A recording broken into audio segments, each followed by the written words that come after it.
go live. There's no time to waste.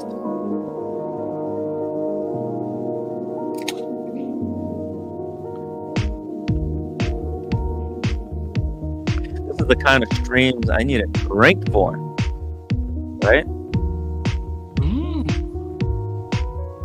Red, are you having any wine? I'm having a little vodka. A little bit of vodka? A little bit of vodka, yeah. Well, after what you've been through, you need a little bit of vodka to decompress. Just the stress. It's too much. Just a small scoop. All right. Guys, welcome to the show. Here we go. Cut the music there, Timmy. There we go. The music is cut. Red Shovel, welcome to the show. Whew. It's a Wednesday night. I'm not usually on here. I'm not usually on. I don't usually start shows this early. No, but there's been so many questions and text messages and Instagrams and things asking about what's happened here. I've heard a little bit. I've heard 5 minutes of this, 10 minutes of that. Yes. And I think just after last night, and I don't know if anyone watched any of Ticker's stream last night. There was a lot of stuff going back and forth. So it's probably just time to come on and sort of give the full, just the full story. It's nothing bad, but I think people get the wrong end of the stick at times. Well, I think it is wrong. Certain things, and actually, I had some personal experiences that I think we're not going to go into unless we really have to. But like, I had a personal experience, a bit of a traumatizing personal experience in Vegas at the Bellagio sit down. Right. So just from personal experience, I think it is bad. It's not good to do stuff like this, because maybe Paul doesn't see what he's doing. Because can we just start from my sort of point? Can we just start from the beginning of Saturday? Let's start from the beginning. Right. Okay. So the whole point was for me, Malfred, Alex, and the Watch Apprentice to go to the British Watchmakers show to meet up and to do just a bit of content. Okay. That was it. Yeah, just talk some watches. Just talk watches. There was absolutely no intention of even talking to Paul. On the other hand, too, there was no intention of going to ignore him either. Right? Did you even know that Paul was going to be there? I knew that Spencer was going to be there because I did know that Paul was going to be there because I'd watched his video with Spencer that morning. So I knew they were going to be there. I didn't know what what you guys weren't going out there. But nobody had mentioned anything about Paul or talking to Paul or starting on Paul about anything. That wasn't the premise of the trip. It was to go and see the watches and make some watch content and to do the live stream. So that day when we got there, we seen Paul. We were actually standing talking to Tea and Tickers at the time, right? And Paul had arrived and he was talking to various people. Then he went away somewhere, and then we were getting ready to do the stream. And I was walking around. I was running around the venue looking for what we were going to sort of cover and talking to people. And I think actually there was a bit on your stream where you sort of show me sort of walking past Paul. And you made it into Paul Thorpe's video, and you even gave Paul a thumbs up, like a friendly gesture, like, "Hey, Paul," you acknowledged him. Yes, and hello. And by the way, Red, at that time he was literally talking about the people at the show who was there. He pointed the camera at you. He knows who you are, and he didn't say your name. It's almost like he tried to avoid talking about you. Maybe he was afraid of me sort of like running up or to his camera, or maybe him coming over and me starting on him about digital watchables. That wasn't happening because I was there to scan out where we were going to, what watches that we were going to talk about. So cut to about, I think we had just literally maybe started the stream, maybe 5 or 10 minutes into it. Mm-hmm. And I can't quite remember now who it was. There's two people. It might have been It might have been Thomas Burnett or maybe one of the other guys said, Paul wants to speak to you. Right. I Right. mean, well, Really? So someone walked up to you and said, yeah, Paul wants to speak to you? Paul wants to speak to you outside there. He's just out there. And I was listening, oh, no, well, we've just started the stream. Maybe during like one of the breaks or something like we'll maybe go out and talk to him. But Alan was actually quite fired up. Alan was really fired up for this. And he Interesting. didn't want Alan said, I don't want any crap here. I just want to do this stream. I don't want any crap. So Exactly. yeah. You So guys were not there to stalk Paul, to interview him, to no, get any kind of comments. Okay, no. you were just there to talk watches. Okay, and this is And why I want this to be understood that you guys were there. Did I tell you, hey, stalk out Paul and no, get say something on the live stream? right. That's right. No. And to cement that fact, we didn't bring at the time Steve the Watch Apprentice and Alex. They had the camera. They had the camera. They had the stream. We didn't say to them, "Oh, come with us and let's go and talk to Paul." No, me and Alan went out by ourselves. We didn't. You guys got pulled away from doing what you were there to do. You were there just to report on the show, show watches, talk to people. And I need to address this. Rene de la Pons is in the chat. He says, "Keep spreading the hate, Timmy. The ship is sinking." Who's spreading the hate? Did Red Shovel? Did any of you guys were instructed, or did any of you had been talking in discussion to get Paul on the stream? To like he keeps saying that people are trying to catfish him. Nobody's trying to catfish him or anything. Okay, Paul approached you guys. We want this to be understood that we didn't go out to talk to anyone. That's right. That's right. So me and Alan more so because he was keen to see if there was any issue, right? Alan just wants to talk watches. He He just wants doesn't to want watch. to be involved in any kind of drama. So we went out, and I think Paul was just sort of coming back into the place again. He'd just been out for a smoke, and I think Dee was there too. And we were sort of standing on, between the main entrance, on the stairs. We sort of got up into it, and the security guys basically says, "Look, are you going in or are you coming out?" So Alan says, "A moment ago, sure, Paul, I will get a cigarette." So everyone went outside, me, Dee, Alan, Paul, and starts talking. And what it really boiled down to was that he started to lay in on you again, because as we know, he hates you for all sorts of various reasons. This is the thing, and this is the key point, right? Paul basically says, "Look, I've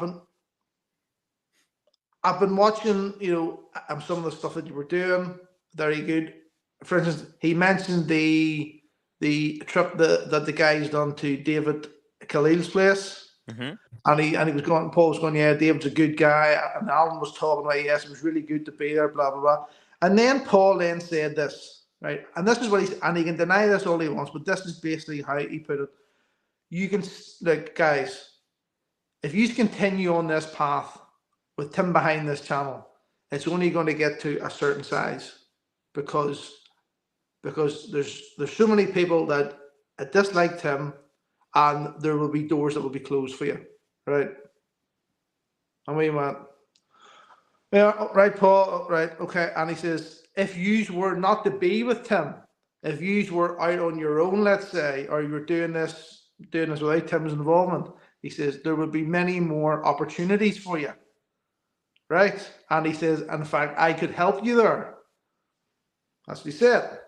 And then he says, "But if you choose on this path," he says, "it will be a path of destruction." He says, for instance, because all I have to do, for instance, is to phone up the likes that, if Tim does something, or, or is bringing like the thing into disrespute, all I have to do is phone up David, because he was obviously just using this as an example, and say, I'm friends with David. Yeah, this is what Paul said. Does he think he has influence all I have to over all I have to do David is Khalil? phone up David, and you're never going to be there again. And he says, "I could do that with many, many, many dealers." And that, to me, that's the threat. That's the threat. He's going to make life difficult. Yeah, if we that's the threat. continue down You this guys haven't path. done anything, and And you guys even are being thrown under the bus. You're being uh, threatened simply for your association with me because you and know. even when just let me finish. Even when Alan and me stated, look, Paul, the, this Tim helped the channel get off the ground by sending some people over, promoting the channel. But on a day-to-day basis, Tim doesn't have anything to do with the channel. Tim's not telling us what to say. Tim's not even joining the stream. It's left up to me, Alan, Steve, Alex, everyone else, James, to come up with the content, to make the content, and to put it out there. Did Paul get this? No. He's just blinded by the fact that you're involved in some small shape or form. And there was an absolute threat that if we didn't step away from the channel as it is, he could possibly make things very difficult for us. And that's why when the conversation was finally over and Alan was walking back into the show, Alan was just like this. He didn't know, and he just looked at me and says, I don't know what this I don't know what to do now. Well, it's because you guys haven't done anything wrong, and you were threatened with some kind of repercussions if you don't end your relationship with me. It's like See, he I think it's really I think it's see, I was a bit annoyed. See, I was really annoyed now, like, at Paul for this because no, and this is why Alan, I think, got so upset as well that those guys had put so much into the channel, and on that day they were sort of knocking out content, and yeah. it felt as if just because of Paul's hatred for you, it was been taken out on us. You Yeah, and know, I we were talked just to Paul. I spoke with Paul earlier today for over on on WhatsApp for about an hour, maybe 2 hours, and he doesn't want to tell me what it is that I did wrong. He cannot name anything specific that I said that was untrue or like inaccurate because we want to be extremely accurate on this show.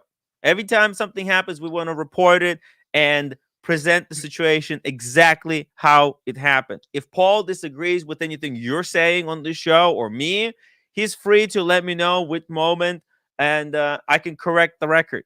But nobody asked him to grab you guys at a show while you were working, creating content for your guys' channel. Nobody told him to grab you guys and then just have like how long did he kept you there talking? well. He didn't like keep us there. Like we were there, like but it was 2 hours.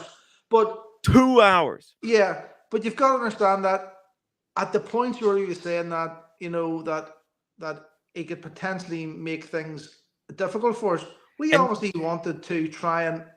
I says, like, why are you, like, Paul? Like, why would you say, like, why would you be like this for?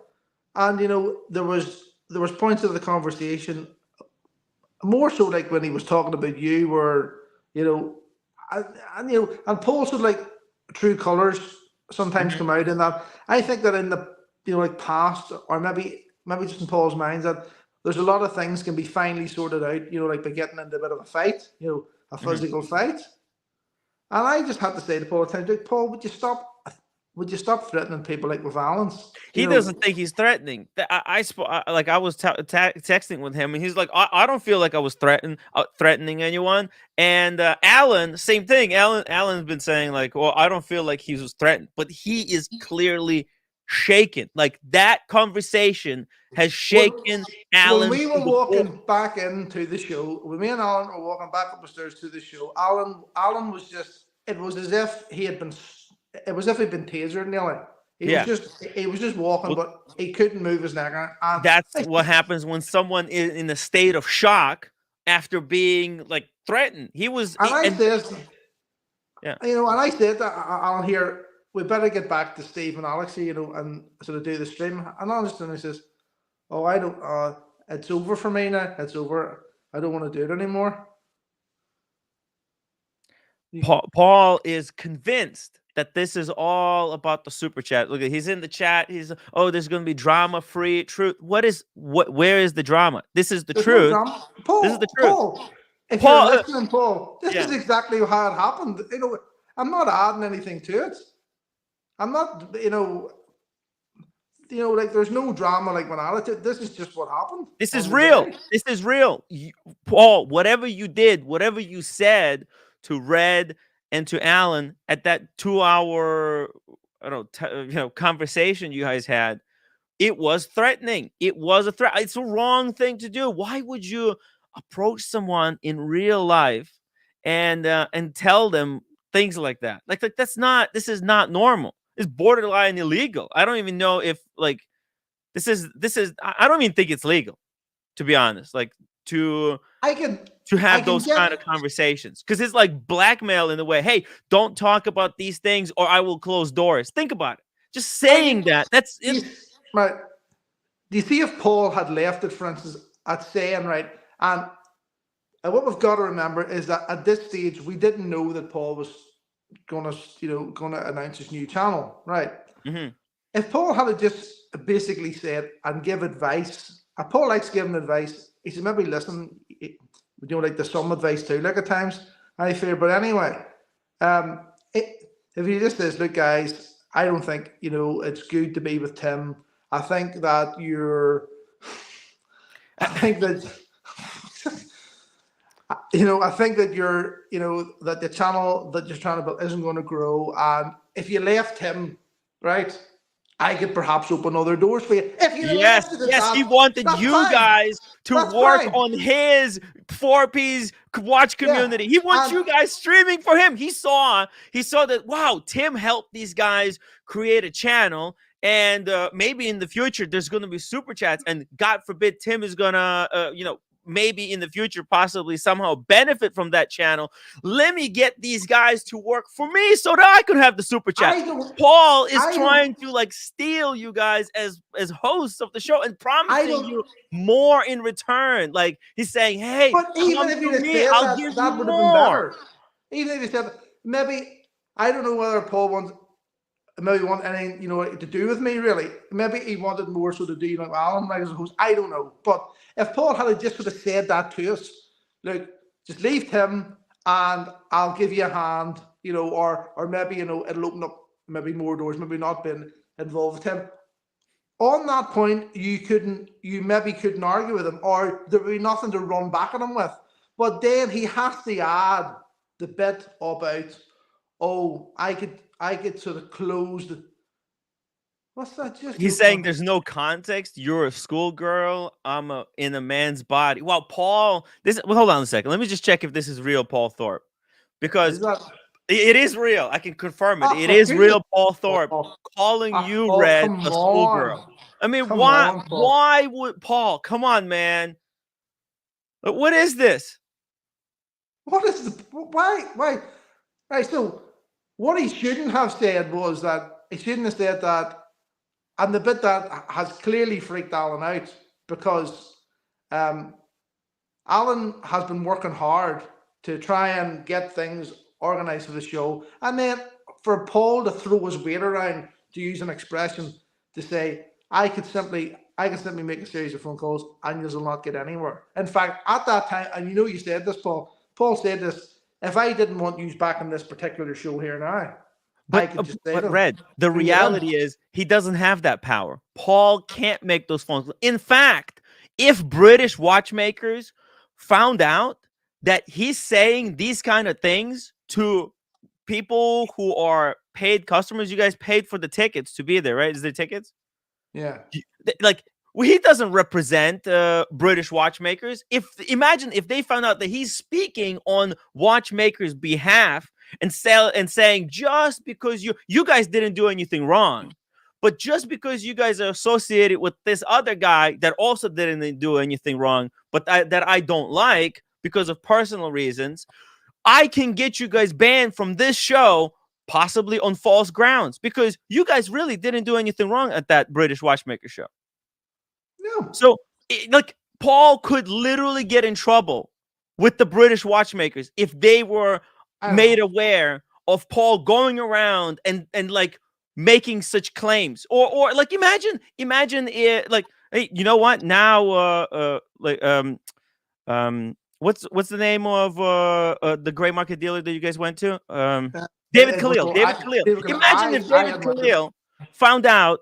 Do you think David Khalil approves of Paul Thorpe going around and telling people that might want to do a live stream and promote David Khalil's business that Paul is talking on David Khalil's behalf and saying, "Hey, by the way, David Khalil is such a friend of mine that even though you guys didn't do anything wrong, he'll still ban you because of your association with Tim." And I freaking love David Khalil. David Khalil is one of the most honest gray market dealers out there. In fact, when we were in Miami that first time with David Khalil, Paul, and everybody, there was a big disagreement. All the gray market dealers tried to silence David Khalil because David was the only one who wanted margins to be standardized in watch market. He didn't believe in this, in all this craziness that was happening. And you know what? If gray market dealers listened to David Khalil, the bubble wouldn't have been as bad. But nobody wanted to listen to it. Everybody wanted there to be zero rules, zero regulation. Just keep pushing the prices up as much as you can until it all blew up, and like millions of people lost money in that. So I don't know. Like Paul keeps want to speak on other organizations' behalf. He wants to speak on other people's behalf, but that's not right, Paul. No, and Paul, I was listening. You know, Paul has big issues with you, right? And if Paul, I was listening to what Paul was saying, and if Paul wants to give me advice about why he thinks we shouldn't sort of hang about with you, why it should nothing to do with you, fair enough. And if Paul wants to say, if you guys leave Tim, I'll help you out, that's fair enough too. There's no threat there. That's not a threat. But the second that you start, and Paul doesn't seem to get this, and other people who were told last night about it in their various chats and that don't seem to get this either. When somebody says to you, "Oh, by the way, if you," now that's not He how. says that's not how it was said. Well, say it how it was said. Put it in the chat. Don't say this is not how it was said. Correct it. Tell us, how was it said? If you want to join us on the stream, I don't want to catfish you. Paul messaged me earlier today that oh, Tim, you're just trying to catfish me to get me in the show. Honestly, listen, we're discussing a conversation that you willingly, got Red Shovel and Alan involved in. And we're just trying to set the record straight here. If you if you're gonna say those things to Red, you might as well say them in public because Paul, you're a public figure. Like he has 100. What? How many now? 130,000 subscribers. He's talking to a really big mass of people, and there's a lot of people who listen to Paul and respect and believe that what he says is the truth. But from my conversations, he's like, "Well, listen, anybody could have been fooled by Timepiece Gentleman." Yes, but Paul, you're not anybody. Paul doesn't seem to want to understand that he's not just Joe Schmo from the street that's just saying things on the street, and he's being overheard by some people, and then these people listen to the advice, and then they come back to him and say, "Hey, listen, your advice didn't work." No, Paul, you're speaking to the masses. You're telling people to listen to you because your opinion matters more than other people's opinion because you've been a gray market dealer for so many years. You've been robbed so many times. You're saying you know the ins and outs of the gray market more than anyone else. So people value your opinion more than anyone else. That's why there's 100,000 people tune in to watch it. But you have to be more careful with what you say, right? Because he promoted Timepiece Gentleman, and then when Timepiece Gentleman blew up, Paul is just like washing his hands clean, like nothing happened. No, dude, you have to just be like, you have to take responsibility, and you have to understand you have big platform and a lot of people watching. So when you say things, you have to make sure that you double, triple check your facts before you go out and say them, because you're going to be held accountable. By the way, did you see it? Nico Leonard falsely accused that black rapper of having a fake watch. Turns out it's real. Boom, 600,000 people watched Didn't it. see Yeah, that. Didn't see it. Didn't see yeah. it, clip. Well, that might be a defamation lawsuit coming.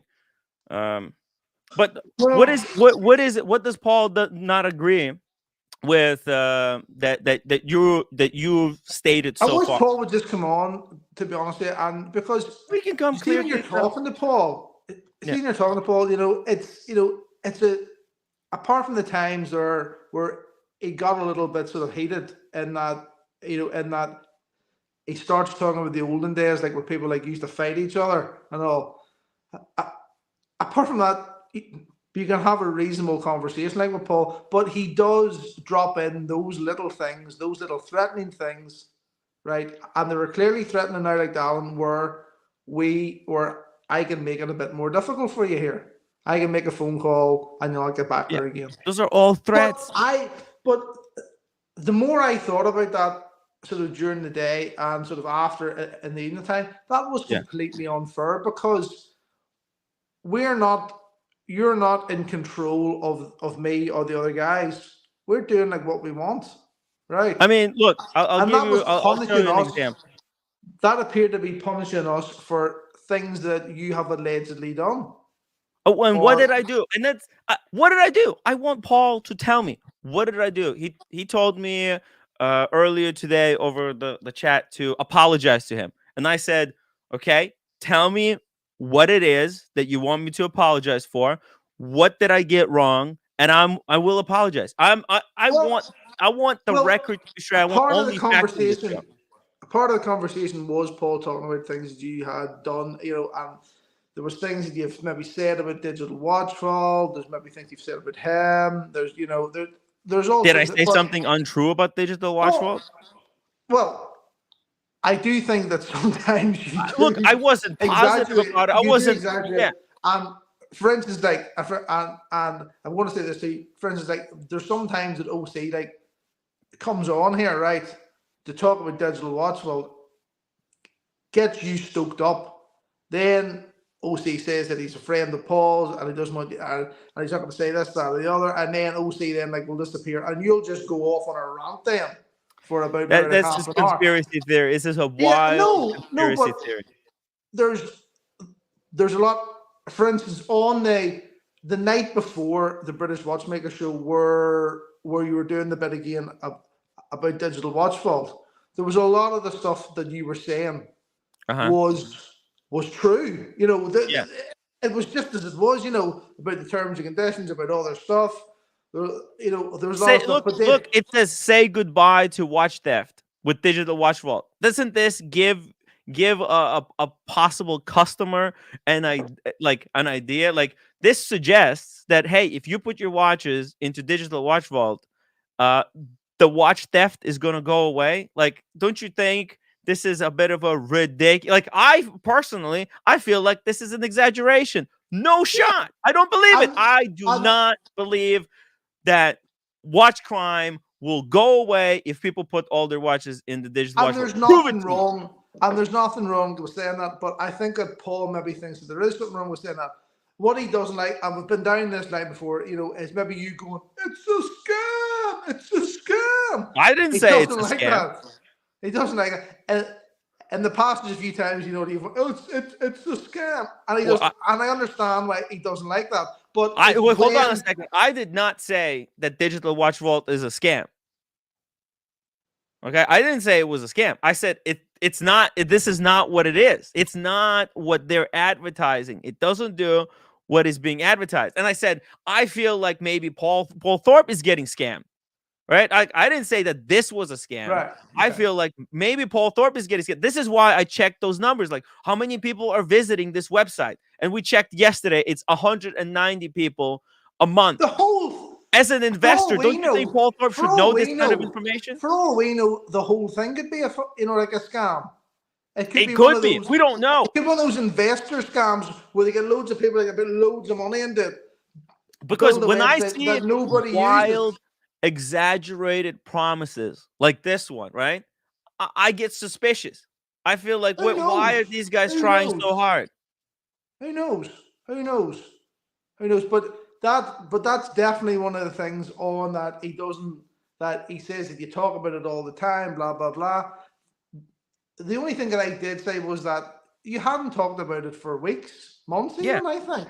that And it was only because you were reacting to a video that had been sent, i.e., that video by the dealer Vinny, Mhm. that you were reacting to it. And there's nothing wrong with reacting to that because Paul he was, responded to that video. Paul it, made a comment in the video, in Vinny's video, so yeah, we felt like it was necessary and to cover. it wasn't you that had started talking about digital watch world again. It was that chap Vinny, and Yes, in fact, you just happened to be reporting on it again. There's well, nothing wrong with that. listen, we've got a big new personality, another gray market dealers coming out and saying that digital watch vault is not what it seems to be. I, as someone who's been covering digital watch vault extensively, I have responsibility. You know what? I'm interested. I want to know what Vinny has to add to what we might not know yet. Right. So I think it's important for me, especially because Paul responded to Vinny. Right? It Yeah, wasn't just that Vinny was nobody, right? He's not a Joe Schmo from the street, right? He's someone who's been doing business and someone that Paul knows. So, what am I doing wrong? And I'm just trying to stick with facts, right? I think this is a wild exaggeration. I did not make this ad. All right, let's see it. Let's see what the audience thinks. Is let's see it. Is promising to end watch crime a misleading advertisement for a digital watch vault? Like, that is promising to end watch crime a misleading advertisement for digital. Okay, let's start a poll. Let's see what people think. Maybe I'm wrong. Maybe this is not misleading. Maybe everybody thinks that, hey, if everybody puts their watches in digital watch vault, and the thing is, it's like uh watch crime has been cut by 50%. Whatever tactics the police have been employing, right? That's what cut the watch crime. Why isn't Paul congratulating police on their fantastic job? He's been, yeah, like, if you think about it, right? Paul should be congratulating police department right now. He should be making all these. He should be making endless videos, like, congratulating on their great job done. But you know why Paul? Well, this is what I'm thinking. I think Paul is not happy with the watch crime being actually prevented, because it's being prevented not by digital watch vault, not by means that don't really work, but it's being prevented by doing things that actually cut crime. It's like, I detectives don't wearing. think. I think that's just like them. I Well, don't. that's I just my don't think that. opinion. I said it's my opinion. Yeah, It's your just opinion, my right? opinion. Yeah, Here's because it my goes. opinion. Here's my opinion because as I see Paul in the chat, and I don't know what he's saying there. You're calling digital watch all scam, blah blah. Right. I think that digital watch vault or something sort of like it is a good idea. What has always been wrong with digital watch vault, and I've told this to Paul's face, it was a marketing and launch disaster. Right. Yeah. The way that it's been conceived, the way it's been set up, the end user experience hasn't worked, right? And on the Saturday when he was going on about you giving digital also a hard time, I says, but there are some aspects that that that you couldn't help but pick apart, i.e., those terms and conditions. That was lying open. You Look, could honestly, not. Red, I would have never spoken about those terms and conditions if Paul Thorpe didn't go on live streams and told about people how the information in the digital watch world will never be sold. Like, Yeah, it would Paul never basically said, been a right, question. Paul I basically don't said, care. Paul basically said, message, yeah, but Phil, But Paul, yeah, all Paul is saying, companies like, do this. I says, but Paul, here's the thing: if it came to the fact that the data was sold, right, and then people were like in court going, yeah, but Paul said that. But Paul said that our data wouldn't be sold. I says to Paul, look, Paul, if you said, I would actually believe you. I would have trust in you that data wouldn't be sold. But the problem is, you're not in full control of the company. yeah, what do you They think can if sell the judge data. is going to say? Like, what is I know that admissible in that's what court? I mean. That's what I mean. He doesn't seem to get Paul goes on about legal issues and about saying this, but he doesn't seem to get some of the basics of law. In that, if you sign that document and hit agree, you have agreed for them to sell your data. That's the Yeah. bottom line. And no matter what Paul says, and no matter what good intentions he Paul can has, say that we're not going to sell your data. I give you a pinky promise. But at the end of the day, if somebody else other than Paul in that company sells your data, guess what? there's The nothing you can promises do. that Paul made for you are not admissible in court. Do you see if Paul was the ultimate in charge and said, "I will not sell your data"? I would Mhm. actually believe him. I would actually believe Paul. Right? I would say, Paul. I I take your wouldn't. word. I Well, wouldn't. I well, would want that to be in terms of condition, to be honest. but I don't the believe anyone. fact is, you have already signed away your right. No matter what Paul or anyone else who's involved with it says, you're bait. You're screwed. So that was one of I says, Paul, if you don't expect somebody to rip that apart, give people give people as little to nitpick on as possible. And Yeah. then they will there's nothing then like to talk about. Why would they Right. I talk mean, about it? it's all Don't about the promises, and then we're just checking if these promises are valid. Paul Thorpe promises that this is going to end watch crime. Like, that's easily disproven. No shot is putting watches into digital I watch would world going say, to. going by some experience on this too, right? I would say that if you put that into a print, a print ad, it would be banned Yeah, because it's making a claim that you couldn't possibly you can't prove substantiate. this. There's no, No, it's like, this cannot be proven, right? No one can prove it. Kind of, you know what? Like, it kind of vaguely could make sense to someone because it's like a gut feeling. Oh yeah, if all the watches were registered and if all the thieves knew that the watches are registered and they do could you be tracked. know? Nobody's thinking that. Do you know? Do you know? And again, going by a little bit of experience, there's only one word there that they have to change on that in order for you not to be able to make a complaint about it. Which one? You see where it says "say goodbye" to watch theft with digital watch. Well, all he has Yeah. to do is change the word "say" to "help." Help, say goodbye, because help means that you're not ultimately saying goodbye to it, right? Uh You're helping, you are assisting, yes. and It's right, like that's you're all you have to yeah, do. 0.00001%. Send help, Maybe right? yeah. But when you say goodbye, you're giving an ultimate. You're going Yeah. to wave it goodbye, and that's it It's gone. like a But guarantee. It's yeah, guaranteed to end yeah, crime. yeah. It's such a There's certain strong things. It's all about the guarantee. language in these things. Yeah. Boston Collector says this is actually very old news. Nigo grabbed the info from way back and is in the comments on this guy's post. Nico brought it up to bait Rick Ross and start a feud for clicks. Very interesting there. I think Rick Ross should sue Nico Leonard for trying to bait him and for defamation. Easy, because Can I it's just not. say something? Yeah. Can I say something about Nico? I think I might have helped Nico purchase a car, but he didn't actually give me any credit for it Wow. because Interesting. I noticed in his last video he had also purchased a Porsche Taycan, right, which is an electric Porsche, right, Yeah. and and and he even admits on the video that he was doing it for a tax break, right?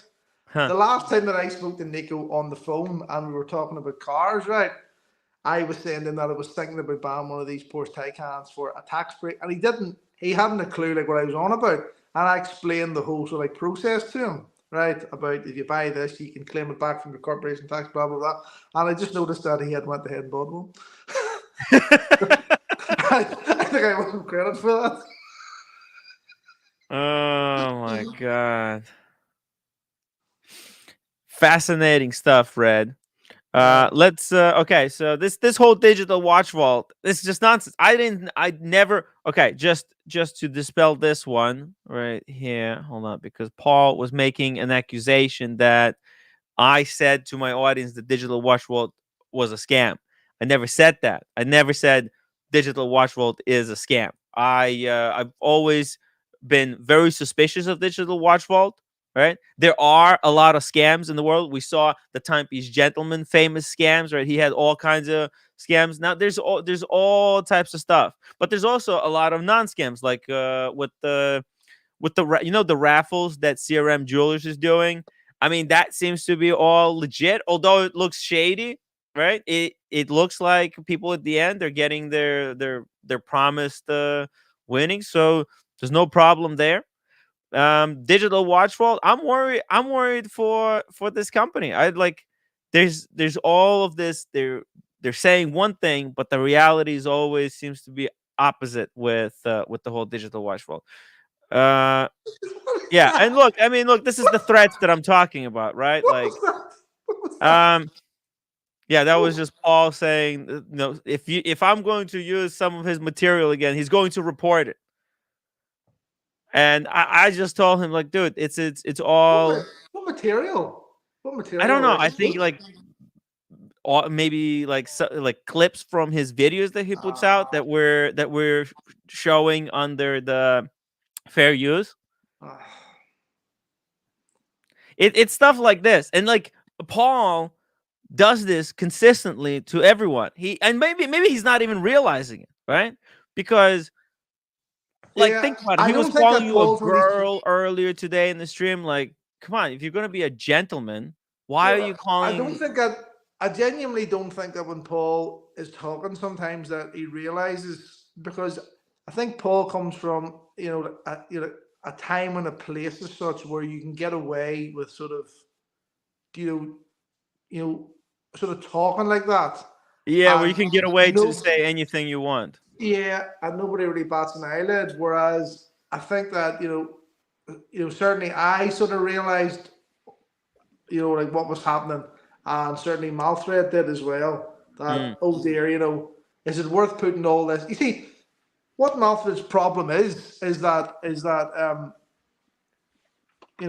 Paul basically says that if you get to a certain size and then people realise Tim's behind the channel, all your work, all your hard work's going to be wasted. What am I? What does he think I am? What And does he think that I am? What did I commit? Like just as we're he's walking making back, me out to just as be we're like some walking kind of back, a. into the place, Malthred's going, you know, you could see his mind going like that. Uh-huh. And I went, I was sort of going like this, and turning it off. Fuck's sake. So Oh, he's Paul's got promised. him. That's it. It's fucked. It's fucked now. Yeah, yeah. And it was because during the rest of that show, Malthus basically didn't really do anything. He was just standing there. He was stunned. He didn't really know It's what to a do. Red. That's a very interesting narrative that they're trying to paint me as some kind of a boogeyman. Like I'm this drama queen. But there's no drama here. We're reporting on facts, and sometimes people don't like the facts to be shared because they want to keep this kind of stuff under wraps. But it has to be exposed, and it has to be explained that this is not normal. Hey, speaking of normal, Boston Collector, welcome to the Hey show. guys, how's it going? Hey, Hey. Hey. Yeah, you got anything that you want to comment on from the get go? Just wanna follow up on yesterday with the Rick Ross stuff. Okay. So I found the guy. I sent you his Instagram. That is the actual owner of the set that's been produced and Mhm. actually given to somebody. There's no confirmation on if additional sets are actually being made. That's been kind of shaky. There's nothing that says only one will be produced. It just says that, this is the first set and this guy owned the whole set. And he went to actually the opening of the AP in Milan. According to his Instagram, he has pictures with him and John Mayer and John Mayer's new watch. And John Mayer actually, this breaking news from that post, that he is something along the lines of creative director of design for AP now, or consultant, something like that. Some title they Done gave there. him, Okay. John Mayer. So I guess he's going to be helping them to design watches, which is kind of cool. So this first John Mayer watch is probably the first of many. So that's kind of neat. But this guy, so apparently this guy in an old post kind of called out Rick Ross and like put Rick Ross's song and showed his real set. So this was a long time. It was like 34 weeks ago or something, according to that post. So Uh-huh. this guy was the one that kind of called out Rick Ross, and Nico's comments are in the Instagram posts. So he knew about this for 34 weeks or something like that, and he But just decided to bring it up now to kind of yeah, start a feud with kind of like the Tracks NYC thing. it's kind of like, but you know what? No, none of these guys in the chat who are complaining, Tim is doing drama, Tim is there starting drama, right? All these guys, they're crying that, oh, we're talking about. No one is saying like, hey, look at this, Nico Leonard, the biggest YouTuber, starting shit for no reason. Mhm. Like, does he have to shit on Rick Ross and like accuse him of No. He just brought it. He just felt like bringing it up to get a to get feud with clicks? Chris. Yeah, Yeah, but to get nobody, clicks. but Yeah, like yeah. nobody, like Paul Thorpe is not calling Nico Leonard and saying, Nico, why are you starting this? Why are you starting this with this really famous rep? Why are you doing this? Leave the guy alone. Who cares what watch he's wearing? Does it really matter? Mhm. Mhm. No, he's not calling because it's not him. He's not concerned. It's only drama when it's about when you're getting called out for what you're doing And I wrong. and I just want to But say when you're this calling someone too, else, it's just normal, no problem. Tim. I just want to say I this like these too. narratives, this double The standard. people, yeah, talk about double standard though. So Nico's calling this a fake watch when it could be a real AP that somebody aftermarket did the green stones on for Rick Ross, and Rick Ross might be saying this is a real watch. Does it mean that and it could be a real Adam R. Gay, technically, right? It Because definitely it's can be a real set. Like real Rick AP Ross and is then not cut, poor. but What's his no, net worth? say he has a real AP and he brings it to Jacob and Co. and they put real green stones in it. Okay. Rick Well, Ross, Boston, just is think about this worth. for a second. What is that called? That's called a custom watch. It's not a fake watch. That's a custom watch, according to the gray market, according to Nico, according to everybody that does watches that are custom, right? It's not a fake Boston. watch. It's a real AP, and he put real stones in it. Okay. Boston. Why aren't Yes. all these haters in the chat, right? Why aren't they all calling out Nico for Rick Ross is worth $150 million, okay? Mm-hmm. Why aren't all of these guys calling out and saying, Nico, you're just jealous? Nico is doing this video because he's jealous of this rapper who Mm-hmm. is extraordinarily successful, doesn't have to worry about if his Ferrari is gonna make it to the next month, if he's gonna have enough money to buy gas for it, but Nico needs to flex it on YouTube, right? Why isn't everybody saying, hey, this Nico fucker, he's just making these videos because he's jealous of all these people who can afford these watches and they don't give a fuck if they're real or not. Yeah, I But think Rick Ross doesn't the care. point. It's nothing Yeah, to him. but the point is this: it's convenient to call it fake for clicks, but when the gray market chooses to bust down a watch and Boston. sell it to a client, that's no problem, right? Boston. Rick Ross is so rich, he doesn't give a fuck. He's an artist. He doesn't give a fuck if his watch is real or fake. To him, any watch that's physical, that's a real watch. See this? That's a real watch. It's a real watch. It could be a Even real fake, custom AP. even the It fake could be a Patek, real AP it's still, customized. it's a physically, it's a Yeah. real watch. And I'm sure he paid shit ton for it.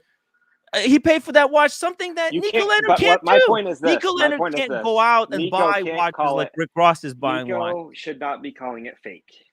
He should be calling Well, it. why isn't everybody calling out? I This mean, is a all these people custom. who care about the drama, why aren't they calling out? Why isn't Nico just talking about watches? Why did he have to go on YouTube and make He accusations that shouldn't other have called people? it fake. He shouldn't have called it fake. He should have called it a customized clone, whatever you want to call it, a customized regular AP. So it's not the official set that was produced by AP. This is AP with aftermarket gems, right? That's totally different than saying this is some fake $500 watch. You know what I'm Boston, saying? but also like that's just like this is kind of it's a dirty thing to do as well. Like He didn't who need to do it. really He was doing cares? it just Why for is he clicks. stirring shit and It's not accusing like a it's rapper of wearing yeah, like right. possibly a fake watch? Who really It's cares? it's Does it not like it really just came out to matter? this was 34 weeks ago and he just decided to bring it up. Yeah. That's Was what it It, a, it, yeah. was it an actual fake watch or was it just a custom watch? What was it? It's a custom watch. It's a custom watch. Oh, flip. So Nico basically said that it was a fake watch. Is that what he said? Yes. All right. Oh shit. So I'm just saying that again, it's a little bit semantics, right? Because Rick Ross is actually right that this is a real AP. Nico, you whatever he called him, pig or something. Rick Ross is 100% right to say that because it is a real AP, and he probably got it custom stones on it, right? why does it And he even matter, doesn't Ross? care. No, Like no, think no. about it. Now right now, Exactly. 600,000 It people doesn't. It watched doesn't. that video. Yeah. Why does it matter? But what does that do? How does that paint Rick Ross to the Yeah. public? How Well, does it? that's where How it's. does he make? What does it That's make where him it's. look like? That I would say the wrong thing at this point. Even say it's a custom AP. Okay. The wrong thing is calling it fake. He's trying to paint And Rick it's Ross as a fraud. sensationalized. I know it's sensationalized because he called it fake. Yeah, What Rick he should Ross have is a done fraud for wearing some AP. Who gives a shit? if Roman has a customer that wants the green AP gem set, Mhm. he'll say, "Okay, I'll bring it to Trax NYC. He'll put the green stones in it for you. It'll look like this. Unfortunately, there's only one set that's been produced so far, so I can't get you that watch, but I can get you a real AP custom to look like that set." Do you Yeah. think Nico has a problem with that? Would he call out I that? what I have a No, I problem think with he'd is have zero problem with that. Do you know what I I'm want saying? to know The only if thing he did was he wanted to call it fake Mhm. because he knows that'll get clicks, Yep. right? And so he Counterfeit. He was called it a counterfeit. there you go. There you go. Again, counterfeit, fake, whatever he Yeah. used, it was stronger than custom. Because if he just comes out and says, Rick Ross did a custom, this isn't the real from the real set, this is just a custom This is a version. slanderous No accusation. one would that doesn't get any clicks, This has right? been up for Yeah, 9 days exactly. and almost 700,000 people already seen this Exactly. video. Exactly. There's no need to do that. And Like everybody's that's just all. acting like it's normal. Like yeah, it's just a video because this celebrity is not a real human being. Who cares? Who cares if you just slander a rapper and call him a fraud to the entire world? Like does Nico even realize what the hell he's doing? Or does he thinks this is just videos? These are just fun back and forth. Does Nico think this is fun? Doesn't he realize Yes. damage It's the he's same thing doing? he did with it's the same thing he did with Trax NYC, and he's gonna keep targeting every celebrity. Like Rick if he Ross could and Nico need to go into a yeah. rink, and Nico and Rick Ross needs to put down the little piglet. Well, Rick Ross is an easy target because in the past he has worn counterfeit products that people have called him out on. Yeah, So it's an I've easy seen some articles, and those were not proof. They were just showing like, hey, this is how the design is, and right, that's how right, it right. is on the website. But you Yeah. don't know about these variations. This is just Right. someone on a sensational website. It wasn't like verified. I like you know to identify it would have to be written by an expert, right? Mhm. But this is Mhm. just like on one of those XXX websites. Right? It's just sensational news. This looks kind of fake. And in the end, they said there's a disclaimer, but we don't actually guarantee that anything in this article is true. This is just based on our independent opinion. Right. Right. Yeah, yeah. But again, I think Rick Ross is 100% correct to call out back at Nico because again, it was sensationalized. He was using terms that were kind of unfair to Rick Ross in this case potentially. Again, this is all potential. Unless you have that watch in your hand and it's tested, this is a real AP and custom. Okay, great. Like we know what it is, but like everybody's just looking at some weird image that could be doctored online. We don't even know. You know, Boston. Let me just while we still have Red Shovel here. I don't know when he's going to go, but let me get your opinion on this whole thing that Red Shovel was talking about. How him and Alan were approached in real life, and when they were told, quote, there will be doors that will close if you continue your relationship with Timmy. Like, is this normal? Is this a threat, or are we overreacting? Because Alan was he was shook. He was shaken. look, I mean, let's just take a step back, everybody. Like, Paul, why don't you just do stuff that is actually beneficial to people and stop just trying to get clicks and actually stick to something instead of making up names of channels that look like other channels or potentially taking down other channels. We don't know who did it, but it looks really bad that he spins up another channel that looks like the UK Watch Guys. And there's no need for him to engage in any of this stuff if it really is just an opinion from Tim. Tim has an opinion, just like Buckley or anybody else that comes on the panel. And I haven't heard a good reason to use Digital Watch Vault, and there's some flaws with it. And I don't know anybody that's using it. So you can't really get that mad unless somebody's actually doing something that's outside of their opinion. And you're not. You're just stating your opinion. People make their own opinion. Some people probably use it. I don't know if it's helped anybody yet. It would be great to have somebody come on the show and tell people, like, hey, I used it and my watch got stolen and somehow it got flagged by a gray market and somehow they contacted me and somehow I got my watch back. That would be great. But at the end of the day, Paul should stay out of other people's business and leave people alone and just focus on doing your own thing. Tim's not focused on, doing whatever Paul does.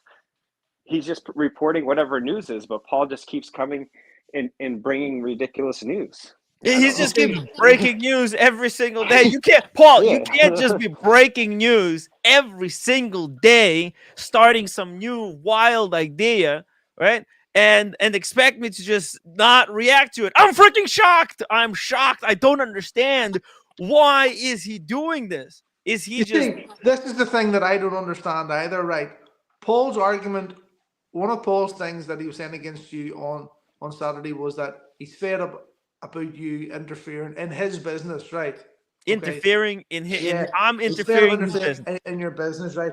But Paul plays into your hands perfectly because, for instance, he was getting annoyed last night on Tickers because you were on your stream talking about his new watch channel and, as he said, bashing away at it, right?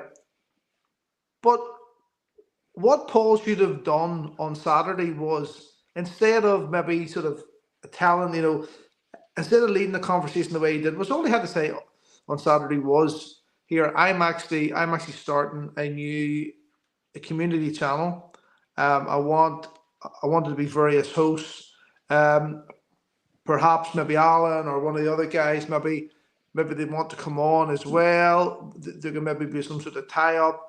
Instead of him going, no, Timmy, we can't have Timmy on, no one connected with Timmy can be involved. Instead of presenting it in a more light fashion and making it then not something that you can grab hold of and make a short of, but instead Paul just plays into your hands at times. I don't understand. He claims that he doesn't want you talking about him, but he's basically carrying to you the box of ammunition all the time. He's giving me stuff to talk about. I mean, he didn't have to threaten you guys at the British Watchmakers show, but he did. He expect we're not going to talk about it?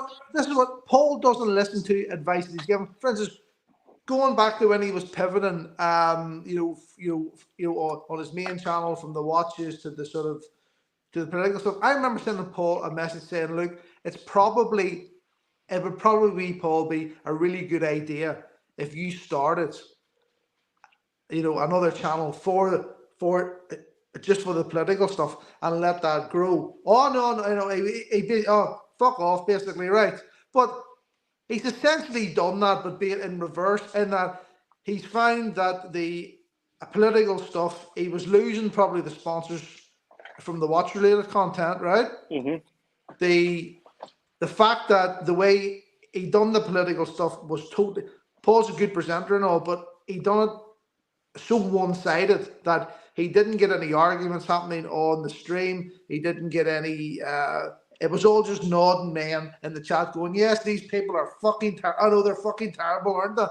He was getting no argument going, right? And he therefore didn't get any super chats. I don't think he was getting any sponsorship from it. So he's looked at it and went, "Fuck me, I'm going to have to get back onto this watches." He couldn't even successfully bash the immigrant. Yeah. Well, it wasn't. No. Let me just. Okay, this is not against Paul. Okay, this is not against Paul. I'll just say this. I'll just say it like this.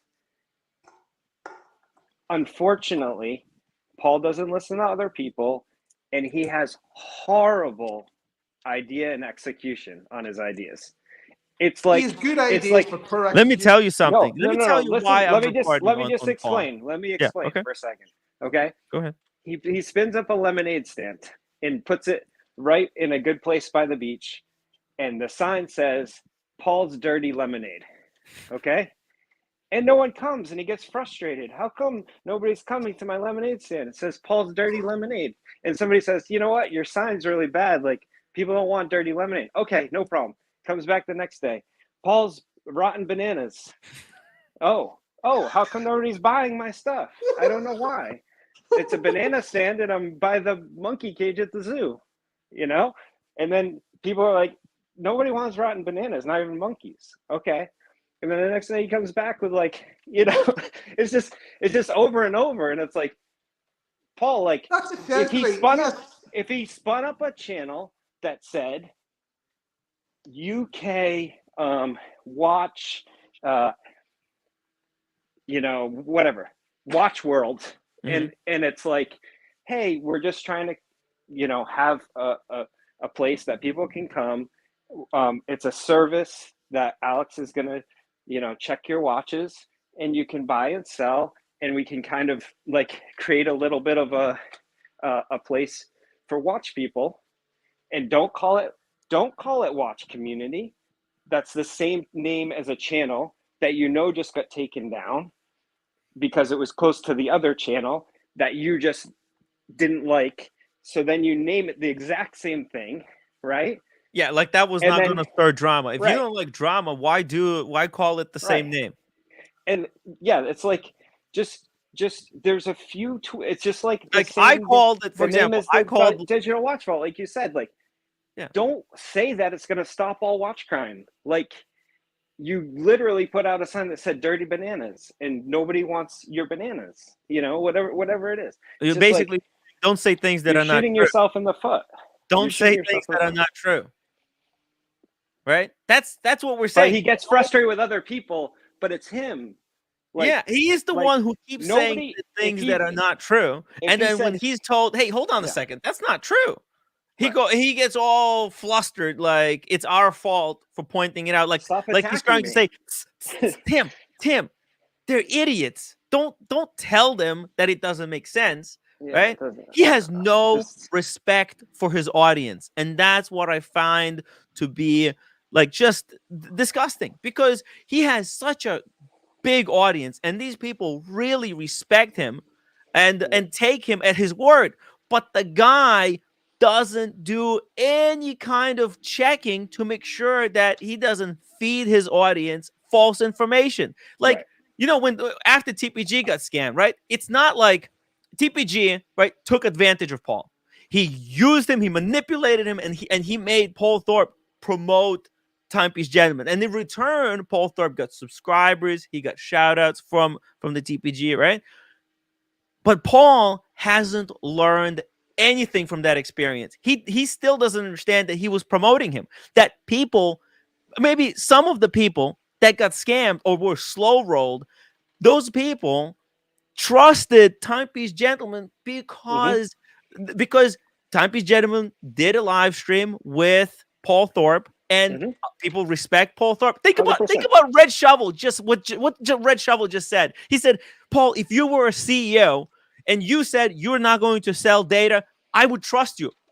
Despite everything, all the proof that says you can't trust Paul, Red Shovel, because he's such a fan. I mean, there's nothing you could do. These people just follow and they trust I actually, Paul Thorpe to their own detriment. I Paul would needs trust to Paul, change. He but has to understand that when he goes out and talks to 100,000 subscribers that he has, right?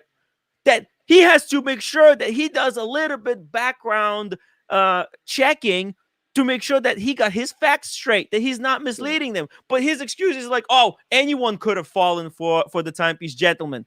Paul, you're not anyone. There's a reason why people watch and pay you and send you Exactly. money, Exactly. because they think you're going to do homework to verify Yeah. everything before you Yep. go on the live stream, go on the video, and say things as if they're fact. Right. And now he's going to spin up this community. Somebody's going to go in and they're going to send a watch to Alex. Alex is going to look it over, send it on to the next guy, and the guy is going to say, "Hey, the hands are all messed up. These aren't original hands." And Alex is like, "Oh, sorry, I missed that." No. And you know, like it's not like Paul's going to like, "Oh, sorry, I'm not standing behind this transaction. You know, this guy scammed you. Oh, I'm sorry. Like, I'm not standing by like eBay. I'm just creating a community, right? Like, wait a second, Paul. Like, if you're gonna create a community, you have to like back up that What if thing, someone like right? Like, Wizard, it just because doesn't. we had experience with this, Boston, right? What if someone like Wizard infiltrates the Yeah. community? They Oh yeah. play up really nice to Paul. Yeah. They tell Paul what Paul wants to hear, and Paul takes in one of their watches, and it's a fake. And Alex Fody can't identify that it's a fake because it's a really good fake. Somebody buys it, and then what? Is Paul Thorpe going to stand behind the product? Is he Mhm. going to pay out of his pocket? What's the guarantee? Or a guy ships it to Alex, and then Alex ships it on, and it gets lost in the mail. It happens, right? Yep. I mean, Are there's you so many backing it up, pitfalls there. right? Is he Like going to there's be a lot taking of yeah, responsibility for things that right. happen? You got you have to take responsibility. If you're taking something in escrow, you're responsible for it, you know. But at the end of the day, that's not the part. That's not the part. It's like he's jumping around, and it's like stick to something. You can't jump around. You can't call yourself a dealer. Like literally in the last month, he's called himself, I'm retired. I'm not a dealer. Okay, now I'm gonna do deals again. Hey, I'm gonna go to like vintage stores and try to get a deal. Oh wait, no, I'm not doing that. I'm doing political stuff. Oh wait, you know what? I'm gonna do this other thing. I'm gonna jump back. Now I'm gonna make a community. But I'm not a dealer. Now I'm being a community member. Yeah, Right? he's all over the place. It's like what are you anymore? Like, are you gonna change next week to a dealer? And then you have this community, and then you're a dealer, and now you're gonna like, I don't know. It just When he's is so he? all over the place. I can't even follow it. So it doesn't make sense, you know. He wants all the praise for creating these things. He wants all the adoration, but he wants to take no responsibility for things that go wrong Right, while he's doing this stuff, right. because he's taking the money for the job, but he's not doing any extra background work. He just moves on to the next video. He's just making videos, but he's not doing any Just verification. yeah, Like, he's just making videos, but there's no purpose. There's no like real thing. He doesn't really have a reputation because it's all over the place. he lost all of So his reputation with the yeah, Timepiece Gentleman. yeah. So anyway, I'm done with the Paul Thorpe. I hope that he figures things out and actually listens to advice from people, because I think there's got to be somebody that's actually telling him advice. Tim's actually telling him advice. This is But actually good advice. I'm actually giving him really good advice, but there's no actually, like, the MD it's Chaz impossible has to a be super true. chat. Yeah.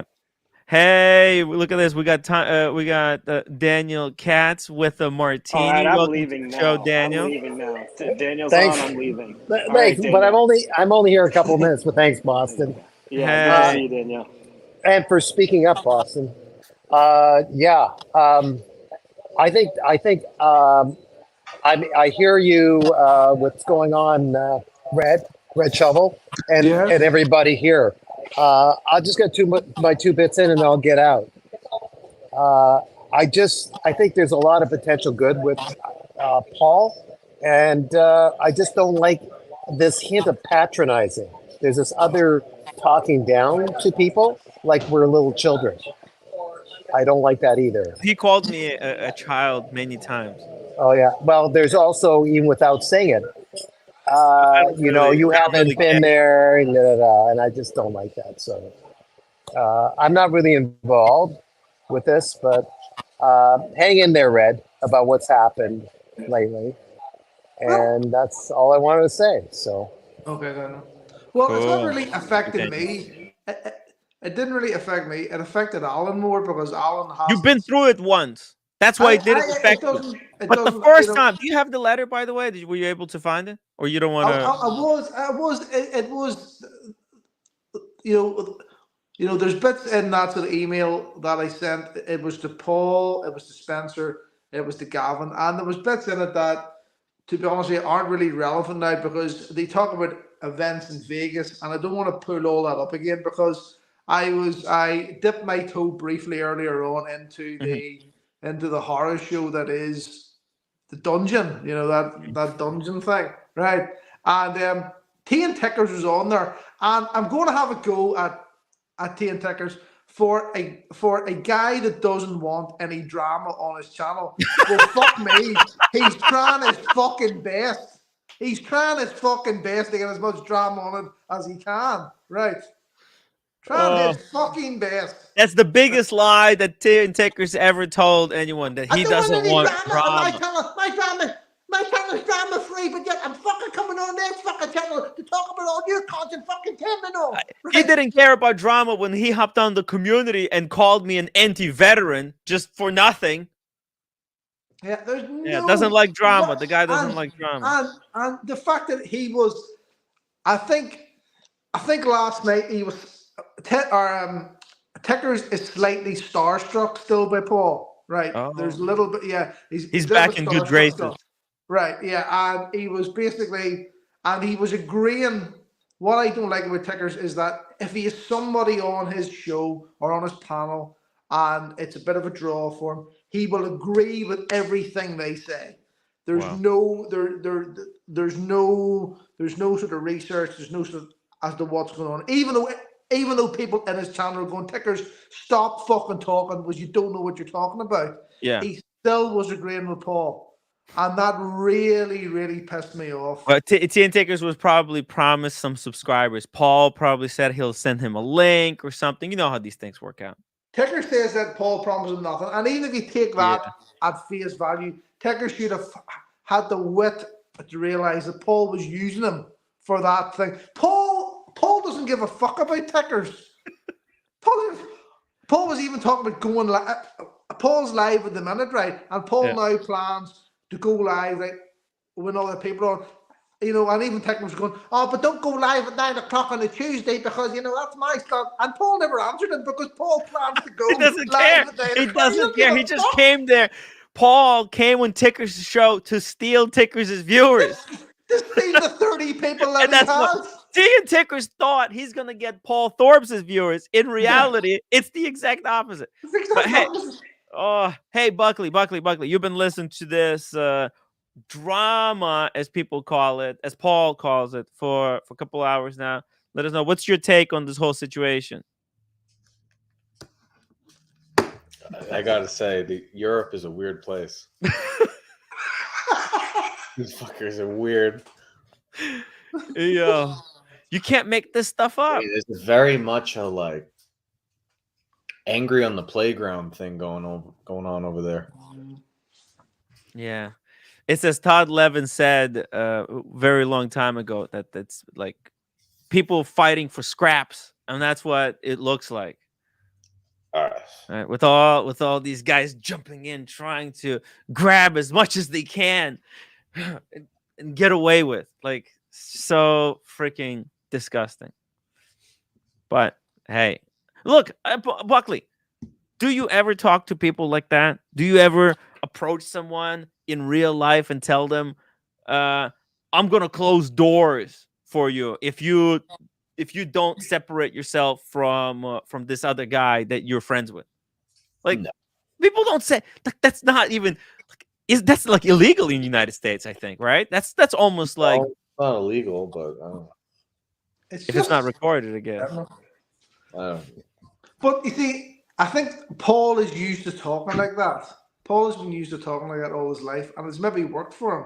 But how can he go around and say Paul is a gentleman? Paul is a gentleman. He is nothing but, everybody just claims how he's a gentleman. But where's the evidence? I want to see, where's the evidence of Paul being a gentleman? See, I think that Paul is one of the most unluckiest people. Unluckiest? He's very lucky. No, wait. Let me finish. He's very unlucky because he seems to have this sort of magnetism about him that attracts all these fucking criminal types. They just seem to be attracted to him like that. There, he's so unlucky. He just happens to be surrounded by all these people. And Paul claims, I didn't know these people were doing this. But Yeah. it's so unlucky. It's so unlucky. 30 to 40 years in the business. I don't know why this keeps happening for me, but I'm not going to do anything. I'm not going to change in any way, shape, or form to ensure this doesn't happen in the future. Like, come on, man. Oh, OC, welcome to the show. What's up, guys? Hey, we've been going here for a while now. Red Shovel has shared a personal story that happened to him at the British Watchmakers. Very disappointing to hear what Paul Thorpe did. Look, at the end, I just want what's best for him. I think, like, if he keeps going around and saying these kind of things, eventually he's gonna say it to the wrong guy, and there could be some big problems. I don't know. I mean, it's just me, but I don't know. Hey, James Hess, thank you so much for the upvote. OC doesn't want to say. I don't know what to say either. Like, I don't. OC, do you consider yourself to be one of Paul Thorpe's friends now? Do you think Paul thinks of you as a friend? Listen, I think Paul and I are on friendly terms, but obviously I'm very loyal to Tim. I am proud to call. No, it's not about loyalty. I don't want you to be loyal. See, I want you to be honest with me. It's not blind loyal. I'm not blindly loyal to anybody, right? See, the people who come on this show, the people in the watch community, I try to be on friendly terms with as many of them as possible. So I consider myself on friendly terms with Paul. He might probably see me as slightly adversarial just because I do tend to support the people in the watch community. I'm not on the side of the gray market dealers, right? My perspective is one of protecting the interests of watch collectors, protecting the interests of watch enthusiasts. And that's why I'm aligned mainly with this channel, right? Like, I'm not aligned with other channels that take money from gray market dealers like Wolven and BQ Watches and all this. I just have no interest in supporting that kind of agenda. So he might see me as, just from a position, slightly adversarial, but I do consider him a friend. I've met him a couple of times. And I mean, I'll always give Paul the credit for when we were working behind the scenes on the Wizard issue. He's the one who we told Paul that one of his acquaintances had been scammed by the Wizard. And he went to Roman and told Roman everything. And he did his best to convince Roman to do the right thing. And Roman didn't, but that's another story. So I'll always have respect for Paul for that. That was 2 years ago, almost 2 years ago. And there's a little bit of background noise or feedback or something that's annoying me, but it was almost 2 years ago. And even at that time, when we had private conversations, he would say, I don't know why I always get involved get in the middle of these things. Like, it was the Sheen and the Nico thing, and he always wants to see himself as the arbiter and the mediator between different people in the community. And that's maybe to his fault that he wants to do that. Well, I took that job. I've got the badge now. He's not doing that anymore.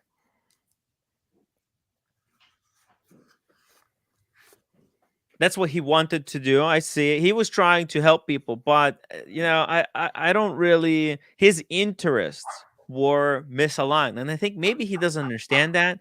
Maybe he thinks he could be both a representative of gray market dealers and the enthusiasts, but this is a conflict of interest that is irreconcilable. I experienced it personally, right, when I was sponsored by some gray market dealers, and that's why I was talking to Paul earlier today, right? About the bezel. He mentioned like, "Oh, Tim, you brought up that bezel so many times. You were talking about it.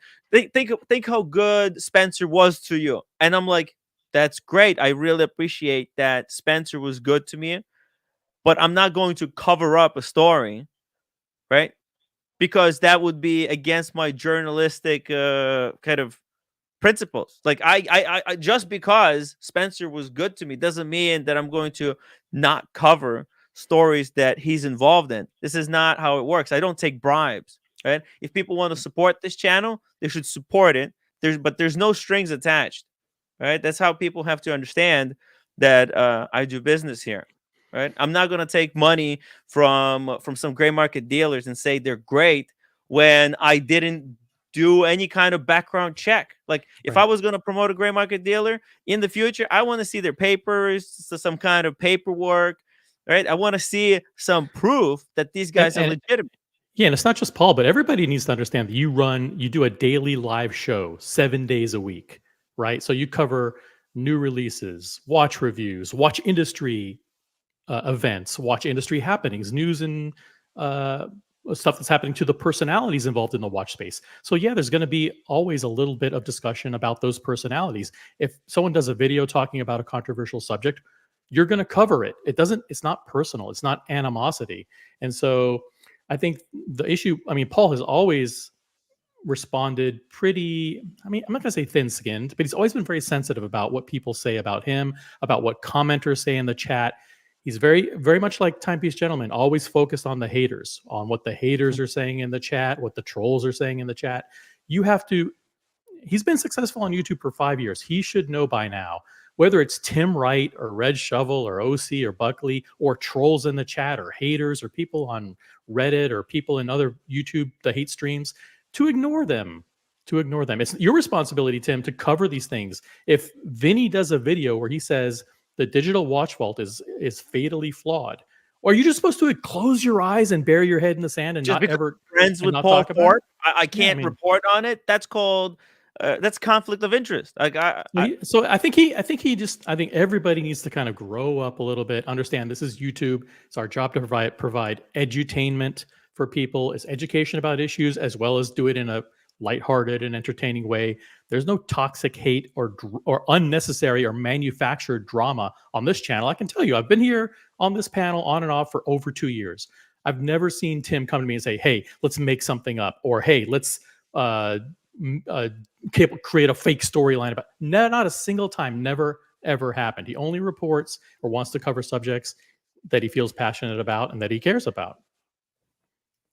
And I care about Paul. I care, and I think as his channel grows, the scrutiny is only going to get bigger. Imagine if he falsely accuses someone and then it's picked up by British news. Like he has to be, now that he's speaking to such a big audience, he has to be careful about what he says. Like me, this is like basic checks, right? He went on YouTube and he said that Digital Watch Vault is not going to sell information. We just went and checked the terms of services. It says right there that they would, and they are selling right now. So, like, this is the kind of stuff that he should understand. Like, why not just focus and say things that he knows are 100% truth, that are not, that couldn't be easily contradicted by checking his website. And it's just, I mean, the other thing he has to understand is that he, by promoting these things and elevating and escalating these issues, it only causes him more harm. It only, if we did the spotlight on the Vinny article and he wouldn't have commented on it, or he wouldn't have gone to Red Shovel and done these, created another channel to compete with the watch community and paint it as, well, I'm going to take down the haters by having a friendly, unified place for everybody to talk instead of all that nasty other place, then none of this would be happening right now. There is a unified place where those guys talk. It's called the Dungeon. All the haters. That is. So he's trying to actually get in on the dungeon, possibly take some of the people from there. Yeah, some of Archie. He's gonna take quite a bit of Archie's audience. He's poaching panelists out in the background, very dirty. They're kind of off screen in the background. Daniel Katz 279. I hate the whole panel, but it's not personal. There you go. No offense taken.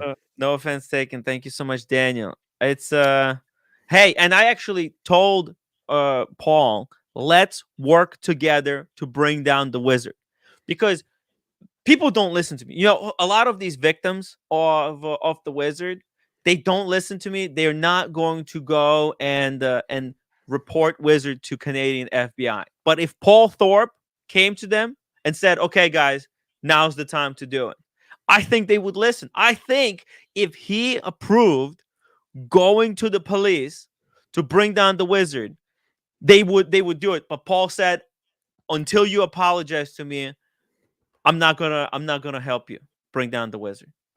And I said, "Okay, tell me, what do you want me to apologize for? What did I do wrong?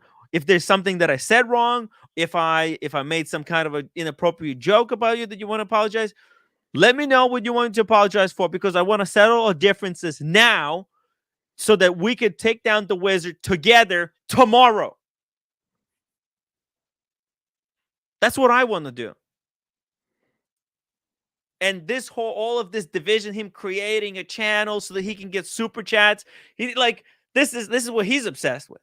He doesn't care that the wizard is still roaming free. It's all, "Oh, I'm not going to help bring down the wizard until Tim apologizes." Tell me what to apologize for. Boom, let's get it done. I'll do it in writing if you need it.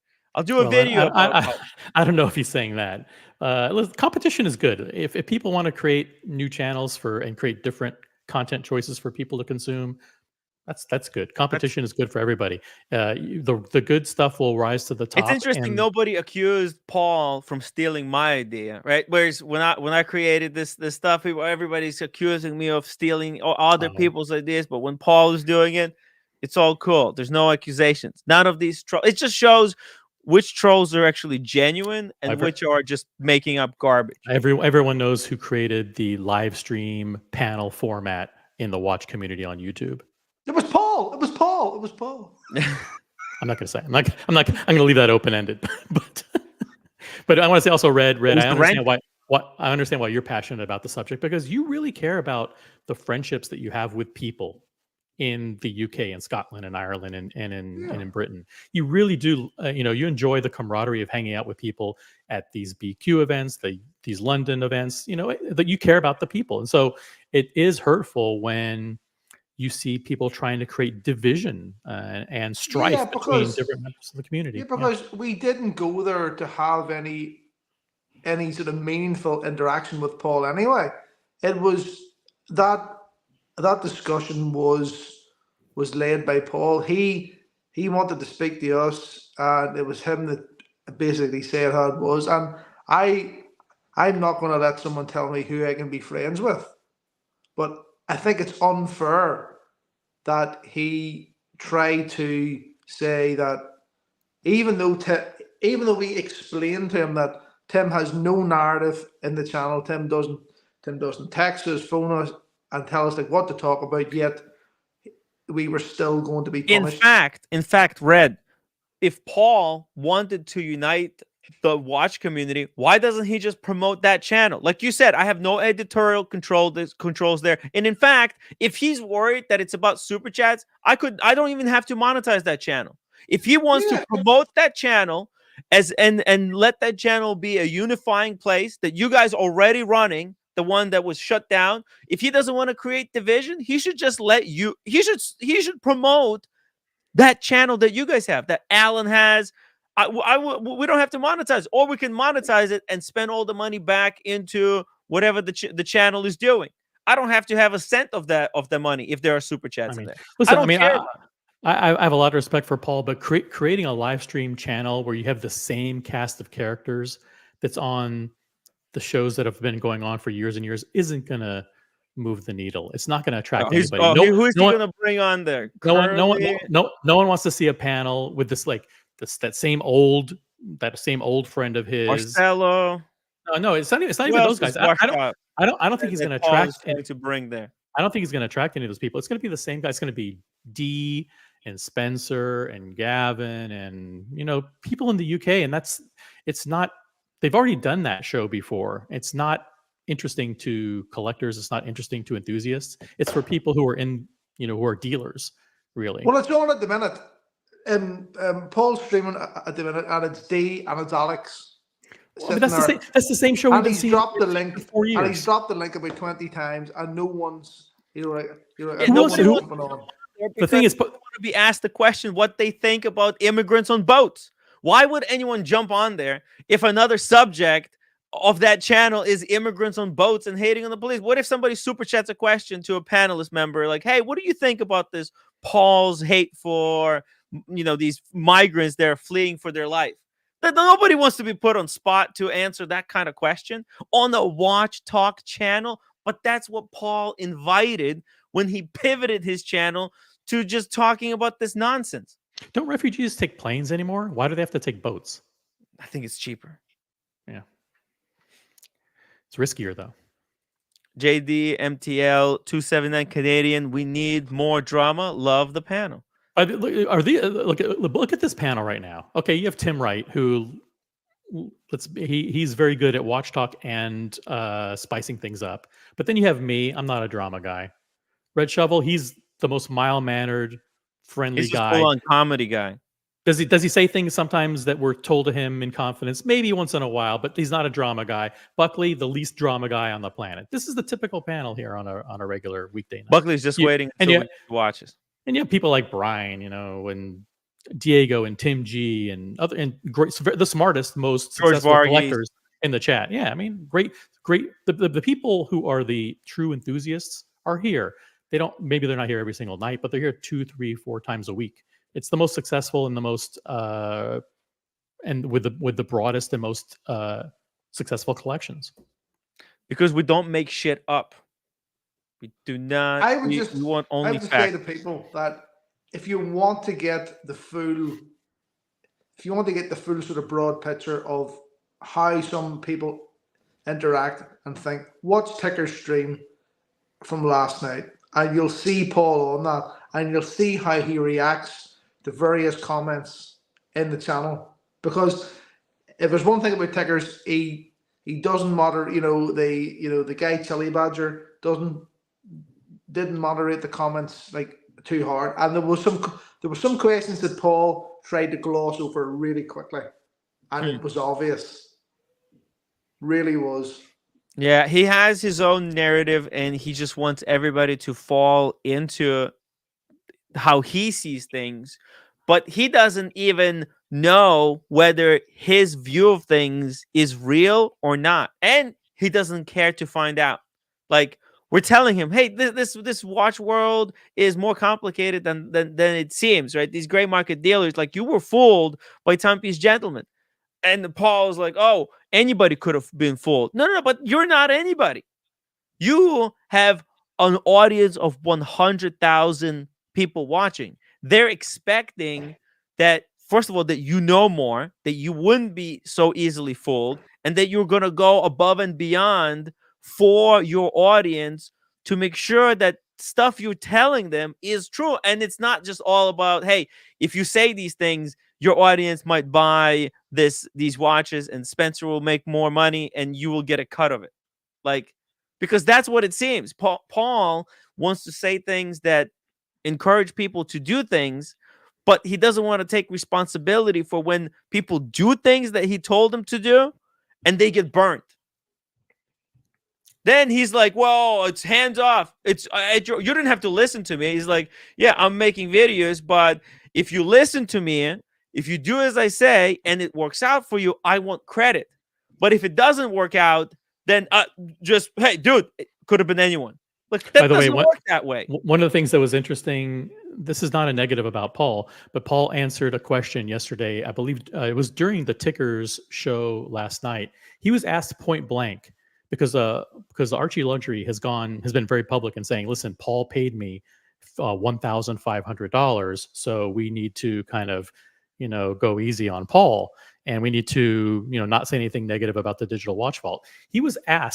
Paul was asked that point blank on the live stream. He was asked, did you pay Archie Luxury $1,500 to not talk negatively about the digital watch vault? Now, he answered that very, very coyly and very diplomatically. He said, no, I didn't pay the money so he wouldn't talk bad about digital watch vault, but of course we are supporting him and we're paying for his trip to come to London and all of the other things. So yes, the $1,500 payment did happen.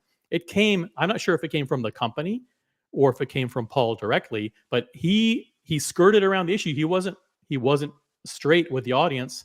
I'm not going to say he lied because he didn't lie, but he basically said, no, we didn't pay any money for that purpose. But he didn't come out and say, gave him a sack of money for nothing, just to he come. he wasn't clear. He didn't say, to be honest and fair, I did pay the Archie Luxury channel $1,500 sponsorship fee. And then the next question was going to be, okay, well, what did you expect in return? But he doesn't want to answer that. But there's a clip that someone sent me there like today, and it was about it was Paul on Tickers last night, where so the Tickers read out the comment, what in the name of God did you say to Alan during the show? And then Paul goes, oh, I didn't really say much to Alan, like at all. Paul was speaking to us for 2 hours. So nothing, not much that, like, as Paul said, took him 2 hours, like, to tell us.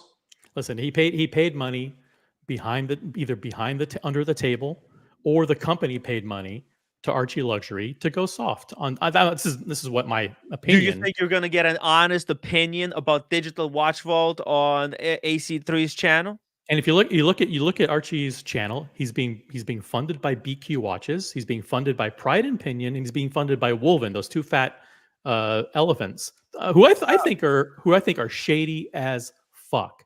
So listen, Archie's in the pocket of the gray market cartel. He doesn't want to say. That's why he doesn't cover those guys like we do. He's paid not to cover them. He's paid to look away. He's paid to not care about what's going on in the gray market. He's paid to actually smear me because I'm actually reporting on what those guys are doing, honestly, in reality, and they're paid to discredit me, to basically say, hey, Tim is lying. He's not reporting truth, and they're doing everything they can to try and discredit me. That's what they're being paid for, because I'm reporting as things are. Could you please read the results of the poll? The results of the poll is promising to end watch crime, a misleading advertisement for Digital Watch Vault. 73% of the audience said yes, it is misleading. Overwhelming percent. And 26%, that's basically, we know what's the percentage of Paul Thorpe's audience that's watching the stream right now. So just 23% of our audience right now is Paul Thorpe. But listen, I mean, I want it to be clear. Why don't people go on to Paul's live stream or to Archie's live stream and say, hey, please tell us about the details of that $1,500 payment. What was Paul getting in return? What was promised? What was on the invoice? Was it just an under the table payment from one guy to another with Bitcoin, so it's untraceable, or was it something from actually paid out of the funds of Digital Watch Vault? Was it paid by the company and expensed? We have a right to know. As Paul explained to me earlier today in my conversation with him, what Spencer did for me, the expectation was that I would not talk about articles about news that put BQ in the negative light. All right. The Bezel story, they expected me not to cover it because Spencer was good to me. So what did Digital Watch Vault pay $1,500 for? I don't know. You tell me. Because certainly there's no Digital Watch Vault being promoted on the screen. There's no, hey, support Paul Thorpe on the screen. It was something that was done kind of surreptitiously behind the scenes. And I think it's obvious. I think he wants to try and get some of So Archie's this was, viewers. hold on, this was done hush, or does No. or I does wouldn't say Archie disclose somewhere publicly that he's being sponsored by Digital Watchful? he Does doesn't. Archie publicly disclose their conflict of interest, the payment, or He they're does. hiding? Well, he doesn't post something that says I have a conflict of interest. He just simply he blurted out one time, "Hey, I got paid by Paul Thorpe. He sent me $1,500." So Mm-hmm. yeah, And that's uh, it. There's that's no mention no anywhere paper how long trail. this sponsored. Yeah, there's no paper trail. There's no. It's just hush money. That's all it I is. don't. I wouldn't call it that. I think that No? implies that you're. I think that implies that you're asking someone to be silent about something, and I don't think there's direct evidence of that. I think it's circumstantial evidence. It's circumstantial. Okay. Well, it just seems that way, right? Because if they are not promoting, if Listen, they didn't pay if to you're put a getting banner up, if you're getting paid by Wolven, those two elephants in the room from in Texas, are you going to say yeah, anything negative about how they handled this whole insurance thing and how they parted ways with the Bell brothers and how they fought to prevent the people, the consignors, from getting their money back by fighting the insurance company? No, you're gonna pretend like nothing's happening. You're not gonna say anything negative about Wolven, right? You're gonna say, "Hey, Wolven's great. I'm gonna wear their T-shirt. By the way, if you want to consign your watch, go to Wolven." yeah. They read the lawsuit in which Woven guys basically look like they're the assholes who are were holding up the money, and that now they're trying to put a claim on watches that clearly to anyone who's normal, who's reading this from the side, could understand that, hey, hold on, they're trying to claim that these watches that they clearly get, sold to Mike and Josh, they're trying to put a claim on those watches uh, without with any proof. But because because they found out that there's no proof, that there's no paper trail. Bell Brothers did not get a receipt when they sat down and had an agreement which watches everybody's going to keep. But because there's no proof, the Woven guys, it looks like they're trying to take advantage of that and claim that, hey, you know what? Those watches that were stolen from Mike and Josh, they actually belong to us. And that money, that 52 or 50, 53, 52,000 should actually go to us and not the Bell brothers that from who the watches were stolen. We need transparency. What was the $1,500 for? What did you get for it? Archie, what did you promise in return for the $1,500? No one gives $1,500 for free. Okay. Yeah, right. Yeah. That's a lot. That's a lot of money. When you give somebody that kind of money, there were some expectations. I want to know what did Archie promise you? Yeah. What was the quid pro quo? It's not over, because Archie's going to come in June to London on somebody's dime, either Paul Thorpe's or Digital Watch Vaults, and Paul's going to be the keynote speaker at this London thing, and he's going to talk about how great the Digital Watch Vault is, even though he hasn't done jack shit with it.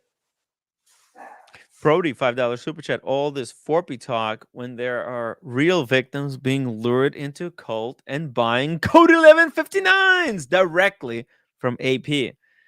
Yeah, that's and just one more thing. Just I don't like hypocrisy.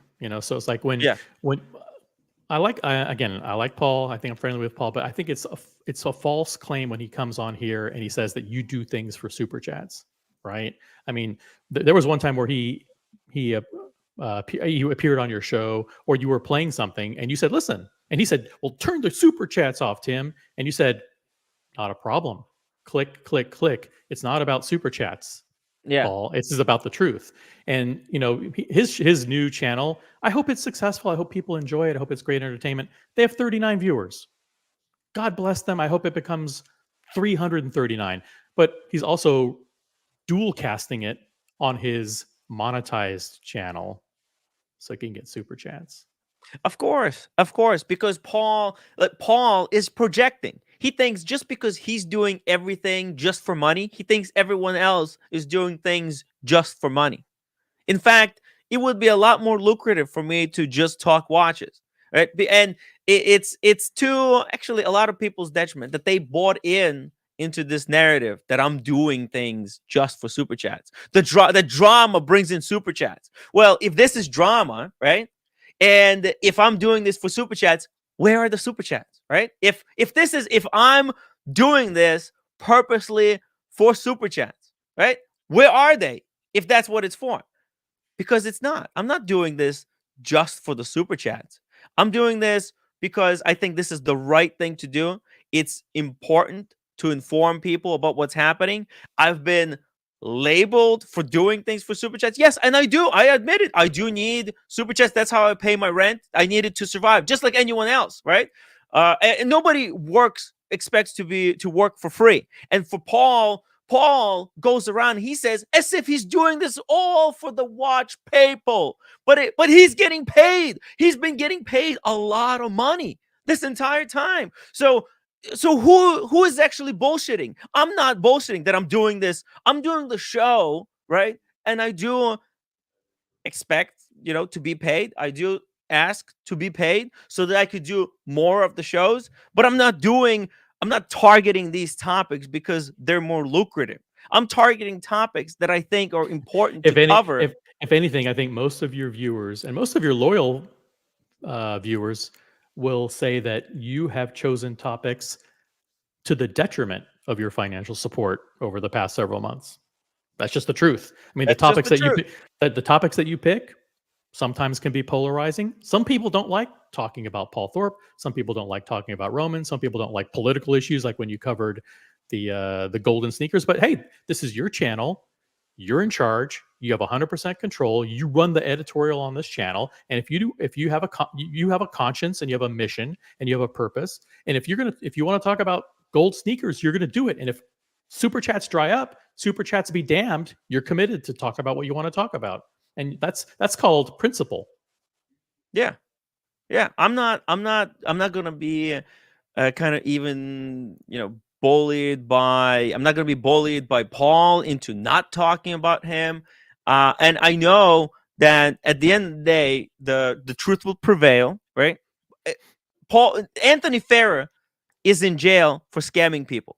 If Paul doesn't change his approach to the way he's promoting people on YouTube, he's going to inevitably associate himself with another scammer, right? And people are going to get hurt, and I'm going to be proven right at the end. So the history repeats itself. The Wizard, then the Timepiece Gentleman, and I'm already been made aware of another big scam that's happening, and I'm hoping to get in touch with some victims of a big scam that I was alerted to, but I don't have a lot of information on it yet. So I'm investigating it right now. As soon as I have information, I'll break that news for everybody. So yeah.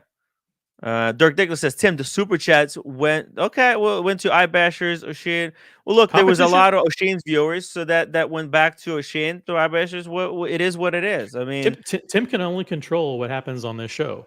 If other people want to start channels and run shows, there can be 10,000 shows at 5 p.m. Eastern. It doesn't matter. People will go where they are entertained. People will choose the content that is high quality content. If people want to go, that's good. Super chat to Paul Thorpe and to Archie, who are on top of being paid by their viewers. They're on top being paid by gray market dealers to misrepresent those gray markets to them. Then let them. I mean, there's stupid people born every single day. I mean, if you want to go somewhere and basically have information misrepresented to you because you're being paid or sponsored by some guys, then go ahead, go do it. But you realize that you're going to be given information that people are being paid to give you. Like Archie is being paid to tell you how amazing Digital Watch Vault is.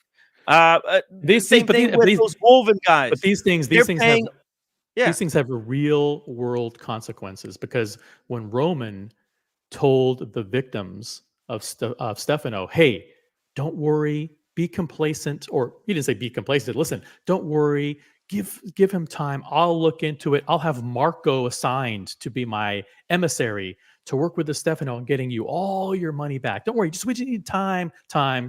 He basically duped He all bought those enough people. time to when He people bought stopped enough caring. time so these things have real world consequences. If you listen to these channels or these YouTubers that are in the pocket of the cartel, when you take their advice, I mean, a lot of these people You're going to be the one that gets hurt. Guess you're going what? to be the one that gets When hurt. you These get people robbed, haven't gotten their money back. Yeah, when These you people send have your not watch gotten their money back. to those woven fat guys and you don't get it back because we don't know what's going on. Does Archie know? If those guys are legit, did he check? No, he didn't. He doesn't give a fuck. He took the money. There you go. Give the guy a platform.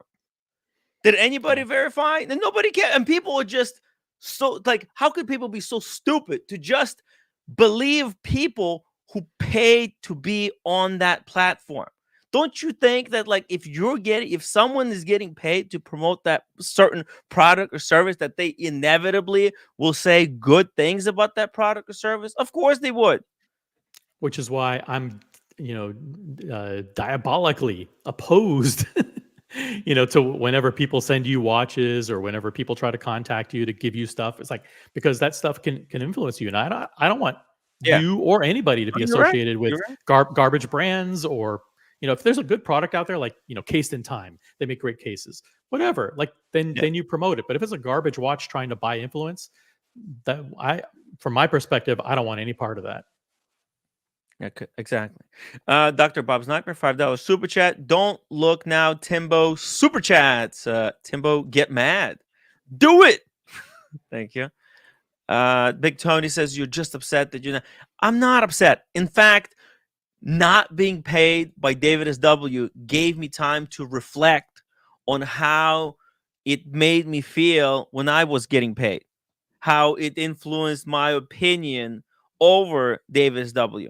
Because that money, when it was coming in, it made me see David SW in better light than it actually is. Like it made me look away at how kind of really overpriced he is compared to a lot of his competition. 100%. Right? Tim drove probably hundreds of thousands of dollars of business to David SW, and now that he's not sponsored by David SW, most of the overwhelming majority of the viewers here and the people in our community are both the inner circle and the larger circle work with other people now. They don't work directly with David SW anymore, precisely for that reason, is that they tend to be way overpriced. They never scammed anyone, right? But Nope. I just think there are better options, better people that I could have sent my audience to, where they could have gotten same great service but for cheaper. Right? And I feel I let my audience down for that.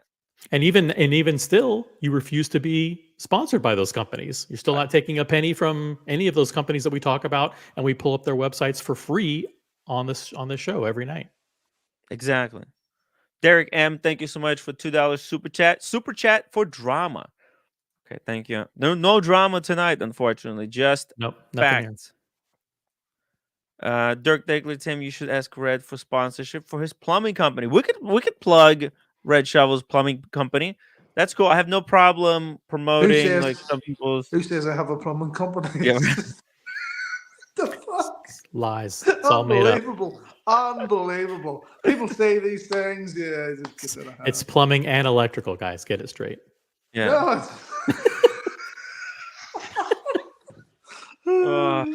By the way, redshovel.co.uk is a great website. It's got some cool pictures on it.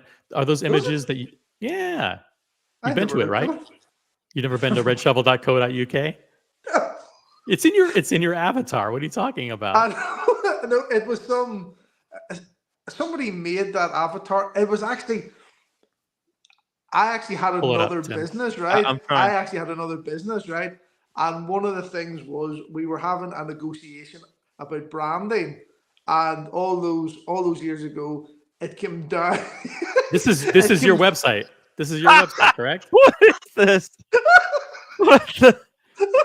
Are you trying to claim plausible deniability that you don't know anything on your own website? That's the logo, definitely redshovel.co.uk.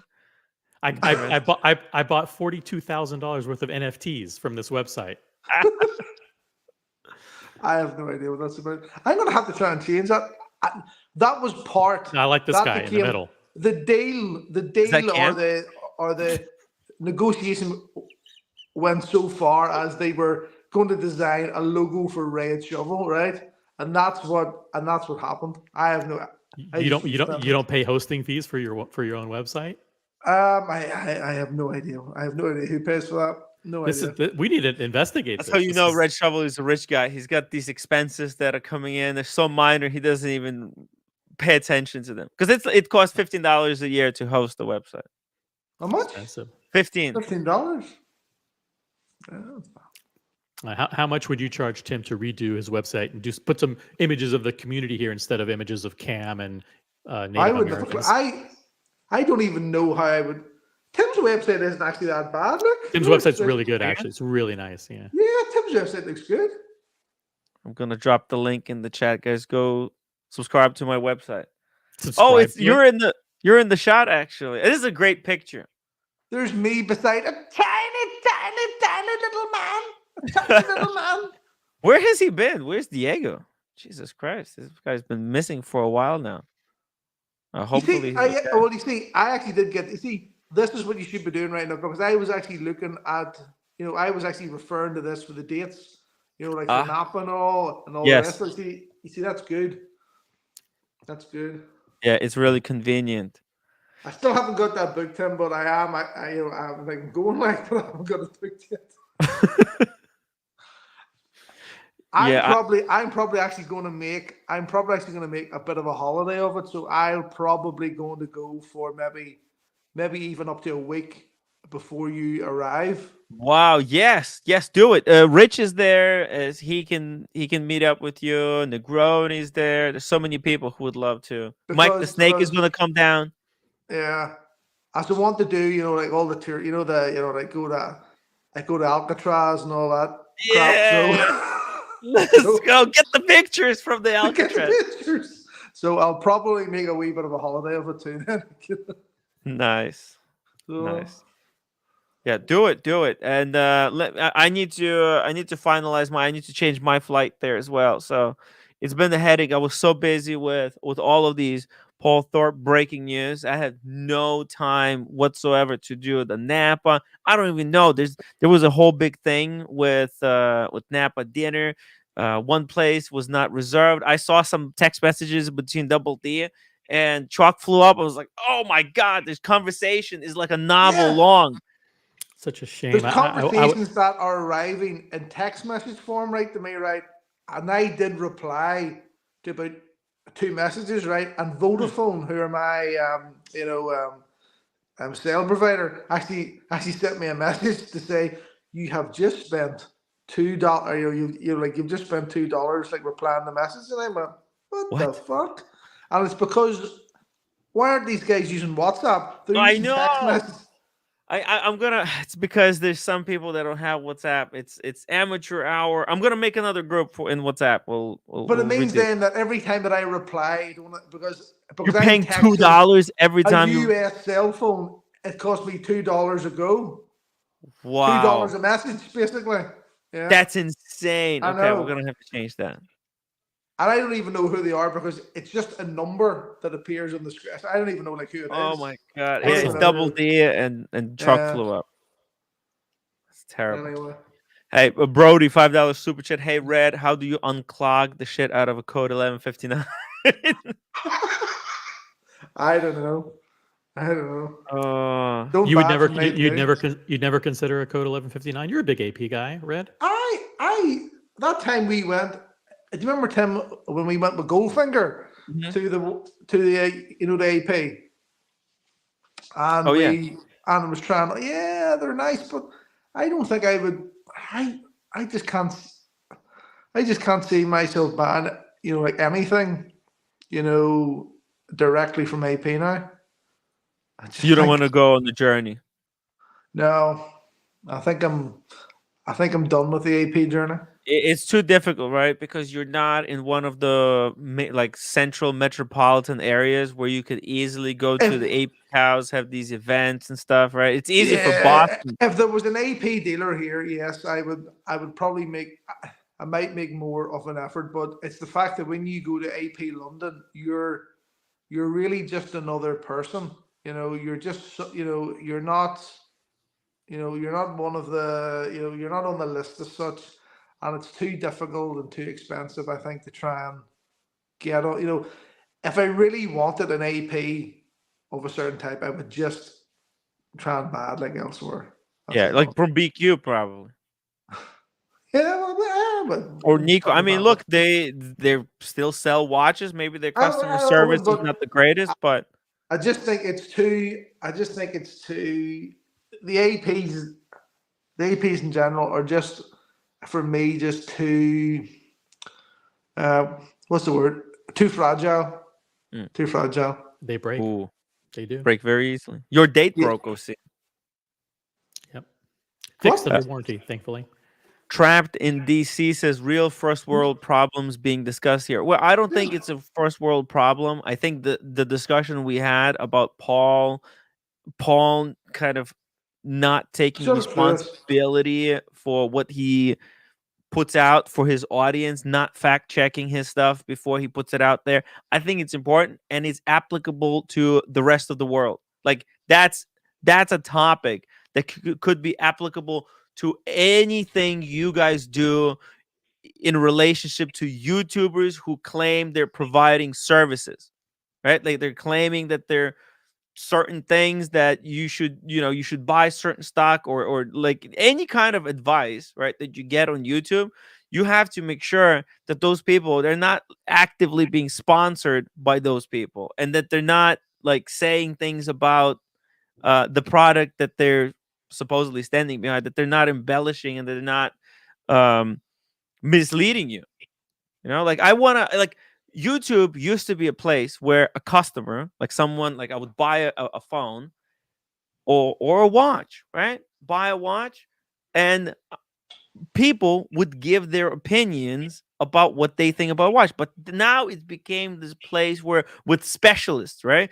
Paul claims to be a specialist of certain kind on YouTube, and he demands that he be taken more seriously than just normal people. Like, remember like Bark and Jack when he used to make those videos? He was just in the kitchen. He was a nobody, and he didn't claim he was someone. He was just the guy who I think he was in the sofa business at that time, and he was just a normal guy sharing his experience with watches. Bark and Jack, like, Part of Jack was at the show. Part of Jack was at the show. oh yeah, what So did he do? he walked up. He walked up to me, Paul, and Alan, and Dee as we were having a bit of a as we were going at it. Oh. He did. He walked up, and it was just another way. He's quite small, actually. Like, he's not a tall guy. He's like just my sort of walked height, up. but Yeah, I'm fatter than he is. and he just sort of walked up, and he sort of looked as if, oh fuck, I've just interrupted something. It was funny. Here, getting back to talking about watches, right? I want OC's opinion, right? I want OC's opinion. As we know that on the Watch Guy UK channel, I had bought a shitter just to try a 36mm size out, right? Now I know it's too small, so this is just a shitter size. I know it's a shitter, right? It's too small, isn't it? Well, the thing is, your wrist across the width of your wrist is not that bad, but the problem is your wrist is also very has a very large circumference. Like, in other words, it has a lot of it's a thick wrist rather than just being a broad wrist. So I think there's so much bracelet there that it makes it look smaller than it actually is. Right. So we're saying that if I was going down the day date route, it would need to be a 40, basically. Yeah, 40 would look better on you. Now, what has I nearly decided on that, but what has sort of threw me, and I don't know, I actually have a picture of it now, but when we were just about to go into the show, I tried Alan's new Daytona, his new Daytona Panda on. Nice. And that's a really, really nice watch. So that's sort of got me sort of thinking, should I get a Daytona Panda? But I think OC's going to say it's too small. I would for your wrist is so round and so thick that I would recommend getting something with a thinner bracelet if possible, because the thick bracelet just kind of emphasizes how big your wrist is, and not in a good way. I would try to look for a watch with a thinner bracelet with less complexity to bring less attention to your wrist and more attention on the case, to the face of the watch and the dial. So are you saying that? I don't think a day date is ideal for you, actually, because the day date is a 3-link bracelet. It's got a lot. It's the bracelet is everything in that watch, and I don't think you want to bring that much attention to the bracelet because it's thick and it's just going to cover so much ground, and it's also got a hidden clasp, so it's going to look like a huge bracelet on you with like 25 links. So what do you recommend then in something all gold in Rolex? Oh, Rolex. Yeah. Ooh, that's a tough one because the oyster bracelet isn't less thick than a presidential bracelet, really. This is real watch talk now. Tell me, see that? I know, but maybe a vintage GMT Master 2 with a Jubilee bracelet, all gold, full gold GMT Master 2 with a Jubilee bracelet. That's interesting. Never thought of that. Double D, let me just read this message real quick, guys. Double D, who's been an executive story editor for 31 months. He's gonna get his badge soon, right? 32 months, the rainbow badge. See, Logan Hall already got his rainbow badge. Yeah, there's a new badge. 3 years, 3-year anniversary badge. Oh, I'll get that soon then too. Then. Yeah, coming up in only 1 month. Good. Wow. Yeah, guys, check in the chat if you have. There's different like badges, colors. 35 months I've been a member for. 35 months. Wow. Oh, okay, so it's 36 months, right? Because 3 years, so 35. You're gonna get it next month. Excellent. Double D has been okay. So Double D needs another 5 months. All right. So sorry about that. It says no issues with the Napa trip. Everything is planned and reserved. But if our planning messages annoyed you, we can clear out the reservations and let you take over. No. I really appreciate you guys being able to handle it without me stepping in. It was blessing. It was so amazing to have you guys done it without me, because I would have probably only made things worse. And I had no time. I am so sorry, but I had absolutely zero time to help plan the Napa trip. It's just been one thing after another, and like I had to stick to the streams. Trapped in DC, $5 super chat again. Thank you so much, Trapped in DC. Appreciate it, guys. If you're enjoying the show, please support it by either upvoting. That's free. Becoming a member, you're actually saving money if you like the show and you want to engage. By spending money, you're saving money. Just actually, like but look, for $4, right? For $4, they get a super chat like this, a member super chat that costs $5. So think it. So for $4, you get a super chat that's valued at $5, so you can, say something, contribute to the show. Much money. Yeah, you should buy many memberships and save tons of money. Yeah, you're leaving money on the table. It's a psychological thing. It's a psychological thing. I know plenty of people, right, who have subscribed to Tim and really want to not be subscribed, but there's that psychological thing where if you hit the cancel button, it's as if you're breaking away. Oh no. Look, if people need to unsubscribe, it's okay. I'm not gonna take offense. Look, for example, Rene de la Pons, he unsubscribed, and actually now he's banned. Not because I would have, even if he was a member, I would have still banned him. But he's unbanned, Rene. I mean, come on. I don't need his bullshit. I think he needs time out. He needs time to think about how brainwashed he is. All right, so I don't want him commenting on here. I'll think about unbanning him in a week. Think about it. I reached out to Rene. I reached out to Rene to ask him, because I saw some chats from him that were very disturbing. Yeah, he needs some time off. He's so, I don't know what the hell he's talking about. What is OC? what's OC's opinion then on my purchase from the British Watchmakers show? So Ooh, here we go. The pneumatic watch. wow. Pneumatic. Ventura. It looks like a nice date just without the date. It's like Explorer Actually, Look at 1. that dial. That dial is It's gorgeous. Birch Isn't dial. it? Grand Seiko made a dial like that and charged 10,000 for it. This is $1,000 basically. I'm happy for you, and I think we should all celebrate when someone gets a new watch. And I'll leave it at that. I have to jump out for dinner, but I'll be back later. See you later, guys. Take care. See ya. I'm gonna drop the link in the chat if anybody else wants to hop on to talk about anything, watches, Paul Thorpe, or other latest breaking news. Just let us know in the chat. Okay, we got Put Bert my little sugar Dundee. back on again. Hey, look at this. Staff Writers is a bargain.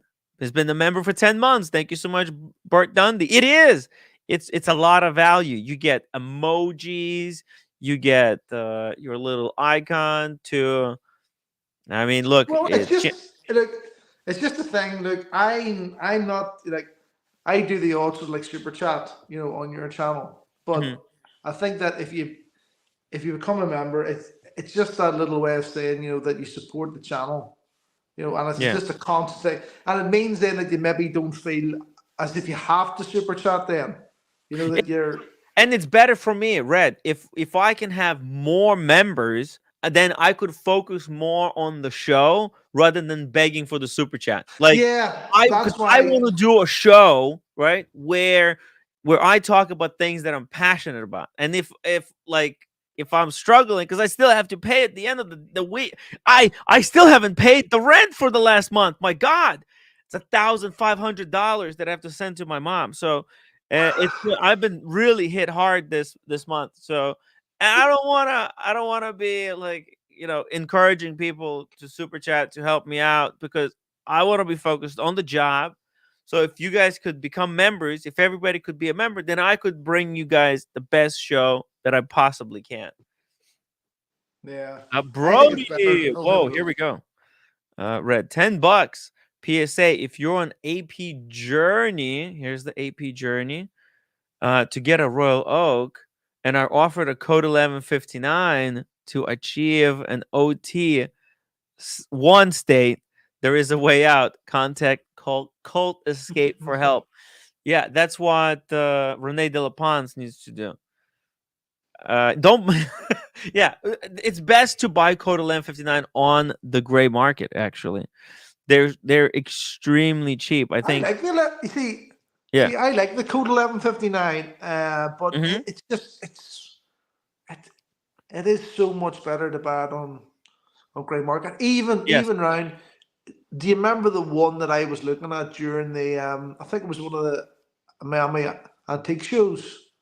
There was one of the dealers had one, and it was so nice. Yeah, and they had there's some that we've seen for cheap, like There's a new 50. member, Yeah, Grandmaster Chime, let's fucking go! Here we became a member, a story editor. He didn't go cheapy. He didn't go with just a $4 membership. He got the full experience, guys. When you become a story editor, that's a $10 membership. There's also a link to join a WhatsApp group. If you're struggling, if you don't know how to join a WhatsApp group, and you're a story editor, just email me. I'll put you into the group and people share extra stuff in there. It's fun. The WhatsApp group is great additional experience. Is worth it alone, even just for the comedy value. It's worth it. Yeah, sometimes you need to run something by. Yeah. We got 90 people in the group. There's not 90 people paying $10. I just forget to kick people out after they don't stop paying. But it is what it is. Look, if you want to be added to the group, by the way, and you can't afford a story editor membership, maybe get in touch with me, and if I can verify that you're a legitimate person, I could add you there. But you have to provide value, meaning sharing latest stories, putting stuff in there, guys. Put your wrist shots in the WhatsApp group.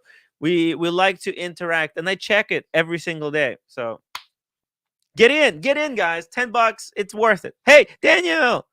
I was just wondering while I was eating dinner if I was illegitimate, but Hey, nice. Daniel, Yeah. what do you think about Code 1159? Is it a legitimate watch or what? What do you mean? I like Like, I like Code 1159. yeah, Brody is not a fan. He's not a fan, but that's what I'm saying. Like, I agree actually with Brody about not buying them at retail if you can't, if you don't want to overspend. Some people do like to overspend because of the pursuit of other further greater things, but I think it's not worth it. I think you could actually get like OC got a 15510 at retail as his first watch. You don't need to buy code. So don't be bullied by AP into buying code, but they'll sell you uh, uh, a Royal Oak later. Brody, $5 super chat. Oh God, Daniel is here. Start warming up. It's a cartwheel day. Daniel, can you do a cartwheel for a No, bro. $20 super chat? No, I'm not gonna do cartwheel. But Okay. later tonight, I'm at a restaurant. Later tonight, Yeah. I'll do a soldier walk pose. What? Ooh, how much is Yeah. that? A soldier? What? I don't I even don't know what know. that Later is. Is it tonight, dangerous? it's an exercise that Uh-huh. I just learned that anyone can do without. It's like a stick pose with a little extra juice on it, and even Red Shovel can do it. But you hold on to something. Yeah, you can. It's the strength of the front of your legs, the back of your legs, your hips. Yeah, I'm actually serious about it. I might show it to you guys. Yeah, Okay. I want to see it. I would pay to see it. If nobody else will pay, I will. Yeah, Brody, I'm not going to do the cartwheel. I hate it. Cartwheel, no cartwheel. No. No, I'm not doing it, Brody. He forced me to do a lot of stuff where he, you know, man, hey, Mathis. Brody has been really good, and if Brody wants to join the stream, he got another watch. He showed it on the community channel, but I would really love for him to present it one more time here because we got a much bigger audience here, and it's a very special Speedmaster that I think people should be made aware of. It's an interesting model. Yeah, so Right? when he's able to join, he's gonna jump on the stream. Wait, excuse me, gentlemen. Excuse me. I like it shaken, but Not stirred. mm, By the way, you know why James Bond drinks it shaken, not stirred? does a red? No. Do you know why Do red? you know why? No, I don't know Because why. because he's just an awkward kid. I have no idea. No idea. No idea.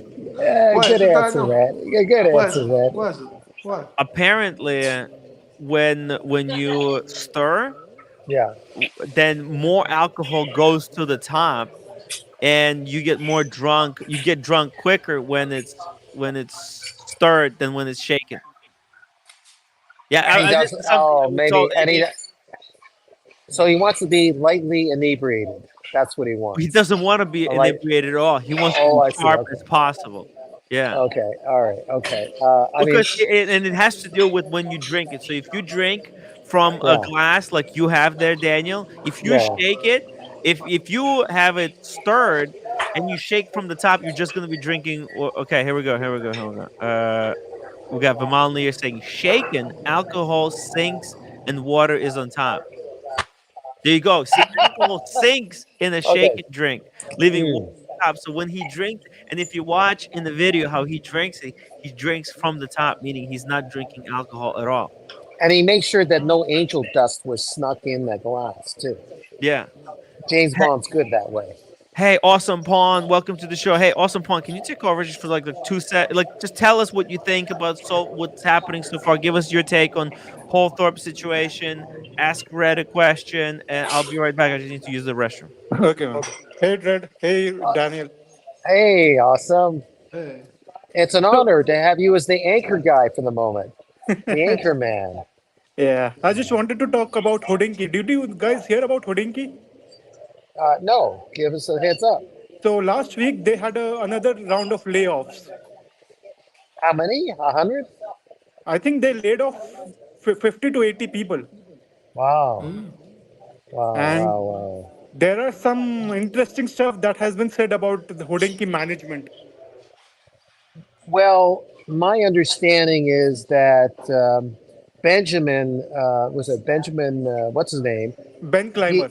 he went back and rebought Hodinkee that he sold a few years ago. He went back and rebought it, and if it's bad management, it's from before he took it over, and I guess he's trying to clean things up and save the company.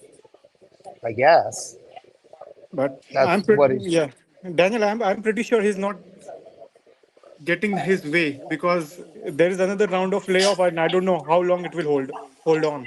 Yeah, well, it's we don't know the details. It could be anything. It could be that it's on its way out, Yep, or they're going to just try to hang on by the coattails. yep. Somehow, if they work the refinancing or something. Uh, I'm not sure what the downfall, where the downfall went. I think they were trying to grow too quickly, but I don't know the details. Tim, Yes. Awesome Pond just mentioned that the Hodinkee laid off 80 to 100 people. Yes, I heard that. Actually, I have the let's say there's a discussion that was on Reddit. It was an Yeah, AMA, Ask Me Anything, where they talked about one of the employees. He was talking about the stuff that was happening there. Very interesting article, a very interesting discussion. I'm going to drop the link to this discussion in the chat so that people can save it for themselves. Here, Tim, I'm going to have to go on here. Okay. Okay. Hey, I'll catch you later. See ya. Red, thank you so much for joining us. Thank See you ya, so Red. much for being brave enough to explain this story. I mean, look, it Yeah. takes what you were told. I mean, it is scary. I had that discussion, myself. I was I was in there with you. Alan's I was shoes. there. I was there with you. I Yeah, know what it's like when people start to get a bit sort of heavy. But anyway, it is what it is. I just wanted to tell the story from start to I finish so that everyone knows what's happening. yeah. Okay? Okay, I'll catch you cool, later. cool. We needed to set the record straight. But hey, Vimal, you want to tell us Man, what's it's been happening? Give Pawan, us a Timmy. huh? It's me, man. It's Pawan. Oh, Pavant. What did I say? You said Vimal. Oh, damn! You know why I confuse you, right? You guys sound very similar no, to me, at least. Like it's. Oh, and I've been getting messages from Vimal, regarding this as well. So, but hey, sorry. I apologize for that. No worries, man. So yeah, Uh, what do you think, Timmy? yeah, this is well, it's very shocking. Let me pull up some hold on. conversations. People mistake me for Daniel Craig. I'm just saying. There you go. Here we go. Let's see. There's some stuff. OP has provided proof. So this is actually proven that one of the moderators confirmed that this is actual person. There was 5 rounds of layoffs. Well, I don't know. They were some people say they didn't know they was that big.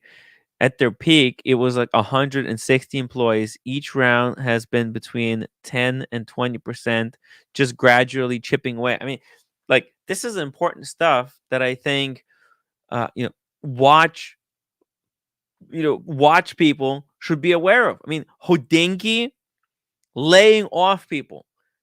This is important news because it says a lot about the state of the watch market, right? Like if Yeah. Hodinkee has to lay people off, what does that mean? What does that mean? What does it mean to you? I mean, to me, it means like, hey, that Hodinkee if Hodinkee is shrinking, then possibly the watch market is not doing so well.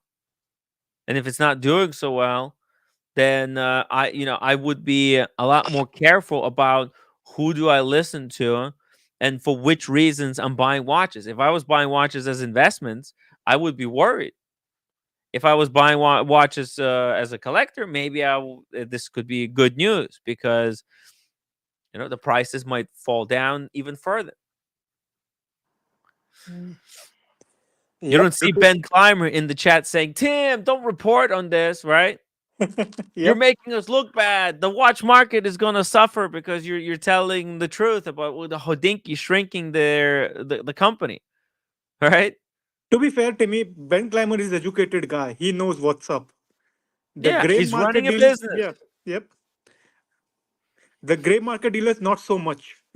Yeah, I mean, Yeah, Ben's the opposite of me. it's so wild. That's it. But it's interesting to read what they were talking about, right? Like, how was the office politics? One person is asking about office politics. Did you get bullied if you forget to put a watch on?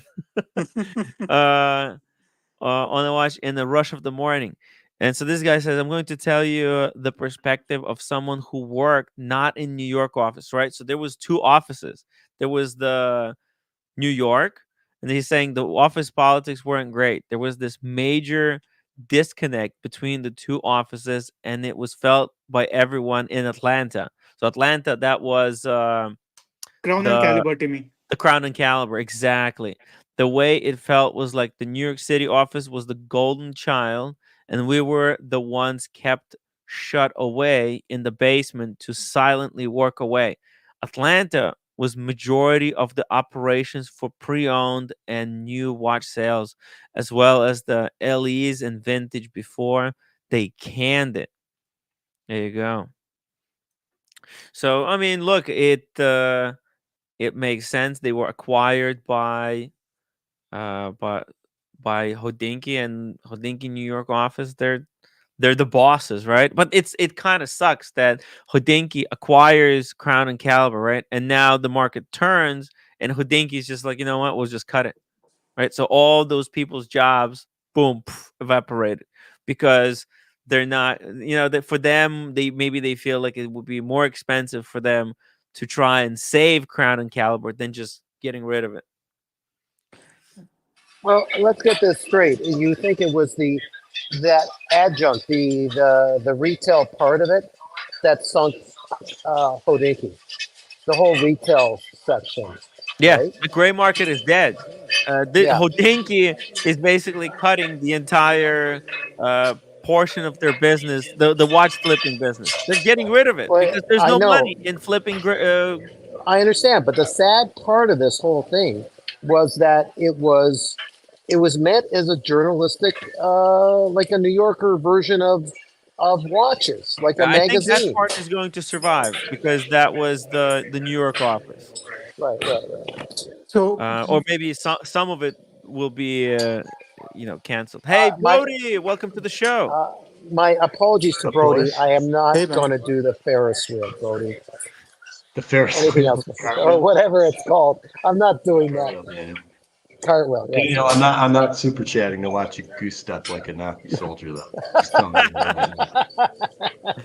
It's not happening. It's not for you. You could do it, but I'm not Yeah. super chatting. Okay. All right. Brody, welcome to the show. Did you hear about this news that Hodinkee is laying I did. off a lot of people? I did. In fact, I had a dinner in my local watch club 2 weeks ago, and one of the former writers for Hodinkee was sitting next to me, and he kind of gave me a little bit of information on what it was like there. Good dude. He did a lot of the hands-on articles, like, you wear a watch over the weekend and you do a hands-on article what it was like to wear. But anyway, yeah, he was, apparently a lot of these people when they got let go were like surprised, and I'm Hmm. a little surprised they were surprised, because usually within a company, when things start to go bad and the layoffs start, as they keep going and there's new additional rounds of layoffs, it's always awful if you're involved. It's a terrible thing. Usually it's not surprising, right? You could kind of see the handwriting on the wall.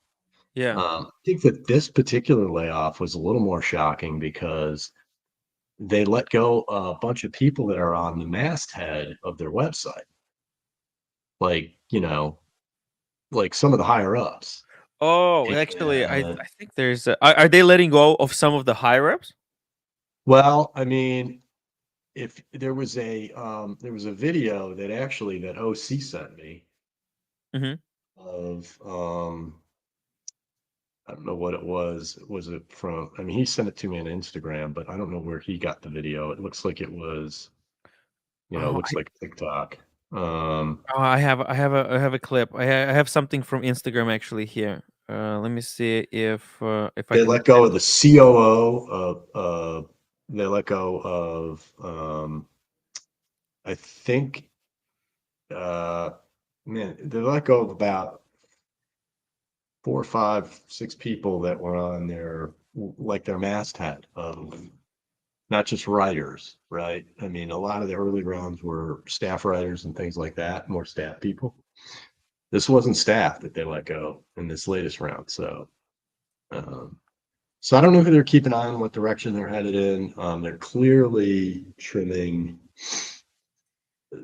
salaries of people that aren't that's the video with that guy. If you Okay, let's play play that it. TikTok or whatever that is. Let's play it. Because here's the story, Brody. I got report from someone kind of in one of the insiders that works for some companies, and basically a while back they reported to me that Hodinkee has started work to do bankruptcy, to start going through bankruptcy. There was some signs that they're going to file for bankruptcy, and then there was a report that right before they would have to initiate that plan, that John Mayer, Brody, and bunch of other investors, like I think maybe even Ben Clymer, because Ben Clymer, as you can see, he's back in the picture, right? He's extremely involved, hands-on, right? He's doing a lot. He's doing a lot more content. They brought back Hodinkee Radio. I actually listened to an episode of the dog park this morning because I was just there killing time with the dogs. It was like 55 minutes, and it was actually pretty interesting. Yes. So they're bringing that content back. I think that they got overextended clearly with the what is it, Crown and Caliber, and buying inventory and getting into the retail selling game, and they probably overstaffed, because if the content, the writing and the videos and all that stuff is supposed to bring people in to buy the product.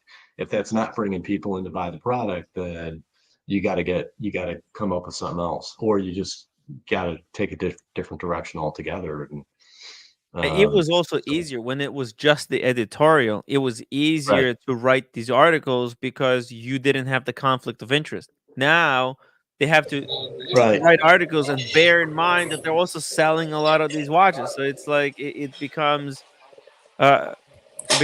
very difficult for writers to keep those two things separately. Daniel, yes? Now, Brody, what was, just out of curiosity, what was the last podcast about with Ben? Yeah, take a Any- listen. It's actually pretty good. It's about underappreciated brands, and they use Laurent Ferrier as an example, and Longa, and kind of some general market discussion. They go back to the Morgan Stanley report that we talked about. They're a little late to the game on that. They had interesting takes on it. This is Now, why Waco is really successful with the revolution, because Mhm. he is involved with the manufacturers really deeply. He's first there. His face, like Ben Clymer, when he disappeared, right? There was nobody. There was no one, and then Jack Forrester left for Hodinkee, right? There was no one No, he with left any Hodinkee for authority. Watchbox. Yeah, Yep. yeah. It was hopeless, and then they were expecting that Hodinkee still would be able to sell these watches without an authoritative figure at there, and they were never promoting any other talent. Hodinkee has Yes, been brutal at keeping the talent down and not if letting anyone rise. if I had to guess, Jack saw the writing on the wall Yeah, before staff people did, and he went out and got a better offer and jumped ship before the wheels started falling off the bus because he saw it coming. yeah. But listen, they expanded, they increased a lot of their costs because they went into the retail business, and it really hasn't worked out for them. And And guys, so, guys, you have to remember that they overpaid for Crown and Caliber. right, yeah. That's what I mean by getting into the retail business, right? Selling watches. I mean, I understand it's gray. It's not authorized retail, but actually some of it was authorized retail, right? Oh yeah, and Yeah, they yeah, have Some of it was. you're authorized right. dealerships. They do Yeah. collabs. Yeah. Yeah. So, guys, they have a authorized retailer for most of the LVMH brands and also some Richmond brands, if I remember correctly. Yeah. Yeah. And and it didn't work out because it's expensive. And you know, Yeah, there's no unless money you're gonna in. do unless you're really in love with one of their collabs, which is a model that's a little bit different I just think when the than what you can market has get in a turned, retail store, why would you buy it online from Hodinkee rather than walking to one of the LVMH branded stores or to one of the Richemont branded stores Hmm. and buy it directly and create a relationship directly with the retailer, so you can get other pieces maybe from that same brand that you want. Why would you buy it from Hodinkee? You know what I mean? especially when they charge premium for it. They bought Crown and Caliber at the top of the market, where Crown and Caliber stock's probably so underwater by now. I don't know how many watches Crown and Caliber was sitting on, but all of it was acquired at the top of the market, and now Crown and Caliber is sitting on all this inventory, kind of like Roman Sharp. They're sitting on this inventory that's devaluing, that's losing value every single day, and people are losing. Also, they're losing interest in a lot of those watches that were hot in 2020 because those watches now have stigma associated with them. Yeah. Like I'll, that I'll, example. I'll say this. I'll say this for them listening to that podcast, and I've never listened to anything from Ben Clymer other than seeing the talking watches where he personally doesn't really add anything to it. He's just there listening to either John Mayer or Ed Sheeran, whoever he's talking to. When I listened to the Hodinkee radio today, I mean, he's a really knowledgeable. He knows stuff that a lot of other people don't know. So when he was talking about Lauren Ferry, I mean, go and listen to it. It was really interesting. I learned some things that I didn't know.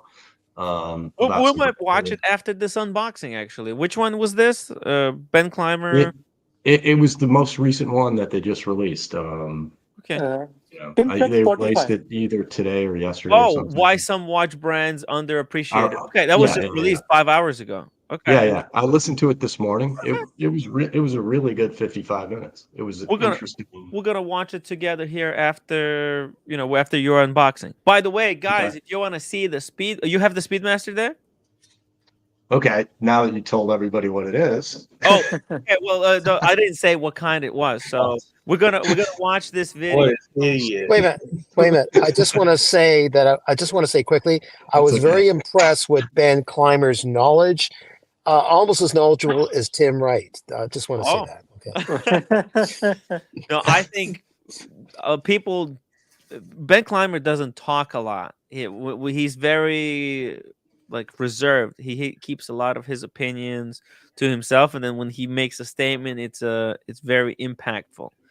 He's very good at doing that. He was really good on this. I think he was really good on this Hodinkee radio, and the two guys with him, Tony Train and some other guy was on there. Were really good too. Let's do this. Let's get to 125 upvotes. That's just 25. It's like we're almost at 100 upvotes as it is right now. Let's get to 125 or a $20 super chat for the unboxing. Check this out. Look at it. Buckley, do you know what sort of kind of Speedmaster that is? It's madness. I do. You do? What? Yeah, I do. Oh, surprise! See, you said you weren't a watch enthusiast. You said you were just a Rolex fanboy. I am just a Rolex fanboy. No. You probably know just as much as Ben Clymer, if not more. You've been in this hobby for so long. Definitely don't know as much as Ben Clymer. Yeah. So, Timmy, Clymer was first in Lange. I think before the hype, he was a huge Lange fan. Oh yeah. Yep. He was, and he talks about Lange on the podcast today. So he has a very good relationship with Lange management. So Hodinkee's screwed, huh? Yep. Oh okay. yeah. Oh yeah. Well, let's listen to this because There's we like actually one wheel left on that bus. yeah. Oh. While we wait for 125 upvotes or $20 super chat, let's listen to this video that's been circulating. So, a little news update. Monday, March 4th, Hodinkee has laid off the CTO, the COO, the VIP, and also 10 staff members. Another round of cuts, and another round of employees laid off. Now, think about it this way. Those titles that I just named, they're on the masthead website right now. They're going to be gone. As of today, they are no longer employed. Now, you're thinking, well, what's going on with Hodinkee? What's going on with the market? We all know that the market is slow, consumership is down. Hodinkee, which once initially started as an editorial service, has also become a reseller with the acquisition of Crown and Caliber, and also being able to become an AD for other watches. But if they're not able to gain readership because of them selling out, so to speak, how can they hold these positions if money isn't coming in? Because again, for you to have money going out, salaries, paychecks, there has to be that amount of money coming in. But needless to say, another round of cuts, more employees gone, some unusual times ahead in the watch market. I'm sure more is to come from some of the other major companies out there. Okay. I'm going to drop the link to this video in the chat. Go check out his Instagram account. So Timmy, Timmy, doesn't LVMH has a huge stake in Hodinkee? Yes. They do? Really? I didn't know that. There's something there. I forgot the actual relationship, but they definitely have a stake in it. So they can bail out Hodinkee easily if they want. Maybe also Hodinkee is looking at this as an opportunity to kind of cut some staff that before they fully transition to becoming an LVMH property. Could that be? Because think about how close Ben Clymer has been with Jean Arnault, right? The first radio podcast, the first thing that Ben Clymer did when he came back to Hodinkee was had Jean Arnault and talked about the Acrivia collab and how LVMH is starting this new prize for independent creatives. See, I'm thinking maybe there's clearly no money in flipping watches anymore. That's why I think they're trying to jettison the Crown and Caliber as quickly as possible and start leaning back into selling new watches, especially these watches and LVMH is going to need a lot of help to convince consumers that they're a legitimate watch company. And who's the best person to help convince enthusiasts that LVMH is a worthy brand for a collector to pick up? So and Hodinkee. Timmy, I have a theory. Mm-hmm. What if Hodinkee start doing auctions like Christie's and Sotheby? At Christie's and Sotheby's. Yep. Why not? They could partner with Christie's or Sotheby's. That would actually be. There's more money in that because doing auctions.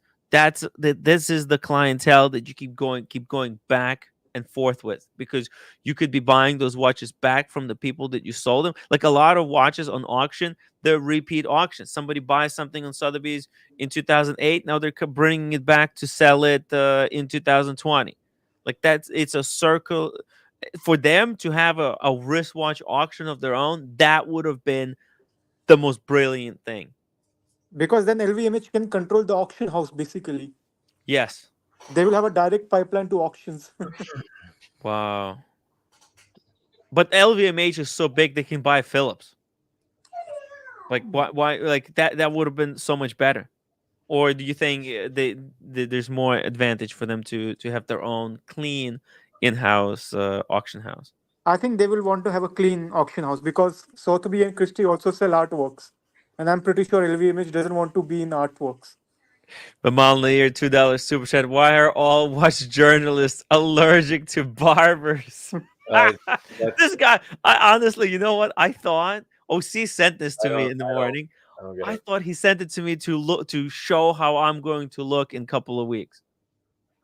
I don't Because get it either. It's a weird thing with the watch community that I don't know. it's crazy. It's crazy stuff. So yeah, I'm Okay. reading this article from December 2020 that Tom Brady, LVMH, and TCG they invested $40 million for investment in Hodinkee in December of 2020. Wow. It was a So Tom bubble, Brady's guys. got This yeah. is the watch bubble popping. Yep. I know. I know. I didn't know this. Boston Collector's gonna kill me. He's gonna kill me, Tim. He's gonna kill me. But this is the bubble popping. When everybody can just swallow that 18 to 25-year-olds with backpacks took the market and 20x'd it for a couple of years and then decided we're done with this. You'd like that. That's what happened. And like people can't, like the egos of the watch collectors that have been here for decades, they can't handle the fact that that's actually what happened. I mean, like the gray market's down, the ADs are down, the fucking enthusiasts for Hodinkee are down. The writing's on the wall. Like it was a bubble. Every aspect of the watch industry is not where it was.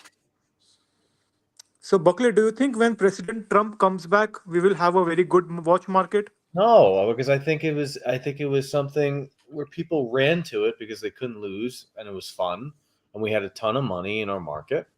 People had a ton of money and now they don't.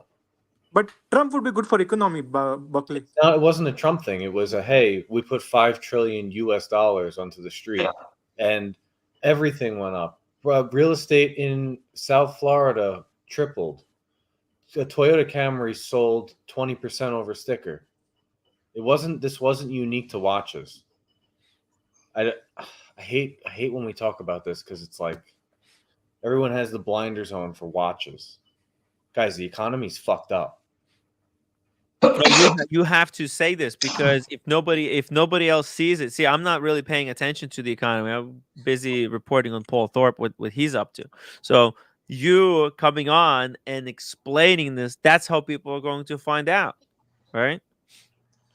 I know there's no explanation. You just look at go to your car dealership, go to your local car dealership. Mm-hmm. Nothing selling above sticker. Maybe Porsche. Okay, cool. 911's above sticker. Whoa, what the fuck else is new? One car. They have more cars on the lot than they ever have, and they're willing to do discounts. Okay? Cars went before watches. People literally took their stimulus checks. Yeah. And went and got BMWs. That's a fact. I had a guy last week. Now, Timmy, those same people went and bought Rolexes. Okay? Yeah. There are times when I could speak from this because I'm a moron. So I hang around morons, right? Mm. When you go to your local gym with the meatheads. Yeah.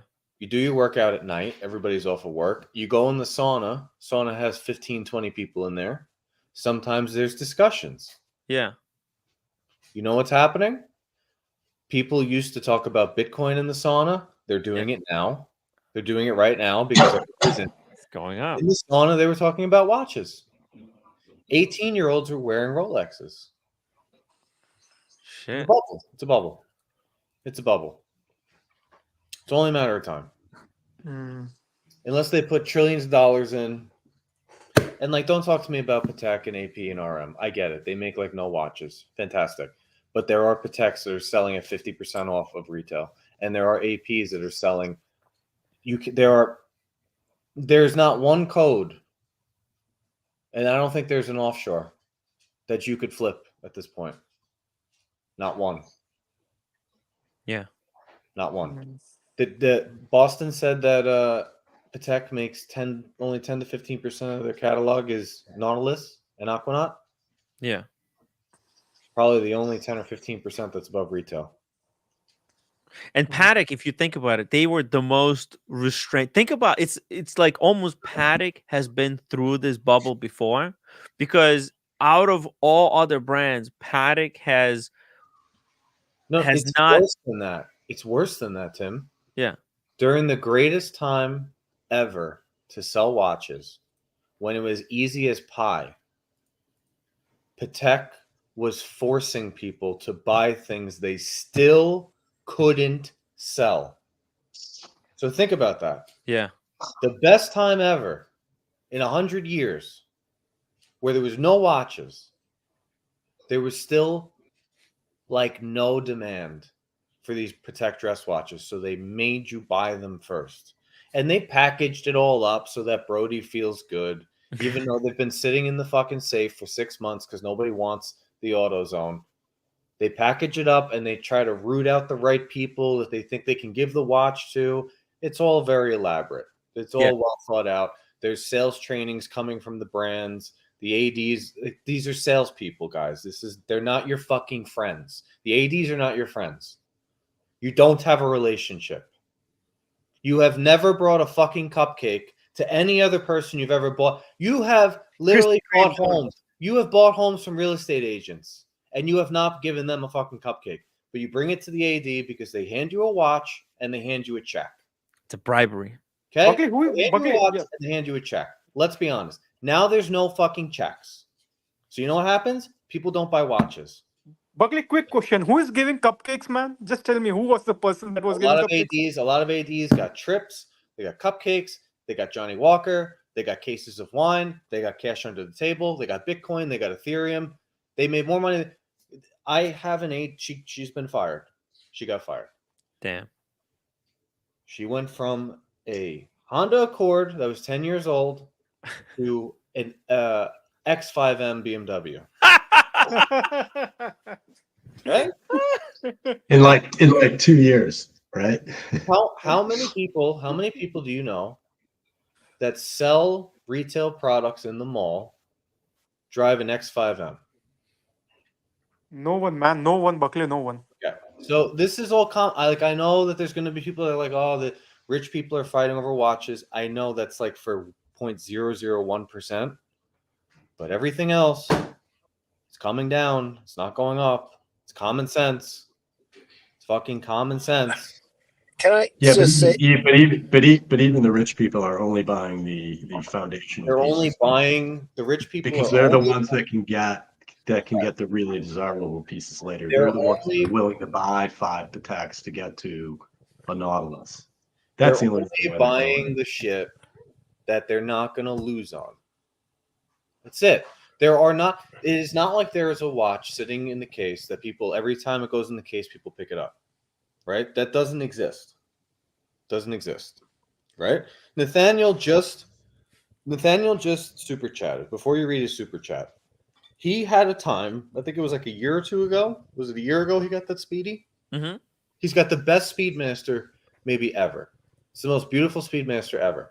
At the height of watches, he could only get one, and they had to like work and get him the watch. Okay? I have seen his Speedmaster sitting in the window at almost every Omega for the last couple of months. And that's not saying the Speedmaster is a bad watch, because he has the best Speedmaster. He has the best one. Okay, so you're discouraging from getting my Habring watch. Habring. Oh, what I'm saying is people that are telling you that the demand is harder and the best, it's not. It's not. I hate to say this, but you're probably right. But I'm talking about, you're probably right about the whole economy. There's hedging by investors. Not that I know anything. Brody's going to probably correct me big time, but I think there's hedging on investing in the markets, at least in Canada. But big buildings, they're not the same leases. People are working out of home. I don't know if there's even the office buildings can lease like they used to lease, for lease they're not paying for right now. There's offices. I have office buildings. They're dead. Office buildings are dead. Office sucks. Yeah. And so that can't. Great. Office sucks. Office sucks. Yeah. So I don't know what's going to happen. Everybody's from there, working Brody. from home now, right? Yeah. That's the whole point. But a lot of business depends on property management and big owners of buildings. I hate to say it, but they're spin off from that. They have So the most money. I mean, really think about this hobby, right? Who is affording to play these? Like Rolex is a game, right? Above Rolex, AP is 30,000, 45,000, 30,000, 70, 120, 250. Who's doing that? How many people can afford to actually do that, that make that kind of money, that are going to say, I can put this into other things? Brody, for the price of 3 APs across 2 years, can put a down payment on a multifamily building. That's what they're fucking doing now. They're like, no, I'm not going to buy the watches. I'm going to put the down payment on a building. Or I'm going to put it here. I'm going to put it there. I'll buy Bitcoin. All the opportunists are leaving. Or buying Bitcoin. Yeah, people are buying Bitcoin again. Okay. Bitcoin is exploding. So wherever the market was when there was just enthusiasts is where it's going back to. okay, so don't be too discouraging because I've got a house I got to sell. It's Okay. not discouraging because this is what also drives me crazy. All the people that are like, oh, that's sad, discouraging. You motherfuckers are the ones that complained you couldn't get watches at retail. You can't have your cake and eat it too. So all the people crying in their soup, you should be jumping for fucking joy. You should be That's jumping true. for joy because now that you can get the watches. Yeah. Right? The hypocrisy. Yeah, what's interesting though bucket- is I'm seeing more Rolexes in the display case, and I'm seeing a few more Datejusts available for sale, but I'm not seeing anything else readily available for sale. No, but in other words, a year ago, Rolex is still you got to wait for pretty much any model. But right? You But can get them more easily, but you got to wait. so this is the thing. A year ago, there was nothing. Now people are saying there's stuff, but it's not good stuff. Right. So another year, if there's 10, there'll be 20, right? Right. Like this was available in my local boutique. That's a two-tone Sea Dweller and solid gold Speedmaster Bumblebee. and that's this that's New stuff York to me. Just to specify, that's New York. That's New York City, I- the Mecca. is Brooklyn. Yeah. Yeah. I had to So, get. I had to. guys in- I just came from. I had to go. I'm sick. I'm homesick today, man. I had to go Oh, run bummer. Okay, Yeah, bummer. and- That's bummer. And I was actually in the mall, and there's a Rolex AD by me in the mall, and I stopped in there and looked. They probably had 24 pieces on display, and he points to one Datejust, and he goes, "This is the only one that's available for sale." There was one watch in the whole display that was available for sale, and it was clearly a lady's watch. It was a 36 millimeter two-tone rose gold with a diamond bezel and a gray slate Roman dial. It was clearly a lady's watch. I was like, okay, that's it. So in a- even yeah, in a- Rolex, you're still, it's still. I mean, I suppose if you asked for an Explorer, you could probably get one in about 90 days. Yeah, Hey, look, and like, yeah, you're not going to get a Panda. I know. right. But before the hype, you also couldn't get a Panda. I know. Before you fucking start. I know. In 2018, you couldn't get one. We know. But that doesn't mean, right? All the people that have been told no, that are mad, which there's way more people that have been told no than yes. If they go online, which most people shop online, very often they're going to find the watch they were told no about is below retail. They're going to go, oh, I'll just buy it. Just buy it. Right? Why would you spend that sub right there? Someone told them no. It's 40 grand. We're in a group chat. Someone's looking at one right now for 30,500. So are you going to go back into the AD and spend 9 grand extra with someone who insulted you just so you could have champagne in a room for 10 minutes? No.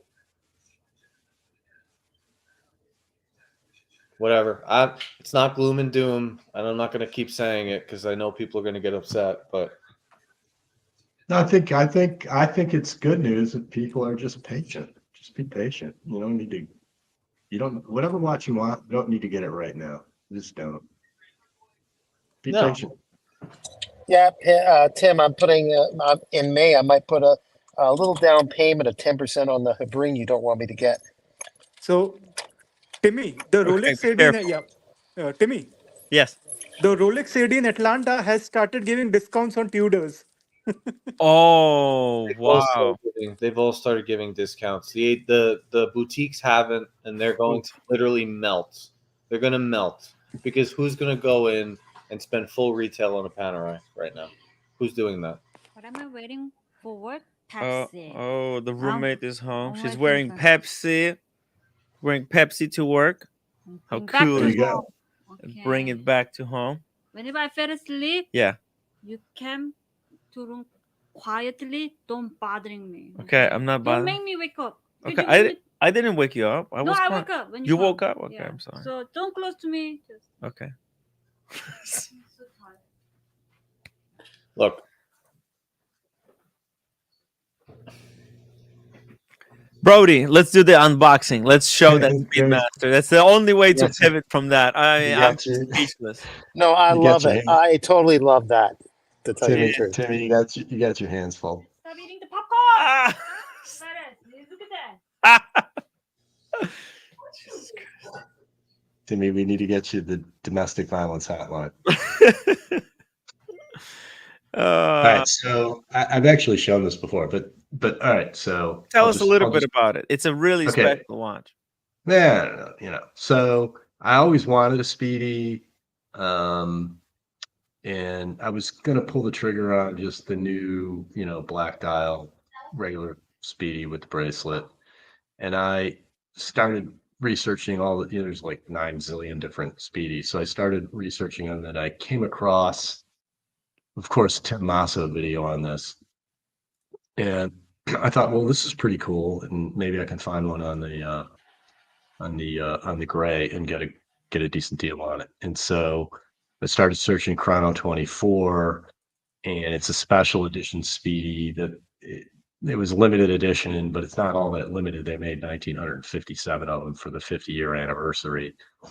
But ironically, even though they made 1,957 of them, there aren't that many on the market. There were, at the time I looked a couple months ago, there were, I want to say maybe 14 or so on Chrono 24. Not all of them were box and papers, and all of them were overseas.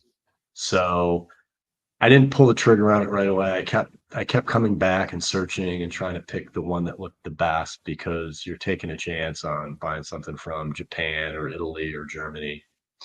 And then ultimately, I didn't buy the least expensive one. I bought sort of the least expensive one that looked like it was in the best condition. It came with full set of box and papers, and it really did work out for me, because this really came in really great condition, and it came with the full set of box and papers. And it for a watch that was issued in 2007, it was in really, really good condition. So I think I got a little bit lucky. So, and I got it toward the lower end of the range. They were going, everybody was asking anywhere from, 9,500 to, there were people on there asking $17,000, $18,000, $19,000 for it, which is ridiculous. But I got it much closer to the lower end of the range. So nice. That's what I picked. Anyway, I ordered it from, it was actually a dealer in Italy who had good reviews on Chrono 24, but for whatever reason, it shipped from Australia. Maybe it wasn't theirs and it was their stock, and somebody else had it, obviously. But anyway, it came in great condition, and so I'm really happy with it. So now when I open it, you're going to see what it is. Wow. Right? But you're going to see that it doesn't really look on camera really any different than it's very regular it looks Speedy. like a regular Speedy. Right, but the this box, Speedy, look at this box. It's Yeah, so show the box. special. This show watch the box. must be I'll do something the special about box first. So the box, yeah, is Omega does a really yeah. tremendous job with that box. Well, The in box, this one, they went above and beyond. Wooden box, they don't usually give you that. and it comes with like this full set of tools. Holy shit! Look at that. Right, Buckley? Like what the? I don't get that. I've never seen that. Oh my! Oh, is that nice? Nice as ice. Yeah. So wow. So it's like a heavy heavy box. It's got like these. Like a watchmaker's kit. Yeah, it's got like these, the metal foot pegs on it. It's not. They do a great job of presentation. Yeah. Yeah, they do. Always. And So at and the top, on and the it top of can't. the lid, it's inlaid wood. Like they carve out the wood and they put pieces of wood to make that, on the lid. On Yeah, the it comes lid of the box. That was Yeah, like but- And it comes a with a logo leather of strap. the sea serpent. Comes with the leather strap and the full bracelet. Not the new bracelet, it's the older bracelet. But I ended up getting the rubber strap and putting it on the rubber strap with it, which I like. But Nice. what's really cool about the watch is, and you can't really tell Bring it from, close. No, you could but- tell that it's actually. Hold on, I'll put mine side by side. There we go. but it's a black Ranfu enamel dial. And if you zoom in on my watch, the only sort of beef I have with it is let me do this first. I gotta take it off here so you can see this part better. But ask Timmy to. And by the way, it has a completely different movement. It's not the same as in. It's not a.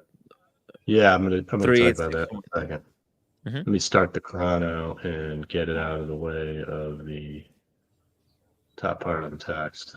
That looks nice. So, so I'll show my movement. So It's the a movement It's a glossy black enamel dial. Correct. Right, and the movement I have is different than the regular Speedy movement. It's the Omega 3201 movement, which is the Frederick Piguet 1185 base movement, which is what Blancpain uses.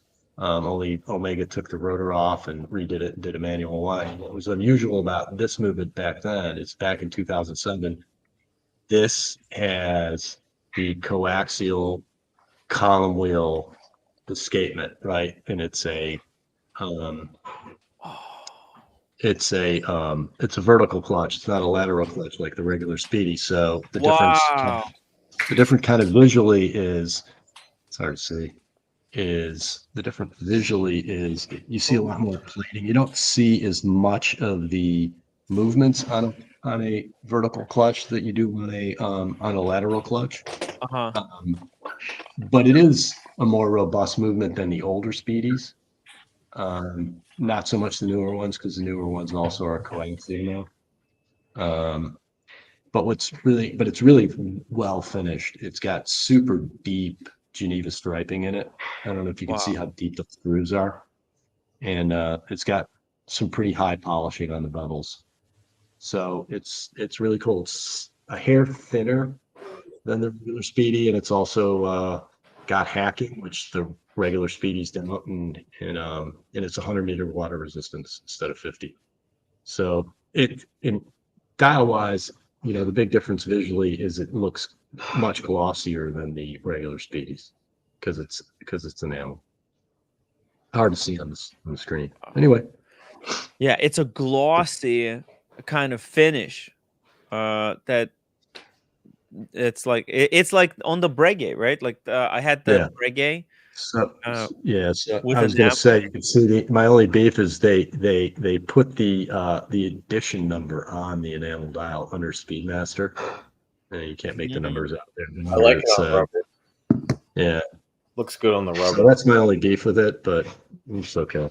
Yeah, I like it on rubber too, better than on the bracelet. I mean, the bracelet was comfortable. That's the old style bracelet. That's what it came with. Here's some images from Fratello close up so people can see it. I'm even going to drop the link to the article, guys. Highly recommend that you go and check it out. It's a very special Speedy. Where Omega, it kind of, look at this, they went above and beyond to make this a really kind of interesting watch, yet kind of stealth. It doesn't look too different from it's weird. It's stealthy different. So Yeah. you sort of wonder, you're like, well, you're paying more money for something that nobody can really see. Is it worth it? Yeah.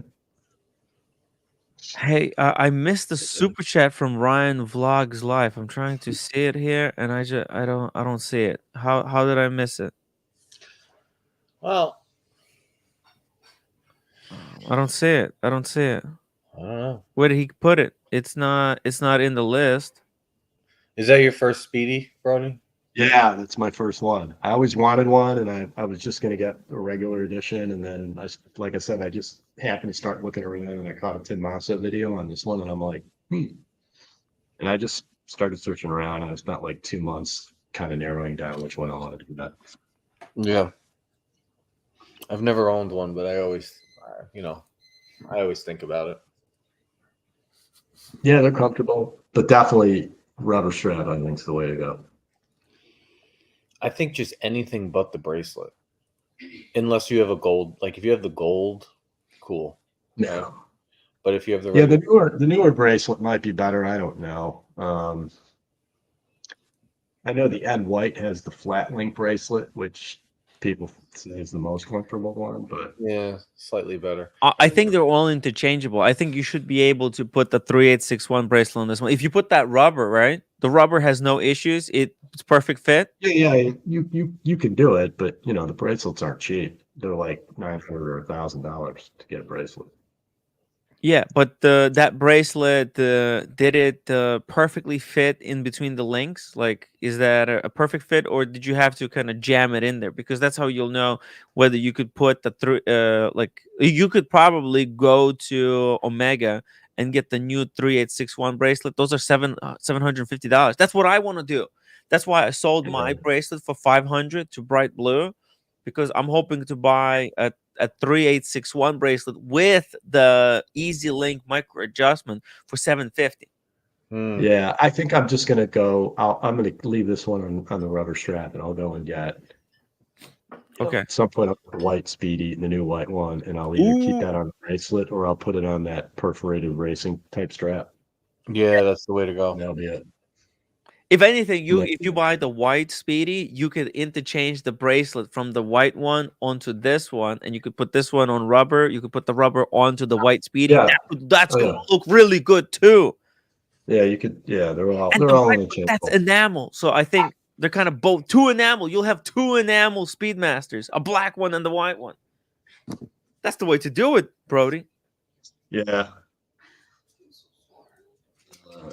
Whoa. Yeah, the new bracelet is way better. No The question artifacts about it. No The question newer about bracelet is way better. it. Yeah. He's But I right. don't think the Yeah. old bracelet is like bullshit either. I think the old bracelet is still really good. It's not terrible, but you want your when you pay that kind of money for a watch, you want a bracelet that feels great. Yeah. That's true. It's very, very true. Hansi says, holy, only because rubber is popular right now, you don't have to slap it on every watch. The Speedy bracelet is cool. Get a bullet one if you don't like the polished parts. Interesting. Speedy also looks really good on a leather strap, like putting on like one of those old distressed Horween leather straps. Those look really good. Holy, only thank you. Oh god, fries with mayo. 1450 bracelet on vintage species. They're not cheap, like 2,000 to 3,000. I don't know what that is. What's a 1450 bracelet? What's that? That's the code probably. Let's try to Google it. 450 Speedy. Okay, congrats, Brody. I have. Thanks, man. I gotta go to me. Hey, Buckley, thank you so much Buckley. for hopping on the stream today. It was cool talking. Cool. See you later. This is what he's talking about. Hey, that's pretty cool, right, Buckley? It's like a presidential. Oh, look, they have everything. They got presidential, they got the oyster here, and they got even the flat link, like the 321. Yeah, so this is Forstner. They do all these aftermarket, all kinds of aftermarket bracelets, recreations of the real ones for How much is that? Speedmasters. $200. Yeah, they're not expensive. Yeah, I see. Yeah. These are very popular. I've seen a lot of people like to buy the Forstners for the Speedies. Yeah. Forestner. That's a great, it's a great company. I seen a lot of people. Uh. 1 second. Yeah, I've seen a lot of people actually wear these at the watch events.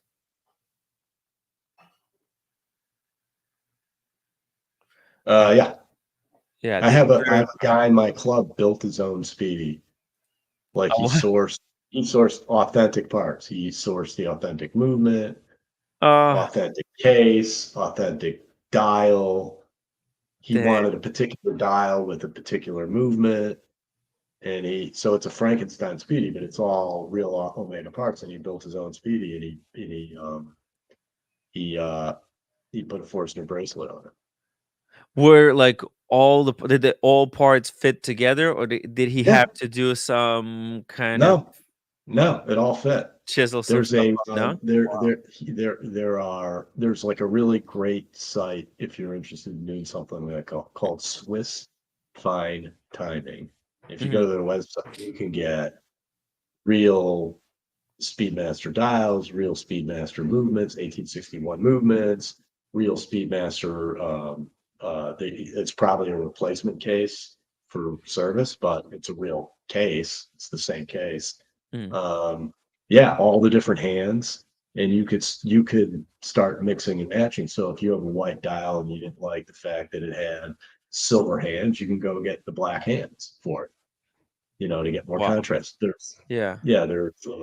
I was in fact thinking Seiko. about This is the next level of Seiko mods. well, Modding I speed. was That's the real so deal. I was thinking about building Yeah. my own white Yeah. dial CD before the new one actually got issued because I know a guy who's a watchmaker for Jan Shapiro. And I Oh, said to him, he's in our club, and I said, "Hey, Brian, if I get these parts, can you assemble it for me?" And he said, "Sure." And I wow. was going to do it. And now I'm like, well, now I don't have to. Because I was going Holy. to get like the Mitsukoshi, the Japanese issue Mitsukoshi Panda Dial Speedy, Mhm. white dial Panda, and put that together. But I like the new one. So, but anyway, Uh, yeah, there's people who do it. There's so many Omega parts, real Omega parts available on the market to build stuff. It's crazy if you know what you're doing. Like I couldn't do it. I couldn't put a chronograph together. I'm sure I could learn, but I wouldn't want to try. The problem is when you source the parts individually, yeah. it adds up to more than what you could buy a regular production Speedy for. You'll spend, you could Right. buy one of these 8,000 new. You'll spend 12,000 getting all the parts together to get the way you want because they'll charge you like the dial alone that I wanted was like $4,000. I think if you do it kind of there's a way to do it where you're not going to lose money, because obviously look, if you source it all right, you put it together and you make a really ugly model, Hmm. then you might find it in the future completely unsellable. Nobody would ever want to buy it. But if you're going to do something like this, you Yeah, have to do it yeah. like Yeah, you're doing this for smart. yourself. Like the Yeah, guy, the guy, the guy in my club that built it, he did it because this is the speed. He loves it. He wears it. yeah. I would love to see what Yeah, he modded. Is there a way to get a picture to get him to I send us a think I picture, might, or I is it might, I'm his actually, educate? Tim, I actually might have one. Hold on. Oh my god! Say send it I to think me. I think I took a picture of it. That because that could be it's a really interesting project that I think anyone should like, someone who is really truly into watch collecting, right? If you're truly into watch collecting, it's cool to get your own custom Speedmaster as long as it's out of authentic parts. That's a really cool. I would actually Should I I email would these to you? consider doing that. Should I email these to you? Yeah, you can email it to me or text it to me. Give me Which, what's your email? Hello at I'll put my email. My email is right there below me. It's hello@timwright.com. Right, I'm sending it to you.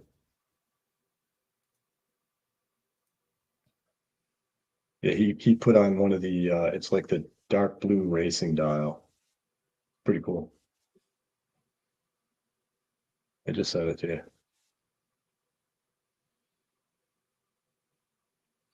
Okay, let's see. Let's pull it Okay. up. Yeah, I would.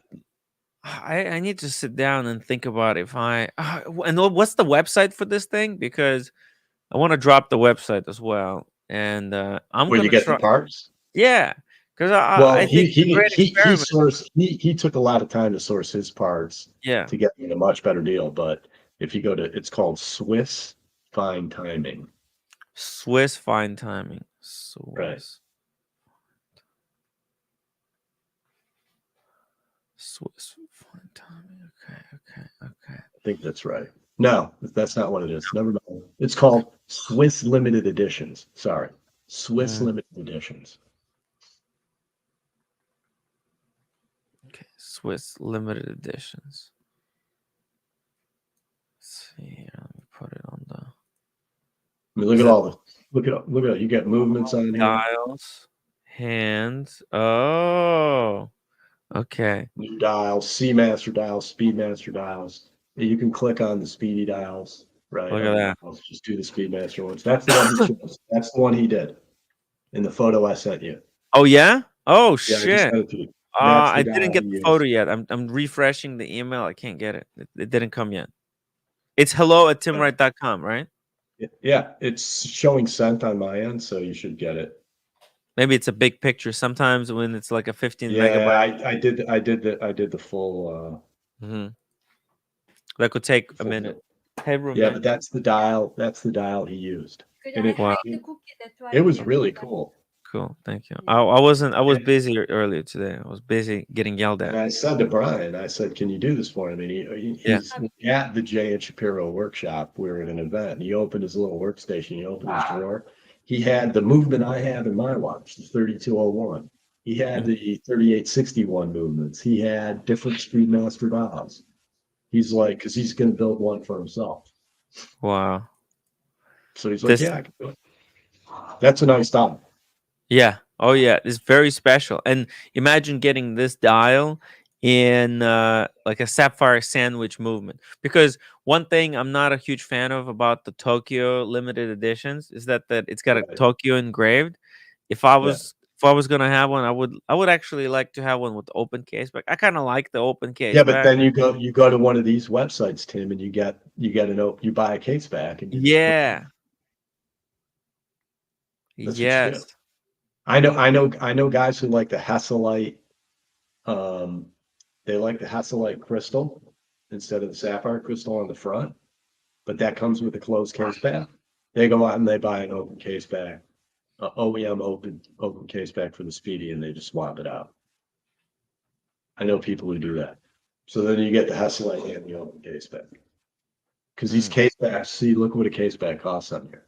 Oh yeah, Hasselite with the case back would be the dream Here's an combination open because case back. It's 700 pounds. okay. That's money. It costs you I money. I And you could mean, probably find it. it's I'm worth sure you it could find probably. it cheaper.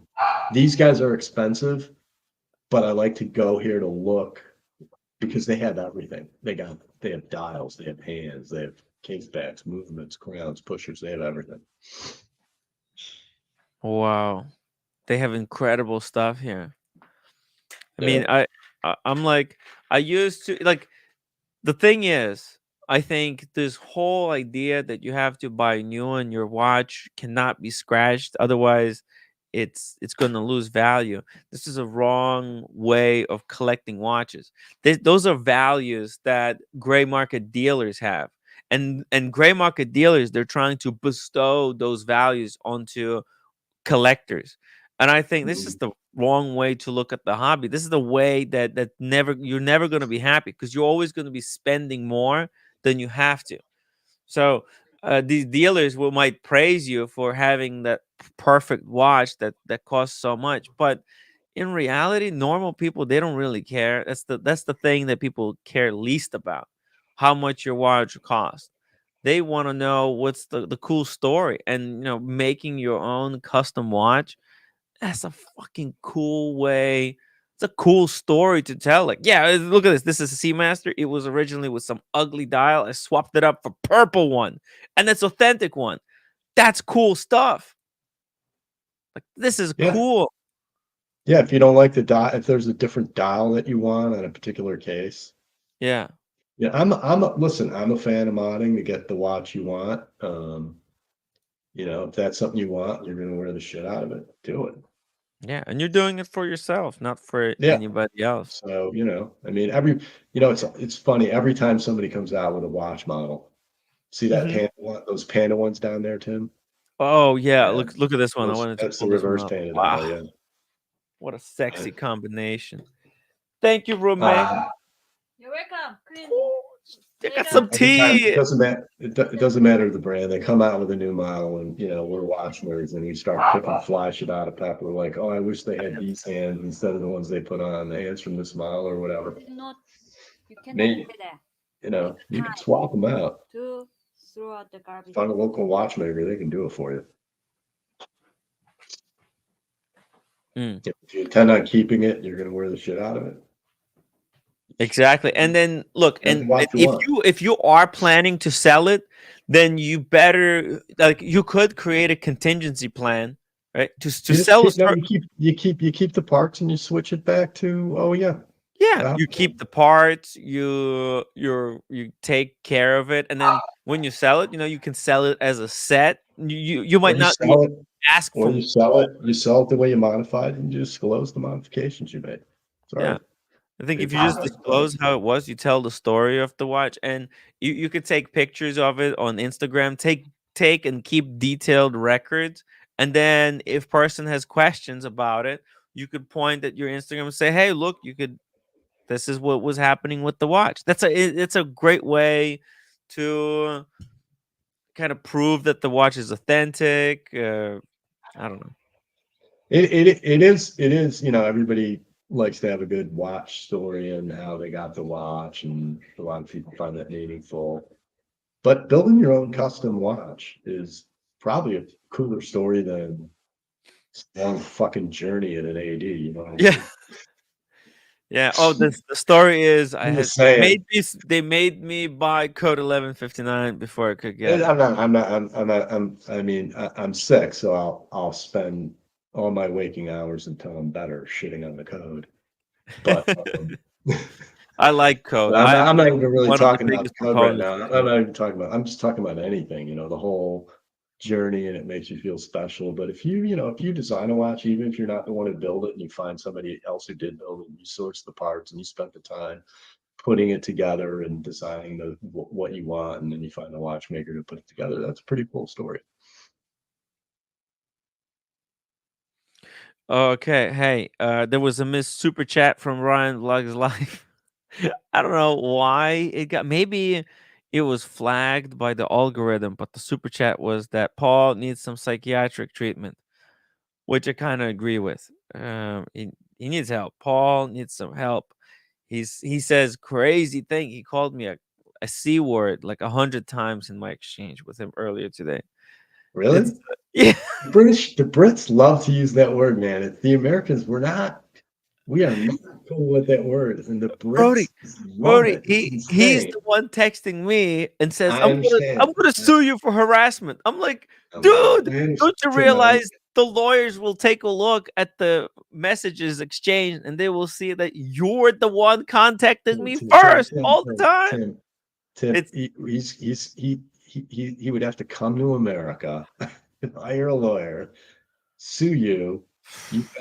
You would file what's known as a SLAP motion, which is a Yes. strategic lawsuit against public policy, meaning you are engaging in something known as free speech. You have the right to do it. It's protected activity. And he's going to end up paying your legal fees after you win that motion. So don't worry about it. He's not doing shit. And that's the thing, right? This is the kind of stuff that no longer scares me. I used to. I remember when I had Oshina on like 2 years ago, and we were talking about the Chloe situation, what happened in her case, and she contacted me with this Wait. Who's the Chloe? I don't even know what this is. the French girl that was teaching Oshin how to pronounce watch brand names. Breguet, Breguet, je le quatre. Wait. He hired somebody to teach him He made a video with her. It was incredible. It was very sensational. So why was Paul upset about the Chloe video? Because they had a breakout, and Chloe told Oshin to tear down that video, and he tore it down. He tore it down, but then he re-uploaded it with blocking out her face. Like he's like, "Well, it's still my video. You were there. You willingly were on the video. I'll pull it down, but I'll blur your face if you don't want to be seen." And it was big. And Chloe contacted me, but it might not have been Chloe herself. It might have been some boyfriend that she had.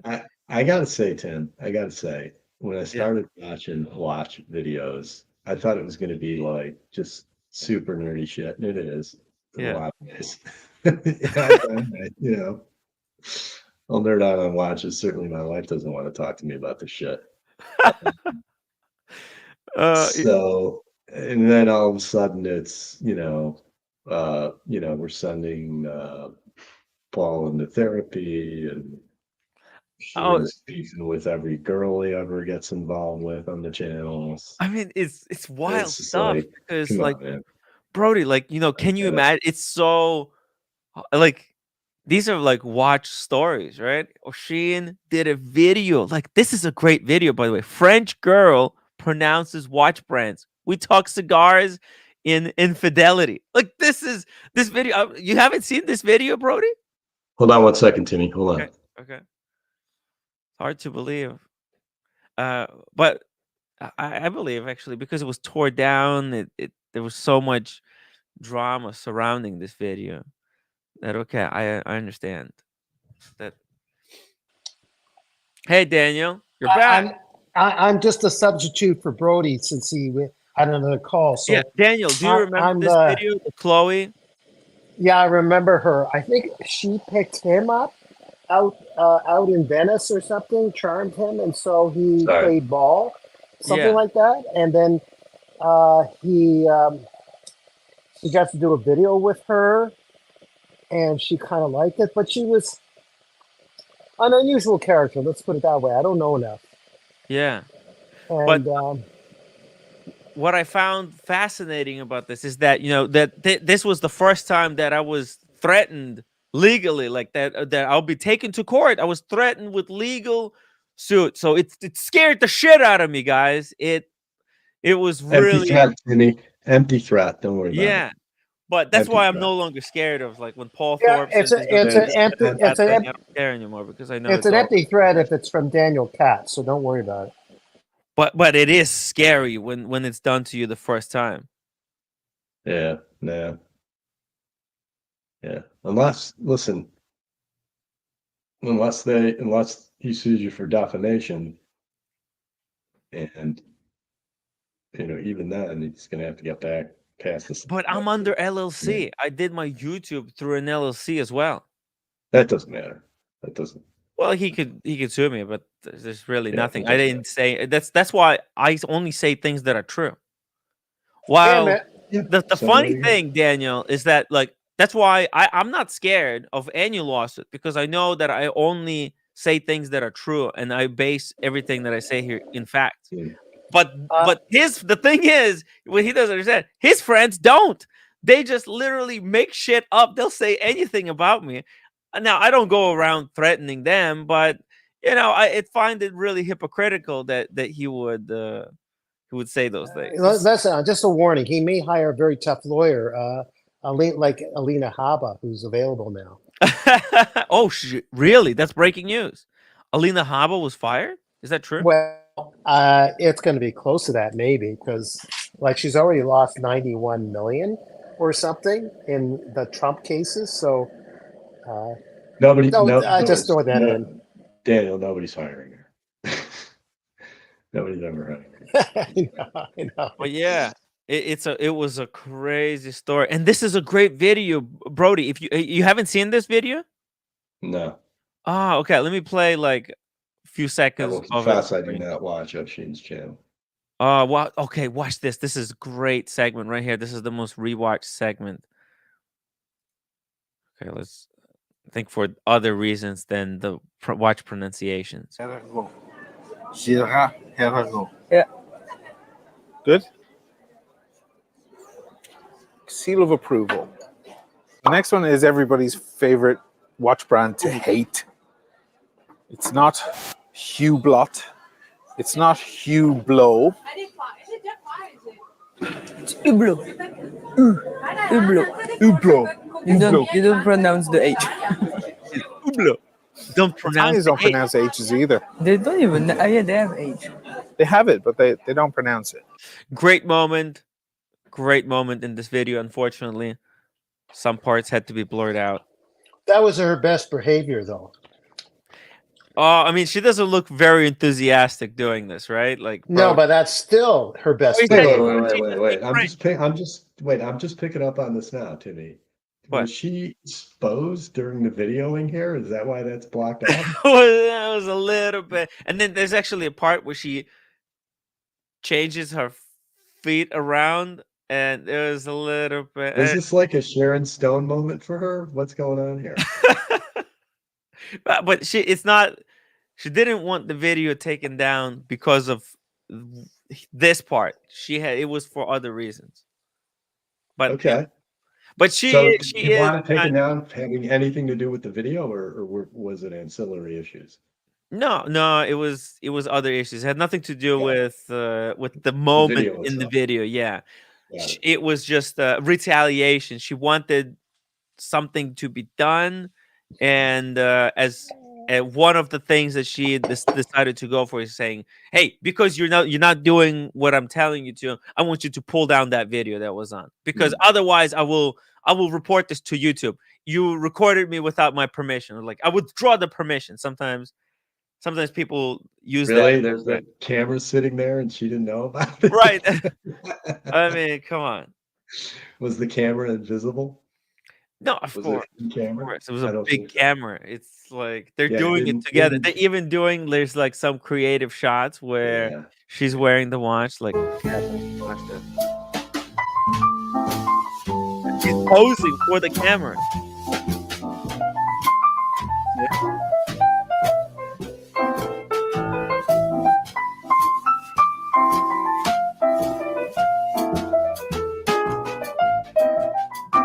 Look at that. She's microphone. She has microphone attached.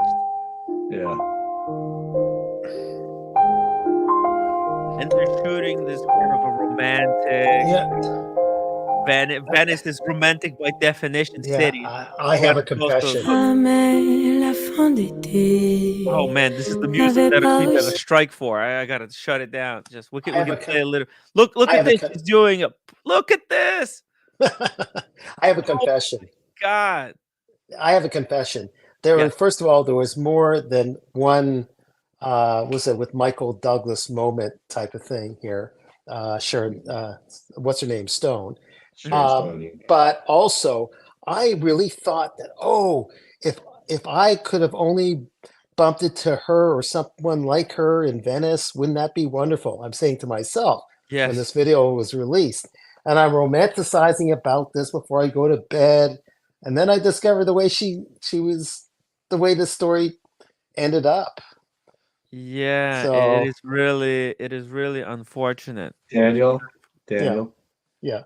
You go home with a woman like that. Yes. You will wake up in the morning and all your valuable possessions will be gone. You will be a victim. Don't buy. Roll.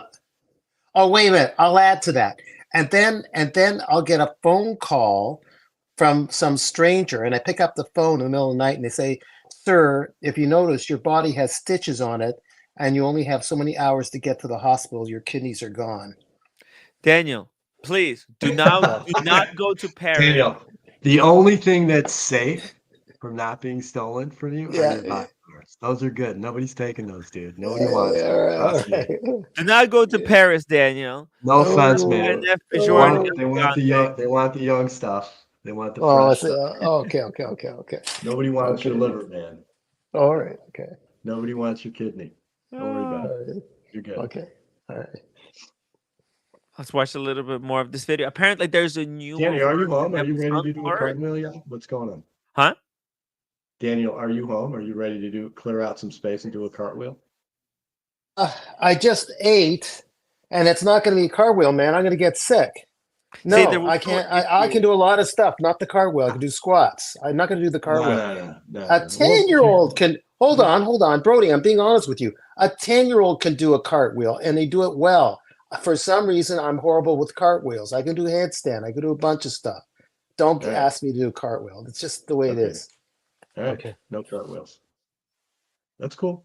Yeah, I can't I do know. it either. So I'm just saying. It's Oh, okay. no worries, no worries. By the way, I mean, Brody, I could do one. It wouldn't be pretty. I'll put it that way. Would not how be much pretty. super chat Yeah. for It would not Brody be. to It do a would not be cartwheel? like straight up and Brody, down. It would, Brody, it would how not much? be. How much Yeah. super chat for you to do a cartwheel on the live stream? For me? Yeah, I don't want to do a cartwheel, man. I know. It's not that I'll embarrass myself or I can't do one. It's just it won't be that entertaining. It'll just be an ugly cartwheel. Wow. I won't hurt myself. If somebody or anything. super chats $100, you have to do it. Nobody's super chat. All right, if somebody super chats $100, one person, not accumulation of 100, one person, $100, I'll do it. There you go. One person. I got to has figure out. I do got to it. clear out some space and do it. But yeah. All right, but you don't have to do it. Listen, it's I'll see if I can do a levitation move. Okay. ooh, I gotta practice. move. Yeah, but you gotta bear with it. What are you, Yeah, David but Blaine? What is no, that? not the David Blaine. I know of David Blaine, and I don't know anything about cards. David Blaine's a genius. No, not that stuff. But kind of my version of a levitation. Yeah. yeah. I'm not. Unfortunately, I'm not gonna do any cartwheels. I did when I did that 12 beer challenge. I fell off a fence and I hit my back really bad, and I have absolutely zero desire of experiencing any of that pain ever again. You know what Tim did do, Brody? Yeah. He lifted me like Samson. He lifted me on his shoulders in the swimming pool in Miami. Yeah. Okay. Do you remember that, Tim? Daniel, what do you weigh, Daniel? Just out of curiosity. Well, Tim, don't forget, is a very strong guy. But I somewhere between 160 and 170. I haven't weighed myself. Okay. Yeah, You're in good something shape. like that. There you go. OC91 $2 super chat. Cat's lifetime hit list over under. What's the body count? Is basically. Yeah. Okay, I'm gonna practice. Daniel, one other thing, Daniel. Everybody already thinks you're haunting that house. So if you levitate, you really will be haunting that house. Maybe we'll see. Yeah, even if it's a teardown, and the ghost will still be here. Okay, I've seen those movies. By the way, off topic, the director of Pan's Labyrinth, the Spanish film, back when the one best foreign film, Pan's Labyrinth, he lives in Toronto now, and I tried to see if I can get in for a small part, but he didn't call me, so I'm unlucky.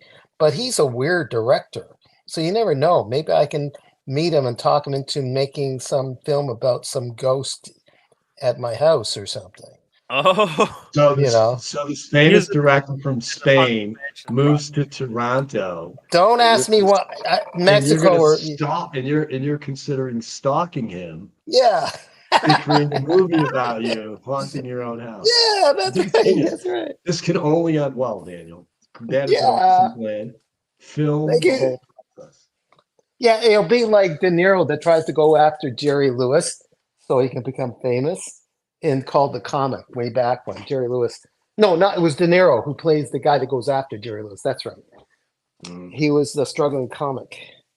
Right. But I'll not be as bad, I hope. Okay.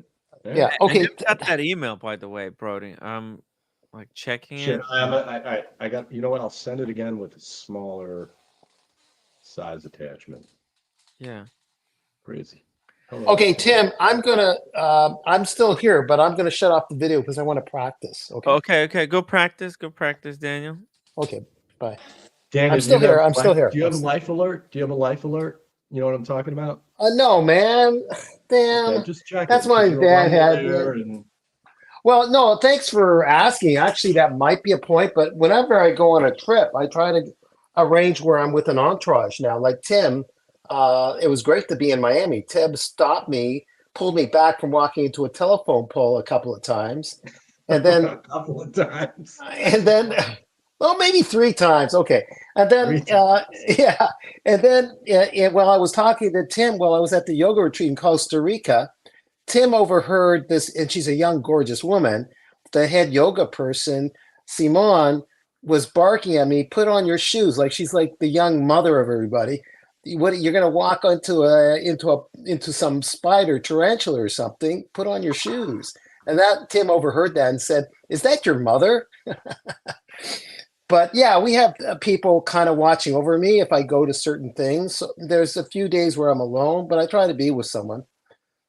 Yeah, good. Good point. Good point. Maybe that was something to consider because I am alone here. Okay, I'm going to shut down for a while. You guys talk. Okay. I'm just going to do Take something. a break. Okay. Take a break. Yes, sir. Okay, bye. Okay, Daniel needs a I'm gonna break. send He these needs to photos stretch again. his old muscles. What's going on, Borodi? I'm sending these photos again. Oh yeah, okay. I'll send a smaller version. I want to see the Speedmaster. By the way, let me play a little bit of this video here. It's good to go back. I love these Oshin videos because they're snapshots into a world, into a past that had entire future ahead of it, right? In this time, watch market was just unlocking its full potential. All of this stuff was just about to explode, and things were looking good. And he has original Submariner, and he has the original Explorer. Yes, very nice. Yeah, and there's a tank français. Oh, I like the Bulgari. With Bulgari. Bulgari. The other woman. I have to pull out those lyrics. Remind me to pull out the lyrics. You're gonna laugh at those When lyrics. COVID just started as well. Ever again. Sheen has From today, I have no policy. I'm too tired, okay? Did you get it? I get it. Il me frôle de l'épaule vaguement. Une étreinte vague entre deux êtres vagues. C'est un peu renier le néant. Hopefully, I don't get a strike for that. Music is fantastic. Like, who would strike you though? Huh? Oh, well, it's like from the label, because they have like a software that recognizes if you're using somebody else's music, and they have automatic. The music from the music label. Yeah. I got it. Yeah. The awesome pause says, "Where is Chloe now?" That's a great question. I would love to get an update on Chloe. JDM, she doesn't do this kind of videos anymore. Well, he's trying. He's working on his biggest video yet, but he does need to do more of these videos with the ladies. Here he had the one with the Chloe, then he had one with the Blondie, and then he did one with Carissa, but he hasn't done one of these lately. You know, I always knew Venice as being known for their glass blowing, their glass making. Really? Doing that there, yeah.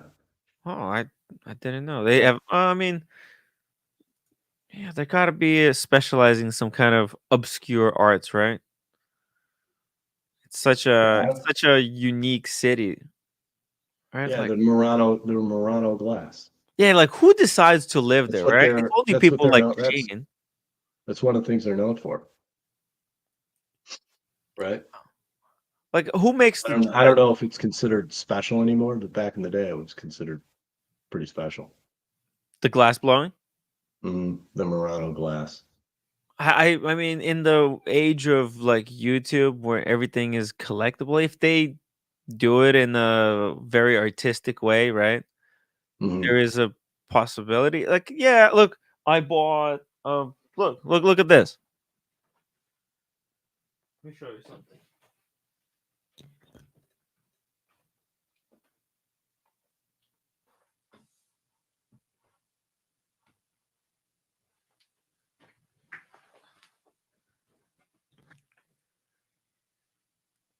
Look what I bought. Okay, let me show you something. See this? This is a vase Mm-hmm. made out of wood and resin.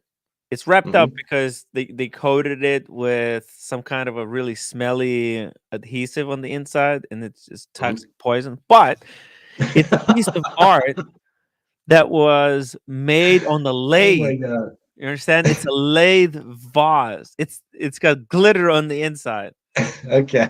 and it's green kind of padding. So This are you I gonna made. forever? Are you gonna forever keep it wrapped in plastic? Well, it's actually well, yeah, it's toxic Because fumes. It's gonna give me brain damage. You know, like that lead poison. I don't want to get like lead poisoning. Right. So I'm just keeping You're it just gonna safe. keep this. You're gonna keep this mummified vase on your shelf forever. I got I it. Okay. I would air it out somewhere, but I'm afraid to leave it on the like windowsill or there's Yeah. no. Maybe if I move to a house, then I'll Mhm. take it out finally. All right. But yeah, You but check your emails. Check your emails now. okay. But this is independent artist. I paid $500 for this. These are not cheap. And it was done on a Right. big lathe. I mean, Right. imagine this thing is heavy too. This is like 10 pounds. You know, this was probably spinning at like 1,000 RPMs. If it gotten loose, it could have killed someone if it flew out of a lathe, you know? Mm. So I respect the artist. And this, by the way, I'm a proud owner. This is a prototype. It's number 0 out of I think he made 8. Limited edition, 1 of 1. Okay, here we go. Email. Let's check the email. No, I didn't get it. I mean, maybe are you putting something wrong? It's hello, Yeah. HELLO at Tim TIMWRITE.com. Yeah. I got the wrong email address. You're right. Okay. uh, I'll do it again. You're right, Timmy. I messed it funny up. stuff. Funny stuff. It is interesting stuff. Let's see this limited edition 1 of 1 Speedmeisters. Let's see. Email. Open. No, not yet. Okay, it's not yet. Yeah, hold on. It's coming in 2 seconds. Pip. Hey, shout out to Pip. How's Mrs. Pip doing? Is she's cool? Is she still happy with her Audemars Piguet Royal Oak 34 mil two-tone? It's a sexy piece. Who is 4P? Paul Thorpe. Yes, it is. 4P is Paul Thorpe. I'm surprised. You know what? There's people who don't know why 4P is Paul Thorpe. And I had to actually explain it to someone. Like, think about it. Tim is Timmy, Thorpe is Thorpe, and Thorpe sounds like 4P. It's a Yeah, I didn't know who. I didn't understand the 4P thing either. really. Okay, No, well, I I'm didn't. glad. I mean, explained it. I figured it out pretty quickly, but when it first came out, I'm like, who the hell is 4P? It's funny stuff. All Funny right, stuff. check now, Tim. Okay, here we go. There we go. We got it now. Okay. Let's see. Let's save it. Oh, it's like perfectly clean. Yeah, Uh-huh. no, he did a really good job. Okay, here we go. Oops. Just gotta share a window. There we go. Boom. So that was that blue dial that you were showing earlier. Mm-hmm. It's with the blue bezel. Yeah, he put blue bezel on. Wow. Very nice. And that's a 3/8. That's a new bracelet, 3861. Yeah, you got the new bracelet. And is that the new? Yeah, you got the new bracelet. And wait, is that right? No. Yeah, it looks like a new bracelet. It doesn't look Yeah, like I think you're right. like Yeah, I a think you're right. And then He's got. I think he's got the 1861 movement in. Not Oh, the here we go. 3861. Yeah. 3861. No, I think he's got the prior. Oh, the prior 861. Oh, 1861 or 18. Yeah, the 1861 prior to the movement prior to the new one. Okay. Let's see. Right? Wasn't it like the 1861 was the one immediately prior to the new one? Let's see here. Let's see who can identify. Here we go. Oh shit. Okay, let's see. Can somebody? Oh, interesting. I mean, it does But kind of you look did like you a did a good job. 1861. Let me see if I could see it on mine. It's kind of like a 3861. Let's see. It might be. Honestly, I didn't. Well, compared to mine. Says on here. Okay, no, actually. Well, I think they're the same, except the new 1861. one's coaxial escapement, right? Column wheel coaxial, where the other one was, I think, a lateral cam system, but I don't know. No, they're both cam. They're both cam. Okay, no, so this is still cam. There's not column wheel. The new one, the 1861 is not a column wheel. Okay. The Anyway, 321 is a column wheel. Okay. Yeah, this one. Anyway, See, I this is don't think it's. I 1861. don't think it's. I don't think it's the current movement. I think it's the one prior to 2020 when they made right before they made the change to that one. It's the one from 1861. Yeah. Yeah, I think that's right. Okay, so yeah, because I'm looking at mine. I have the 3861, and this one the called the balance wheel and the balance cock are completely different. So, and that is correct to the update. 1861 when it was upgraded 3861, they upgraded the escapement, so it's got coaxial. So, and that's why the balance spring and the balance cock look different. Right. So anyway, so that's what he did, man. He did a really nice job with it. Fantastic. Fantastic job. This is incredible. Yeah, some cool shit you can do.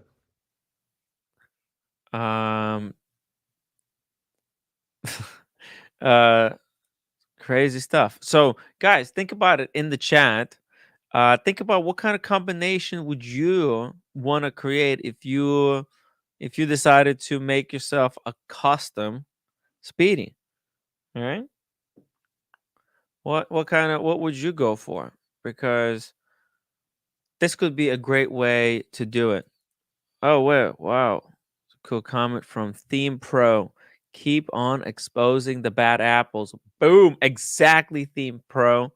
It's exactly what we do. We're not beholden to. We're going to expose bad authorized dealers, bad brands. If we don't like something about the brand, there's no such thing as like gray market is not inherently good or bad. There are bad players in every single industry. So, and we're just going to protect and keep collector as informed as possible. So, and we're not going to be bullied into not talking about certain subjects because that's not what journalists do. Steel Steez, such a gorgeous speedy. I almost bought that Tokyo edition, but the case back, man. That's why this guy who modified it, right? He opened the case back. He put the newer bracelet. He's basically modernized the watch, and it's so cool now. It's so much more kind of, you can't make it better. This is Omega will not make such a watch because it would be the final watch that people will buy. Like if Omega actually made this Speedmaster, people wouldn't need another Speedmaster. They would just buy this one, they'll be done. I mean, the easiest thing to do if you want an open case back is just to buy an OEM sapphire crystal case back and just swap it out for a closed case back speedy that you bought. It's so easy to do. Anybody can do it. and then just keep the old case back in case you ever want to sell it. And then you still got it. It's like literally the simplest thing to do. Exactly. I think more people should do this. This is a cool. Is this a Frankenstein? I don't think so. This is just something that collectors do. That's cool, and they do it on the Well, it side. is. It is, but it's all OEM parts, and he likes it. Yeah, He did a really good job. And he's not, he and wears the as shit long out as of it. So you not don't selling it. misrepresent the piece, right? It's all about how you're presenting the piece, Brody, right? Mhm. If you tell people that this is factory, right, that would be Mhm. wrong. But Right. if you tell people, like, if people say, "Hey, well, what kind of speedy that is?" You say, "Oh, it's custom. I ordered parts custom and put the Mhm. ones that I like together to make this perfect combination." But you can't really buy this. Omega doesn't sell it. If that's how you Right. present it, that's exactly what this hobby is all about. It opens up so many new doors. Right. And I don't think people who do something like this should be ashamed of it or should be shamed. This should be encouraged in the watch community. I know he's not. I mean, he brings to the watch club events that I'm in, and people Yeah, love it. yeah. It's a brave thing to do. It's a really brave thing. Yeah, it's cool. Anyway, Mm. Yeah, it's cool to see fellow collector. Let's see. Let me show you some stuff here. There's been what have you been following Daniel's most? still alive. We have Yeah. proof No, of no, life. no. Oh, Hold there. on. We have I proof of just, life, man. I'm gonna do the crow. I decided to do what they call the crow. Danny, I'm Whoa. not okay. That's fine. You're But doing hold this on on. your own. But hold On your on. own. I'm I'm not. gonna get out and come on the iPad. Okay. So I'm gonna Okay. get off this Don't and go end on the the show by iPad. accident. So put the link on. I'm getting out and Oh, coming okay. back on the iPad. Okay. Hey, Okay. by the way, guys, we still didn't get the $20 super chat for the Omega unboxing. If anybody would like to cover that cost, uh, super chat now. What do you think about this new Bulgari, Brody? I mean, they tried this before with this sketch. I'm not a fan. Ugh. I'm not a fan. But look, I like the ingenuity. Mhm. I like the effort. I mean, It's something different, it, right? it is now the model that defines Bulgari watchmaking, right? It's the one when people talk about Bulgari, they talk about the Octa Finissimo. They don't really talk about any of the other models. And they've done a ton of different materials. They've done some different complications. They've done some other types of dials, and so they're just going to keep, I think, coming out with these different interesting dials, and I think it's going to be hit or miss. And this one's a miss for me, but if you like it, yeah, it's cool. Hmm. But it's a miss for me. You know, the more they push this Octo, the Mhm. more the more I'm digging the Serpenti. I think the Serpenti, the one that wraps around. Expensive, Timmy. The Yeah, Serpenti is I know. expensive. Shit. And it's such a iconic women's watch too. Like it's branded as a It women's is. watch. The particular kind of woman needs to wear it though, because not a lot of women want to wear a snake on their arm, right? On their Yeah, wrist. I'm just saying. but I think like even men might soon Yeah. want to get Serpenti because Nah, come it's on, Tim. The code what? is better than Serpenti for men. Come on. Yeah, code is definitely better, but it's unique. Imagine like what kind of psycho would wear a Serpenti? What kind Come of on, man. No, it's dude, understand, no, there's gonna be a no. guy that will dare. Maybe John Mayer. What if John Mayer or Ed Sheeran? No, they have too much respect for themselves. They're not doing that. They're not doing that. I'm just saying, you never Here's know. someone with Speaking of respect for Speaking themselves, of respect, here's someone with no respect. Here he is. Okay. here we go.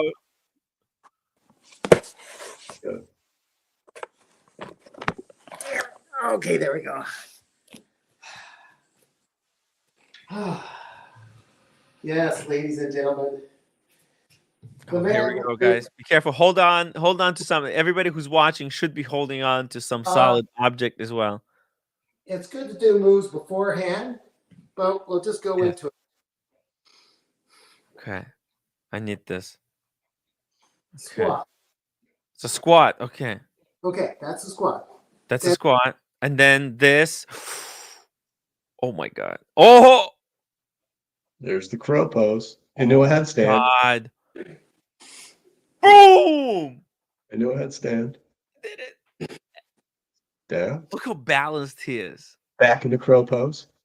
He's not even touching the floor yet. Now he's stuck. Here He's he like goes. levitating. No way. All right, Daniel, I'm going to give you a 9 for that. Wow. What are you going to give me? A 9. A 9 9 out of 10. Oh, thank you. It was well done. Congratulations. They're like, look, guys, I mean, if you're watching this, you have to understand, like, whatever. Like, there's a lot of people who like joke around with Daniel. They don't take him seriously. This guy is a feat of physical strength that no one in the chat, I swear, I don't think no one in the chat could do anything like this. Daniel, is your heat back on? Is your heat working again? Sorry? Is your heat back on? Actually, it's not too cold today, but I've got my heaters. No, man. I'm not going to go with the furnace because don't forget, when the house is gone, I'm stuck with it. It's a tear down. I was just wondering because you're wearing a t-shirt and I just I was doing these moves, but I'll put the heaters on if it gets colder. It was a warm day today, but the furnace is non-existent because I'd be stuck with a $30,000 lease. No, I understand. No. You should buy space heaters and bundle up, Daniel. Yeah. You don't have that much time left anyway. It's okay.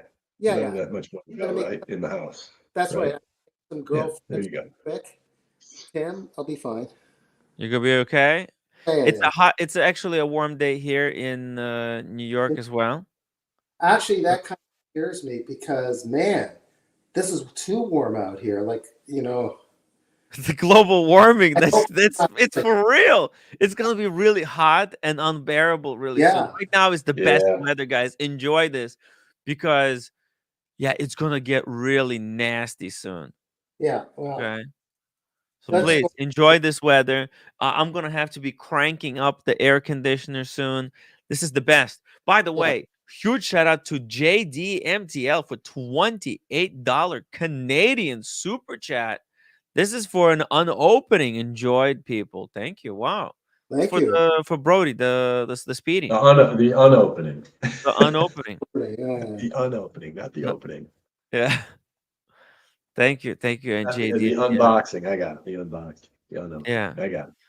Very much respected. And if anybody wants to sponsor Daniel Katz's headstand, we'll appreciate that as well. That's what pays for the show. That's why every day I can wake up and I can start looking for what's the wristwatch most important news of the day, and something that could tell us a little bit more about the hobby than just looking at a simple watch can. What do you think about this new Octo? Whew, it's ugly. It's I think the gold one looks better than the steel one. Yeah. Maybe they're both gold, but I think the colored one. Are they limited edition? Does it say one on? Oh yeah. And this is one of those artist limited editions. And it's limited to 200. Yeah. How much are these? How much are these? Oh, get ready, because there's also a solid gold one. Well, wait, weren't those two solid gold? Those weren't solid gold. Hey, hold on a second. We've got red shovel. It's 15,200 for the steel one, 47,000 for the gold one. But hey, red shovel. The gold one looks better, but that's a lot of money. Hey guys, I'm just jumping on just very quickly there. I was on Paul's stream there with Paul, Alex Spencer. I don't know what to say, guys. It's Well, tell us, what did you guys had about a 2-hour conversation over there? Or was it And that long? Flip me. so Well, what the did you outcome, learn from Paul? What are the the bottom line takeaways? is, What the is his bottom line problem? What does he want? And yeah, the bottom line is there. He's kicked me off the channel. He says he's blocked me on his phone. Blah blah blah. The problem does remain you, Tim. Obviously. what is his problem with me? I think he did mention that he had quite a garbled conversation with you today on WhatsApp. Spencer, I was actually in two minds as to whether to stay on the stream, because you could actually see Spencer sitting there boiling. He was like steaming kettle, and he was about to explode, and he sort of did in a way. I really don't know, and I really don't know what I have done on Spencer to make him that angry. He was very angry. He was really angry. Well, he's Paul's friend, so he's probably angry. Very angry. Your issues with Paul. He wouldn't give examples of what Paul kept on using the comment that we had been sort of sniping at him at things. Sniping. In fact, it was Spencer who was sniping. Like for example, they were doing a live stream with Andrew Morgan, and Spencer, of all the things that Spencer could choose to talk about, Spencer decided to talk about O'Shane and the bezel. You see, that came up again, right? And I basically said, look, Spencer, if it's about this bezel, right? I know that you were upset after the last Watches and Wonders about the fact that I didn't sort of stand up for you and BQ when Tim and O'Shane were talking. We're talking about. I know that on the Sunday morning of Watch Pro, when you were there and you sort of told me the full story, I remember coming onto your stream, Tim. Yeah. And I remember saying, this is what happened. This is what Spencer done. I think we should just like move on now. It's been sorted out. Yes. But that didn't seem to be enough. That didn't seem to be enough. And I says, look, if other people come on to Tim's stream and talk about this fucking bezel, I can't stop them. I can only say what I know once, twice, three times, and then what's the point of me talking like anymore? But if other people want to talk about it or make silly jokes, well, so what? So he basically kept on going, I don't want to know you, I don't want to speak to you, have a good life. And he didn't want to engage. And Paul was really like that at the end too. So basically, I fell for D, who was sort of sitting in the middle of the whole thing again, trying to get everyone to talk. But Paul just basically says, no, that's it. I never want to see you and Tim again. Did he say what his actual problem with me was? Because he says I have to apologize to him. And I said, will you tell me what it is that needed to be apologized? Let's be very specific. If I got anything wrong, I would like to apologize. To be honest with you, I'm just exasperated now about it, because I asked Paul, what is, I can understand on some of the things that sometimes you do go over the top, Tim, and maybe explaining things, and I can understand why he gets annoyed, but he mentioned me and he mentioned other people as well making snide comments about him, right? And it's just not the case. It's just, people have made valid, if you're talking about like the digital watch world, people have made valid comments and observations, and he doesn't want to accept them, right? And that's just it.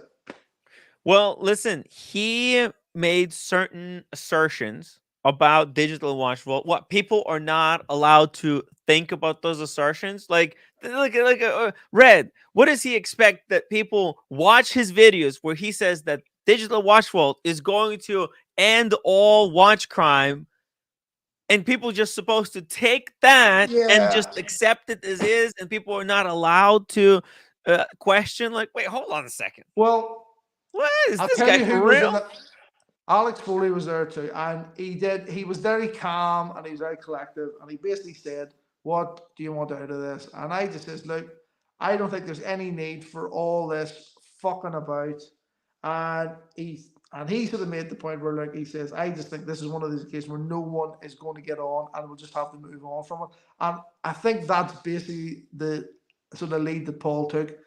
Spencer basically went to bed, but he's gone as a person now. I don't know what to make of him anymore, because he fucking denied it even on the stream. Look, O'Sheen says he was watching the stream. I hope somebody downloaded it. Red, Spencer was very insulting to you. He told you to go back to shoveling shit for living. Yeah, basically did. And this is the thing. Spencer basically told me that I was a mental case, right? He basically said this would go to a doctor. And then about 10, 15 minutes into the stream, then he denied that he had said that even. I just go, what have I done? That's why they deleted the stream. I just checked. The stream is gone. Is it gone? Yeah, it's gone because they're covering up the tracks. See? Anyway, So- it just goes to show you that you can try your best, and you can try and be friends with people, and you can try and and just try and get on, but somebody will always try and fuck it up for you. Yeah. Look. Video unavailable. This video is private. They took it down. They don't want anybody to replay it, because if they replay it, they will understand that in the beginning, Spencer is being super disrespectful to Red, and then he says, look, it doesn't happen. And they just want you to believe the last thing they told you. Spencer says, whatever the last thing Spencer said, that's what you're supposed to believe. Basically, that's the whole idea there. I mean, come on. Guys, wake up. The interesting thing is that at the end of the day, when someone does not want to have anything to do with you, I mean, that was their statement. And then probably tomorrow or the next day, Tim, you're going to get full of garble accusations and stuff thrown at you, like phrases, or he'll come on and say stuff at you, even though he doesn't want anything to do with you. So that'll be interesting if that continues, if you know what I mean. Yes, exactly. By the way, Brody, we're going to talk about this just for a couple hours. Tim, I have to go here because I've been on. I didn't even mean to go. I have O'Sheen on. O'Sheen just joined. I'll speak to O'Sheen for a second. You have to stick around. But Brody, you don't have to stick if you don't want to get involved in this. This is. I just want to know. O'Sheen's thought on that, if he was watching that. Yeah. I thought they were highly insulting to you. I suppose they've given up, and you're kind of persona non grata for them. I thought Spencer, Jesus Christ, the fucking leopard showed his stripes finally there. I didn't know the man had it in him. That was incredible. All of his attacks on you were ad hominem attacks. This is one of the things that these guys don't seem to understand. There's one thing criticizing the Digital Watch Vault. He's putting a service out there, and the service can be scrutinized. And Spencer can give me a fucking fake bezel on a date just, and that's his service, and we have every right to scrutinize that the same way as we would scrutinize an engineer working for Boeing who cuts corners on parts, on a fuselage, on a passenger jet or something. They are open to scrutiny. It's another thing turning around and calling Red a drunk and shoveling shit for a living and things like this. That's fucking out of line, way out of line. Crazy. I mean, they've tried that shit with me before as well. D-Time Love did it to me one time. Oh, did you have a few drinks that night, O'Sheen? Was that the problem? I'm like, you little fucking shithead. Alex called me a racist. This is where they go. They go to ad hominem attacks. I was called anti-veteran. Sure, they'll go to ad hominem attacks because they're being attacked on the level of their professionality, which is a totally different thing. Now, Red, by the way, just to clear up something, Spencer, as far as I could see from what I saw, I didn't see everything. I don't think he called you a mental patient or attacked your mental state. He attacked your, he said, I don't know if drink has something to do with it. That's what he said. He was trying to insinuate It's probably a little bit of anti-Irish sentiment or something going on. He was trying to allude to the alcoholism problem that our people, unfortunately, tend to carry with us. Okay, and it's a stigma, it's a trope. It's a classic trope, and in many cases, it's true, and that's fine. But that's where he was going with that he thought that you were inebriated, and that was your handicap. Not that he thought And I also you were a didn't mental like the patient. fact that he felt the need to say my full name as well. I didn't think he needed like. They can't. I never knew your name. I'm not going to repeat it now, man. No, I never knew your actual name until He said your last name. Yeah. Why would you do that? I don't know if he said your no. Hold on, this is slow. Everybody slow. Red. He said your first name. I never heard your last name. He did. He said your last name also? Yeah, definitely. Are you sure about that? Yes, 100%. Okay, fine. Okay, because I heard your first name. I heard your first name repeated maybe 100 times. The reason why I didn't highlight it on just then was I didn't want him to do it again. I see. Okay. Well, I missed that, and hopefully other people missed it. I heard your first name a million times tonight. I never knew your name. I don't really care anyway. I call you Red. That's what I call you. I was really surprised by Spencer's attitude there. There was absolutely no need for that. Yeah, he got. We'll see if Blondie is going to fight against Paul and Spencer for this supposed doxing. Let's see if she's going to really care and advocate against Paul Thorpe, or if she's gonna be all friendly and kissy huggy with him. Because if she really cares about doxing, right, you would think that she's gonna be infuriated with this. How dare they do this to Red Shovel? He didn't do anything. No, she's not going to take issue. She took issue with no me problems with it. And everybody's just going to because hell hath no fury like a woman scorned. That's what that is about. It's nothing to do with the doxing. It's to do with everything else. Anyway, it was highly insulting, and I have to repeat it again. When you guys, including you, Tim, when you guys go after these guys, it's their reputation, it's their professionality. It's Roman Sharf vouching and promoting the Wizards so that Georgia Mondani puts him on the list. She never met the Wizard. She didn't even know who he was when I was speaking to her about it. She was going on Roman Sharf's recommendation. It's the how they operate their business. They're being scrutinized on it, and they're taking it like ad hominem attacks because they don't like it. They just don't like it. And honestly, I'm going to say right now, it's fascism. They don't want scrutiny against their business. They want to hush people. Okay, that's fascist. We live in an open society where we can scrutinize, especially when somebody puts themselves out there. I put myself out there all the time, and people scrutinize my opinion about watches and so on. Shit, there's fucking channels out there that are fully dedicated to scrutinizing me as a person and my beliefs, my personality, and so on. I pay no heed to them. Luckily for me, it seems Paul pays a lot of heed to a lot of stuff. However, there's a huge difference. They're defending themselves not by saying that Tim isn't doing a good job. Tim's doing a great job because Tim's job is to report on current events in the watch world, and that's exactly what he's doing. They can't go after Tim right for that. All they can do is say that Tim's a loser and Tim and Red fixes toilets for a living. That was fucking low shit. And these guys don't seem to see the difference. And I can tell you, if they're watching tonight or tomorrow, we ain't going away. This is only going to make us come after you guys more, because we're not coming after you as people. Like Paul brought up Roman's kids, his family, and so on. I'm sure Roman has a lovely family. Why? No one ever mentioned the Roman's family. He met Roman's family. I'm sure they're lovely people, but that doesn't mean that Roman is exempt. Just because he has lovely children and a lovely family and a lovely home, that he can go ahead and operate in any fucking way he wants, in a corrupt manner, perhaps, out there in the world of business. No. We're here to scrutinize them when it comes to that. These guys can't tell the difference. It's fucking crazy. All right, I'm out of here. Have a great night, guys. I guess thank you so much for that fiery speech. Really appreciate your opinion and your take on this situation. Peace and love, and keep going, Tim. Thank you. We believe in you.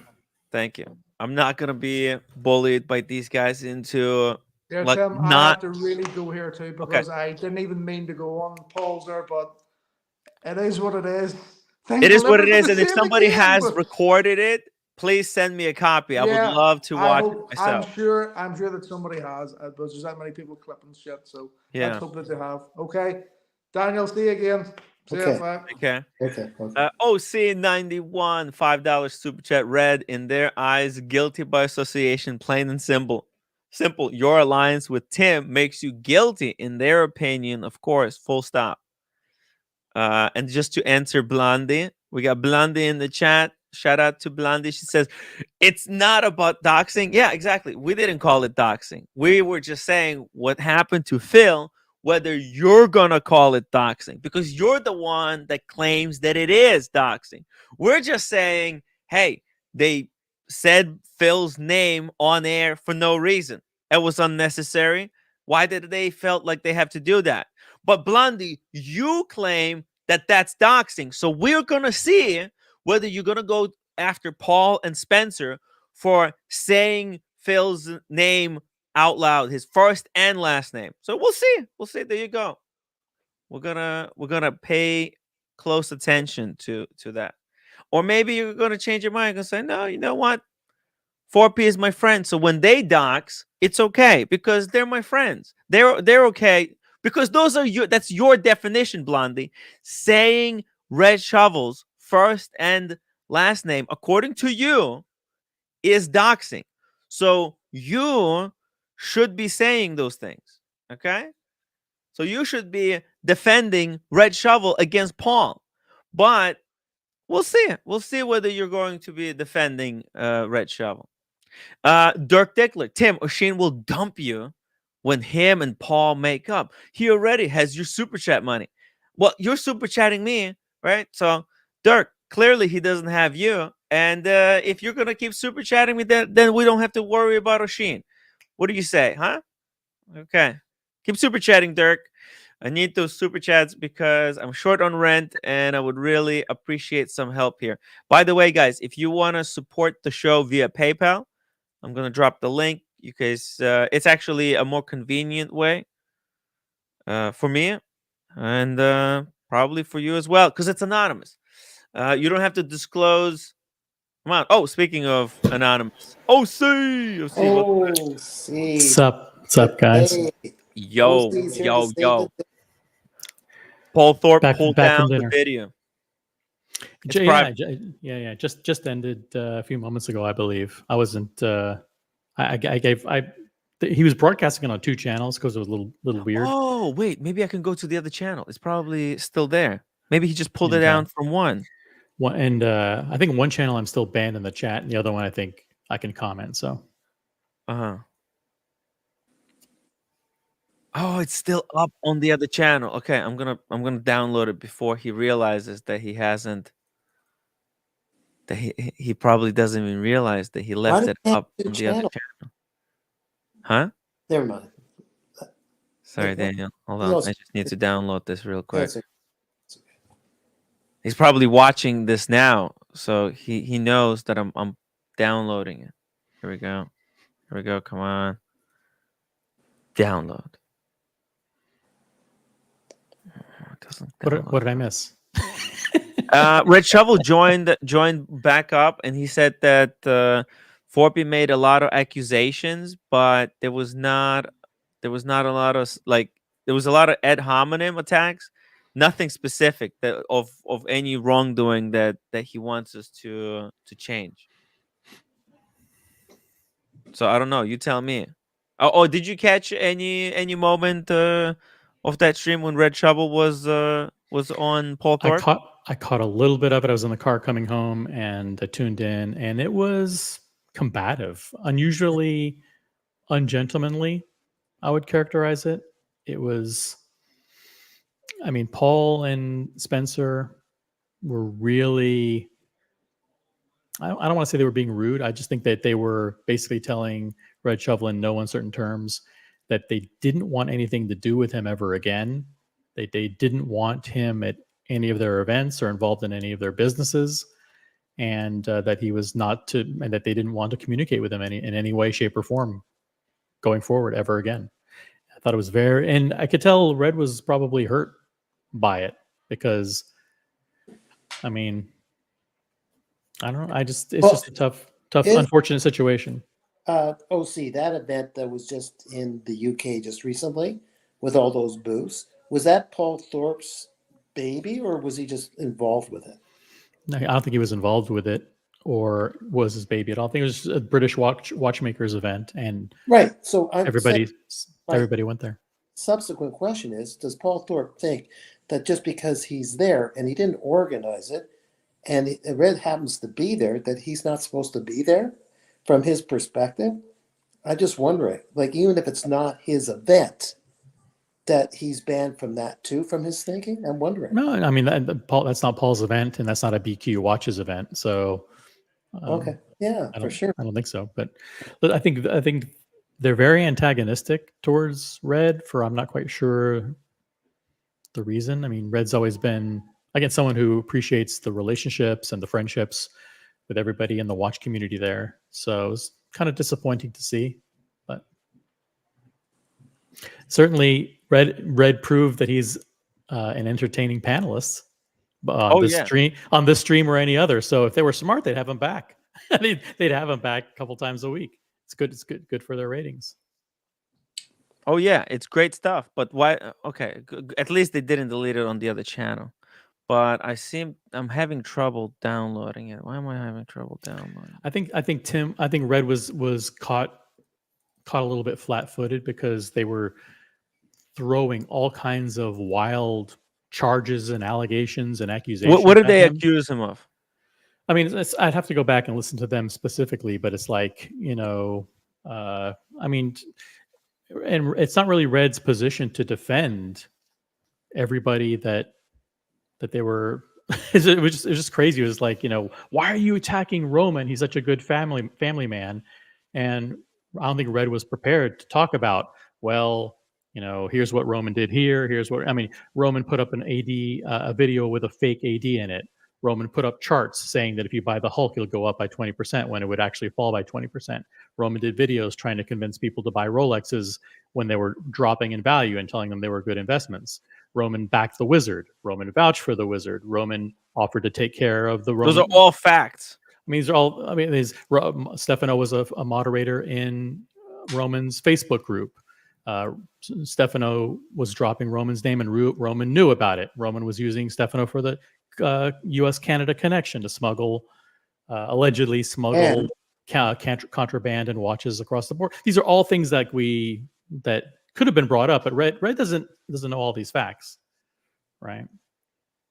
And of course, Red's not going to say, well, Paul, you did the videos. You and Roman were the ones who were in videos. Not that you are at fault for what Timepiece Gentleman did, but you were one of the big promoters of Timepiece Gentleman, and we have all seen over the years that you promoted him. Not that you knew that he was a crook. No one's accusing you of that, but there's a big segment of community that is very turned off by people who the gray market cartel that was associated with Timepiece Gentleman that scammed people out of $5 million, and the Wizard who scammed people out of $500,000 and is still on the loose at large and still owes people hundreds of thousands of dollars.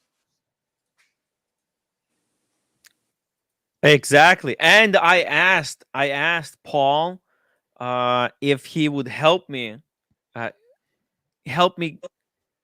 catch the Wizard and then put an end to Wizard's crazy crime spree, because Wizard is stealing money and watches right now as we speak. There's someone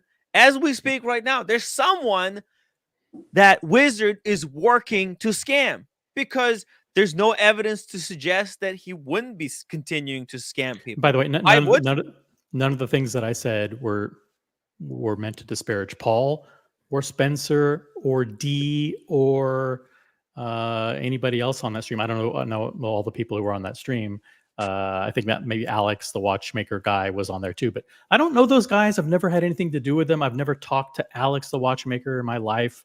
I don't care about bezels. You know that, Tim. I don't give a fuck about bezels or whatever. I don't care about Well, I care Spencer, about customer service. If I'm going to be I recommending don't care about business, I don't care about Spencer's business in the United States. No one here cares about BQ watches at all. We don't shop at BQ watches. It's some tiny place in the middle of nowhere. We don't buy watches from there. So I have nothing against him. It's just that we don't deal with BQ watches. So, and then Paul, of course, I know is, and I'm on friendly terms with him. So I've never had a negative word to say about any of those guys.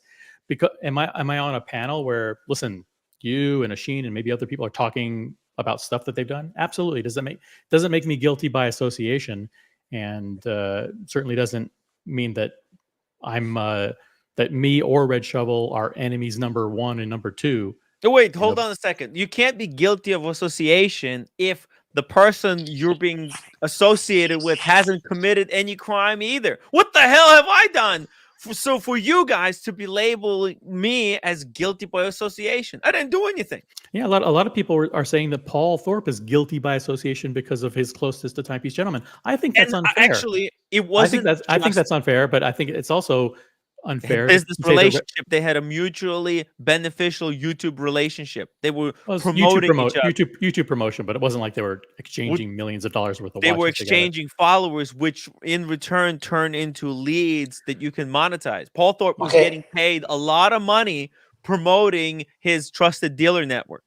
Yeah, but which Anthony wasn't even a part of, because all of he was. Spencer, hold on a second. All of Spencer's trusted dealers were in the UK, and they're Paul's personal friends. He was benefiting from the legitimacy that Paul was providing him. Being associated, Paul Thorpe was known as someone who has a trusted dealer network. When you're on videos with someone who has that type of credibility in the watch space, you benefit by association from someone like that.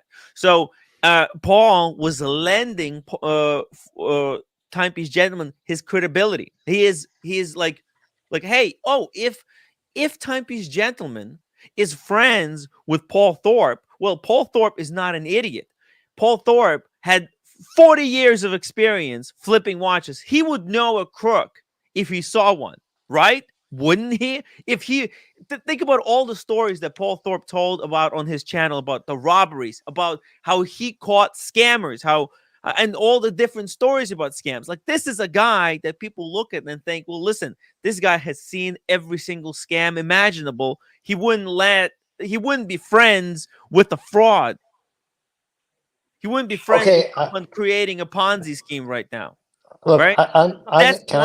That's how Paul Thorpe was benefiting Timepiece Gentleman. Yeah, Paul Thorpe wants to say, no, that's not what it was. That's not how it was. That's exactly how it was. I don't really care about that. I mean, YouTube friendships or whatever. I don't see that as a big deal. There's YouTube collaborations and YouTube partnerships all the time, and just because you were coordinating and collaborating with Timepiece Gentleman and Paul Thorpe and Roman and everybody else. I learned my lesson up to a certain point as well. So it's like, I'm not gonna blame you. It'd be unfair to blame you. I don't claim to be an expert in sniffing out trusted dealers from untrustworthy dealers. I'm a nobody. I'm not. I have no the kind of reputation. My reputation is just about kind of what I do here, and it's more like a clown making jokes, making wristwatch jokes. Right? That's my expertise. That's what I'm known for. Right? I'm not known for being a gray market dealer expert. So me associating with Timepiece Gentleman, there's no conflict of interest. In fact, when I had Timepiece Gentleman on, I had Higgins on, and I said, Higgins, you're going to be asking all types of really hard questions. I wanted people on my panel when I had Timepiece Gentleman on who would be more qualified than me. Higgins used to work at authorized dealer. I felt like he would be able to sniff out certain misinformation that would just go over my head. Right? I did everything I could to make sure that my panelists would be able to ask questions that I might not be qualified for when I had that fraudster on. And we challenged him. There's a reason why he didn't come back after that first interview with Higgins, because he was crying that the questions were too adversarial. Okay, there's two things. You just hit on it. to me, I'm an outsider. I don't know enough. The first thing is the general belief system, which scares me. That someone thinks you're against them if you don't agree with everything about them. That's the first thing, and I find that in politics too. Without getting into the political, what do you mean? Be a specific. form like fascism. It's a form of fascism. I mean an Like, example. if you don't in this agree case. with one thing, Oh, then in this case, the watch vault. When Tim started to give opinions about, I don't know about this thing. That's got its faults. I don't think this looks good. He didn't say it was a scam. He was questioning the authenticity of the effectiveness of the watch vault. If anything, he was showing concern for Paul, because Paul, as one of the co-founders and I'm not disagreeing. principal investors, could be the victim of of additional fundraising, where Paul puts more and more of his retirement into a venture that is, as Vinny would say, imagine fatally flawed. But I'm not criticizing. $1 million of his retirement fund invested into this. I got it, but I'm not going to have $1 billion return on his investment. I'm not criticizing Tim. I'm saying from his perspective, Tim. I'm saying fine. It's fine. His perspective is clouded by. Let's see if we can take Daniel over the edge. Let's try to push Daniel over the edge. But what do you mean specifically, Daniel? I don't understand. Again, try again. I don't know specifically. Okay. Oh, you're making a point. I just want to understand. What's your argument? What are you saying? You're saying people should not be judged by the people with whom they associate, or the opinions that they have shouldn't be taken personally. Help me out. I'm criticizing. Okay, I don't know much about Paul Thorpe, but if Paul Thorpe is getting all high and dry because Tim is criticizing, not bashing, criticizing the watch vault, giving his opinion of it, and thinking that it's like a major attack, then that's wrong. I agree with you. It wasn't a personal attack against Paul. Right. Yeah. The digital watch vault got very, very bad reviews when it was soft launched. That's not Tim only. That's everybody who had an experience with it. Was almost universal that people said that it was very difficult to use. They couldn't understand it. There were a lot of people who were concerned with terms and conditions and privacy policies. I was not one of them. I don't give a shit about that. I give my personal information. I'm doxxed all the time. Tim knows this. So that's not a problem for me. But the issue that I had with it is that it wasn't useful. I mean, I'm not going to give you my serial numbers. It's not going to get my watch back. It's not going to really do anything for me. I couldn't see the value. So that's why I said, for me personally, I didn't. And of course, Vinny, another YouTuber based in the UK, evaluated it. And he said that he wouldn't use it as a dealer either. But that's not me. That's not a personal attack against Paul. What we did say to Paul quite clearly and quite eloquently, I think, and repeatedly, is that, Paul, you're not the best spokesperson for the digital watch vault. You're actually hurting the cause, because your perception in the YouTube space is that you're a gray market dealer and that you support and are backed by the gray market cartel. And that when you push something onto the public, no matter how noble the cause, let's say the cause is end global watch crime, or make it safe for you to get your watches back, or whatever it is that you're doing that is a legitimately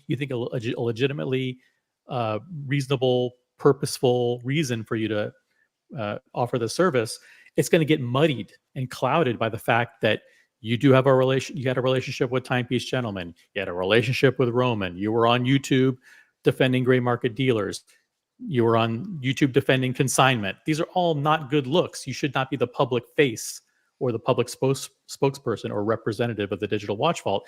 It was that rollout where the CEO came on a live stream was an absolute debacle, right? So the friendly suggestion was, hey, maybe you shouldn't be the right person to be the face of the company. And he listened to the advice. He actually listened to the advice, and over the past 2 or 3 months hasn't said anything about digital watch vault. He's been left it up to the marketing people running ads on Facebook and Instagram. These ads are a little bit, they're stretching the truth. I had a poll running earlier today, 73%. Yeah, 73%, I believe. They thought that that's a little bit, they're pushing it. They're pushing the limits of truth. Well, that Okay. ad is designed to is a shock ad. You know, it's like, we're going to end watch crime. Sign up for this. Yeah, it's too much. It's too far. Say goodbye to watch theft with digital watch vault. Like, and there's like a thief with digital face, the digital face thief. MD Chaz, thank you so much for the $2 super chat. It says, I watched Paul's stream. Paul is obsessed with Yeah. Tim. Why Paul's is he obsessed with Tim. him? And, you know, I can say this. If Tim isn't obsessed with Paul, but if he were, it would be totally logical because Paul has 100,000 subs and Tim has 10,000 subs, right? And so, listen, if you want to clout chase, you target up. You don't target down. That's why that's you know, another thing that Paul always. Goodbye, Daniel. Bye, Daniel. You know, Paul always responded to criticism, responded to haters in the chat, responded to trolls in the chat. He actually, remember, he made Watch Nicholas famous. When Watch Nicholas was a completely unknown channel until Paul Thorpe and Timepiece Gentleman both. Well, I don't think Timepiece Gentleman mentioned Watch Nicholas by name. Roman did. Someone did, but I know Paul also did, and named Watch Nicholas by name. And his subscribers went through the roof and made the guy so popular that he was living in Paul's head every night of the week. So listen, I mean, I don't. If Tim wants to mention Paul every night, it's smart because Paul has 100,000 subscribers, and a lot of people from Paul's channel. I don't come just here at 5 o'clock every night. See, I don't wake up every day and go straight to Paul Thorpe's YouTube channel and see if he made another video. Honestly, like it's I don't like talking about Paul. Genuinely, I'm serious. I don't like talking about. I much rather talk about watches, talk about some Hodinky thing that happened. But man, this guy. I mean, the Wizard is still on the loose. I mean, there's everybody. Can people wake up finally? The Wizard is still on the loose, right? And everybody's pretending like nothing has happened, and they're just gonna let it go. That doesn't have anything to do with Paul. And Well, Paul, it does. to his credit, Paul, to his credit, was very much involved behind the scenes. Because speaking of watch crime, here's the watch crime that he can help solve right now. You want to end watch crime? There's a watch crime that Paul Thorpe can pick up a phone tomorrow. He can call because these victims. He already tried. He already tried to call Roman. No, Roman no, won't no, have no. it. Roman's defending the Wizard. We all know that. Forget about Roman. Forget about Roman.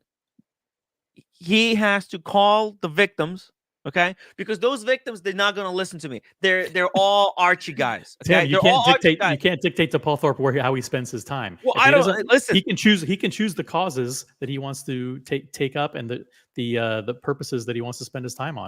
And he wants to spend his time on the politics in the UK and on a new watch live stream. This is a criminal that stole $400,000. That's at least that's what we know. How much money? And one of them was an acquaintance of his that spent time in the guy's house in Las Vegas.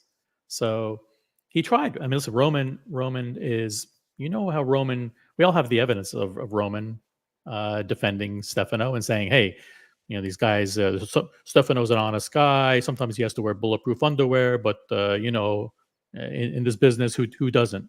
You know, but I can tell you, I've done plenty of deals with him, and I've never had a problem. We've all seen the clips. We all have a mountain of evidence of what Roman did there, and it's not. And when Paul defends Roman, what he's showing is that he's unbiased. He can't separate reality from his four decade career, which is a distinguished career, which is a honorable career that he spent advising people on which watches to buy and which watches to sell and running a dealership. He made a great living. He provided for his family. I wish him all the best in quasi-retirement, but you know, that does cloud his judgment with respect to things like Roman. Yeah. And if he's going to be calling on that he's helping to end watch theft, like they're going to be ending watch theft. There's watch theft that's happened that still hasn't been resolved, and he's the only person. He could start it in his own backyard with Manchester Watch Hub, right? People lost $500,000 Yes. or whatever if he wanted to. But But listen, that again, it's his life. He can choose what causes he chooses to take up and which ones he doesn't. see, listen, the victims of the wizard, they won't listen to me. Okay, they will not take my advice to come together, call Canadian authorities, call right now, tell them about this guy, tell them what he did, just like what TPG is going to jail for like some wire fraud Ponzi scheme. The wizard could be taken on the same grounds. I mean, this guy has committed a crime. He's never going to pay back, and the money that he's paying back, he's stealing from other people. He's creating an even bigger Ponzi scheme. We have to come, and those victims, they're not going to listen to me, but they respect Paul. And if Paul tells them, guys, now's the time. We have to, just like the Timepiece Gentleman, we have to put this guy in. He's a crook. And they will listen. They will listen. And they will end Wizards' reign of terror. The terror or whatever. Yeah. Seriously. Seriously. Enough is enough with the wizard bullshit. Okay? This guy needs to be in jail. And listen, when he goes to jail, the courts are going to seize his assets. They're going to sell the house. They'll get their money back that way in the future. It's the right thing to do. It's the moral thing to do.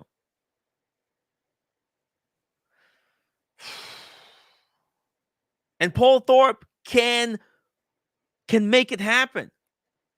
Because nobody fucking respects me. Drop the link for Paul. I'm sure he's still watching. He can come on and he can explain exactly why he's upset. Why is he so angry?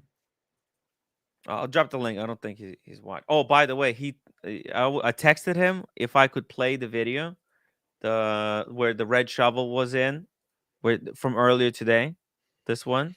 You have every legal right to play it under. I know, but Paul said not to do it. Paul prohibited me from doing it. No, it's not. You can play it, and as a matter of fact, if he strikes the channel, we will appeal it and we will win because it'll be extremely costly for him to try and pursue litigation against you. Coming from there, trying to sue you for copyright infringement here, which is it would be. I know it's ridiculous. It's ridiculous. He can't do it. But look, just for his own sanity, I'll just say I'm not going to play it today, just for his own sake, right?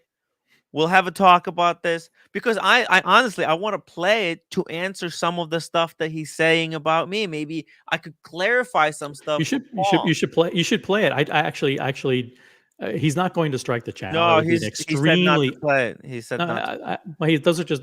Listen, you can't listen. You cannot succumb. I'm not saying Paul's a bully, but you can't succumb to bully tactics. I know, but honestly, I just don't want to. Honestly, I just don't want to get involved. If he said it was okay, if he gave me permission, I would play it. But I just, you know what? Like, I'll play it sometime later.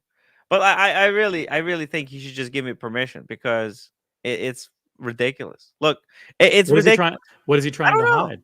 I don't know. Is he trying to hide something? You know what? Like we could even do an experiment. People can go and watch it themselves, and we'll play it. We'll play it maybe tomorrow, and we'll answer the questions.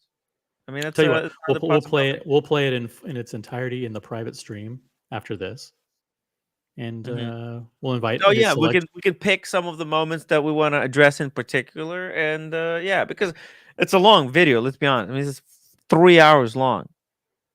Yeah. If we start doing this, we could do this for.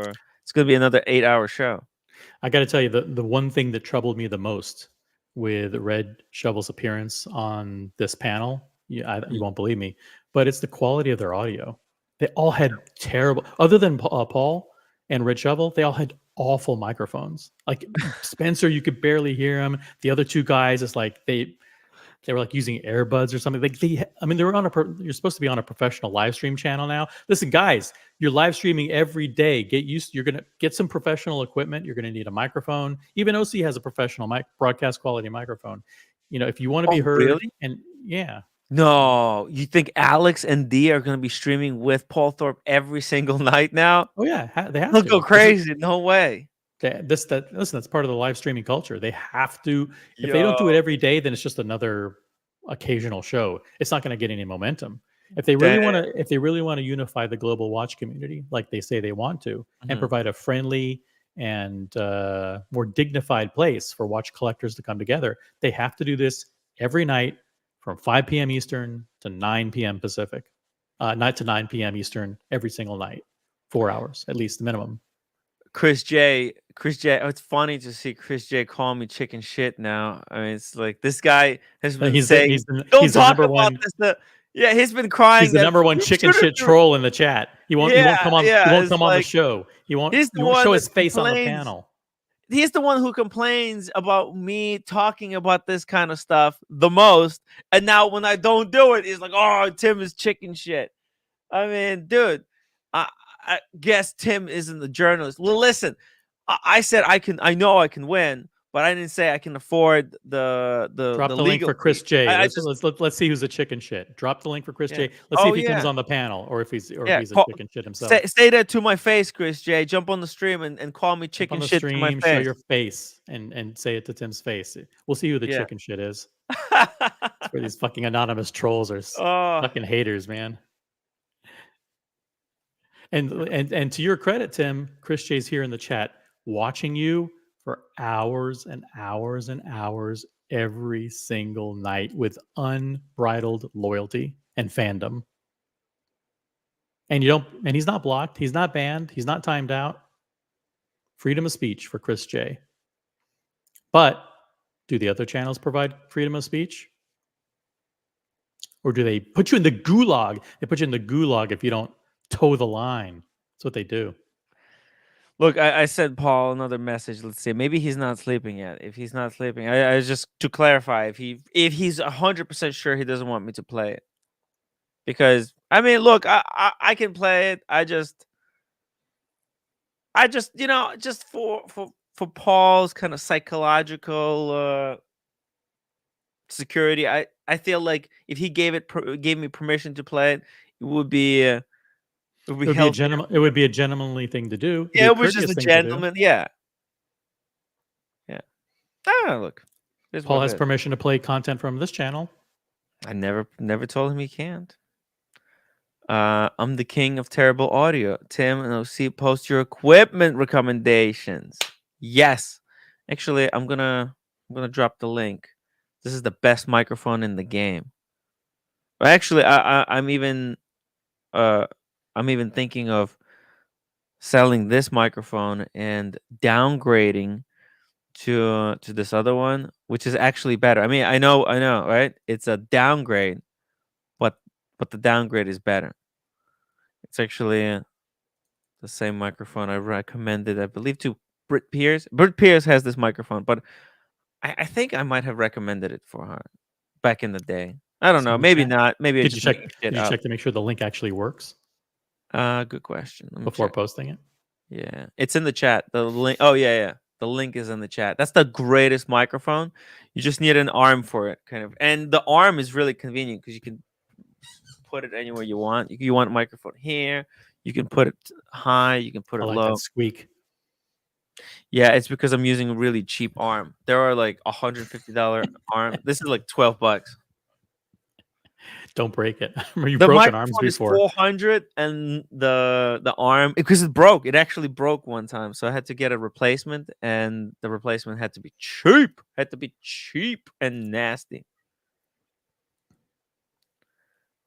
So what is Chris J talking about there? Why is he all caps now? Not really. It's playing in the background. What does that mean? I don't know. Well, jump on the stream, Chris. What's playing in the background? I think he likes keeping my live stream playing in the background. So for 4 hours, for 4 hours every single night. We're going on your show's 5 hours long. He watches for 5 hours every single night. So this is my question for Chris J. Am I being able to successfully keep you angry for 4 hours? Like, are you watching And then the entire 4 hours, are you angry about everything that I say? Is that like Yeah. Actually, he's so far away. He's not even watching the stream. What he's doing is he's listening to it from like across the room, like you said, and Yeah. he's going, "Hey Siri, leave comment for Tim Wright." Not, and it goes ding, and then it says, All "Not caps. really. It's playing in the back." All caps. Not really. It's playing in the background. End quote. Ding, and then it sends the comment. He's not really doing anything. It's like, so he's expending zero effort. Zero effort being said. It's just part of his daily routine. Oh, actually, Siri responded to my phone. Oh shit. Oh my god. Hey Siri, become a member. Upgrade membership. Oh, I should just say, hey, by the way, if people are have this playing in their rooms, I should just say, hey Siri, send Tim Wright's $10 super chat now. Let's see how many people actually have Siri and which ones heard it and send the $10 super chat. We'll see if it actually work, because if somebody has it playing, right? Technically speaking, it could pick up and say, hey Siri, send Tim $10 super chat to Tim Wright. See if it works.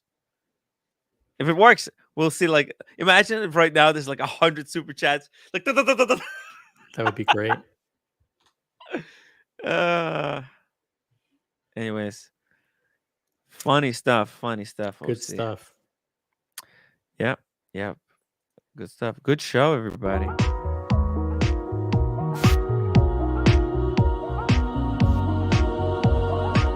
This tomorrow, and I wonder what, or I'll just take comments. I'll just take quotes out. Text. I just don't want to give him an opportunity.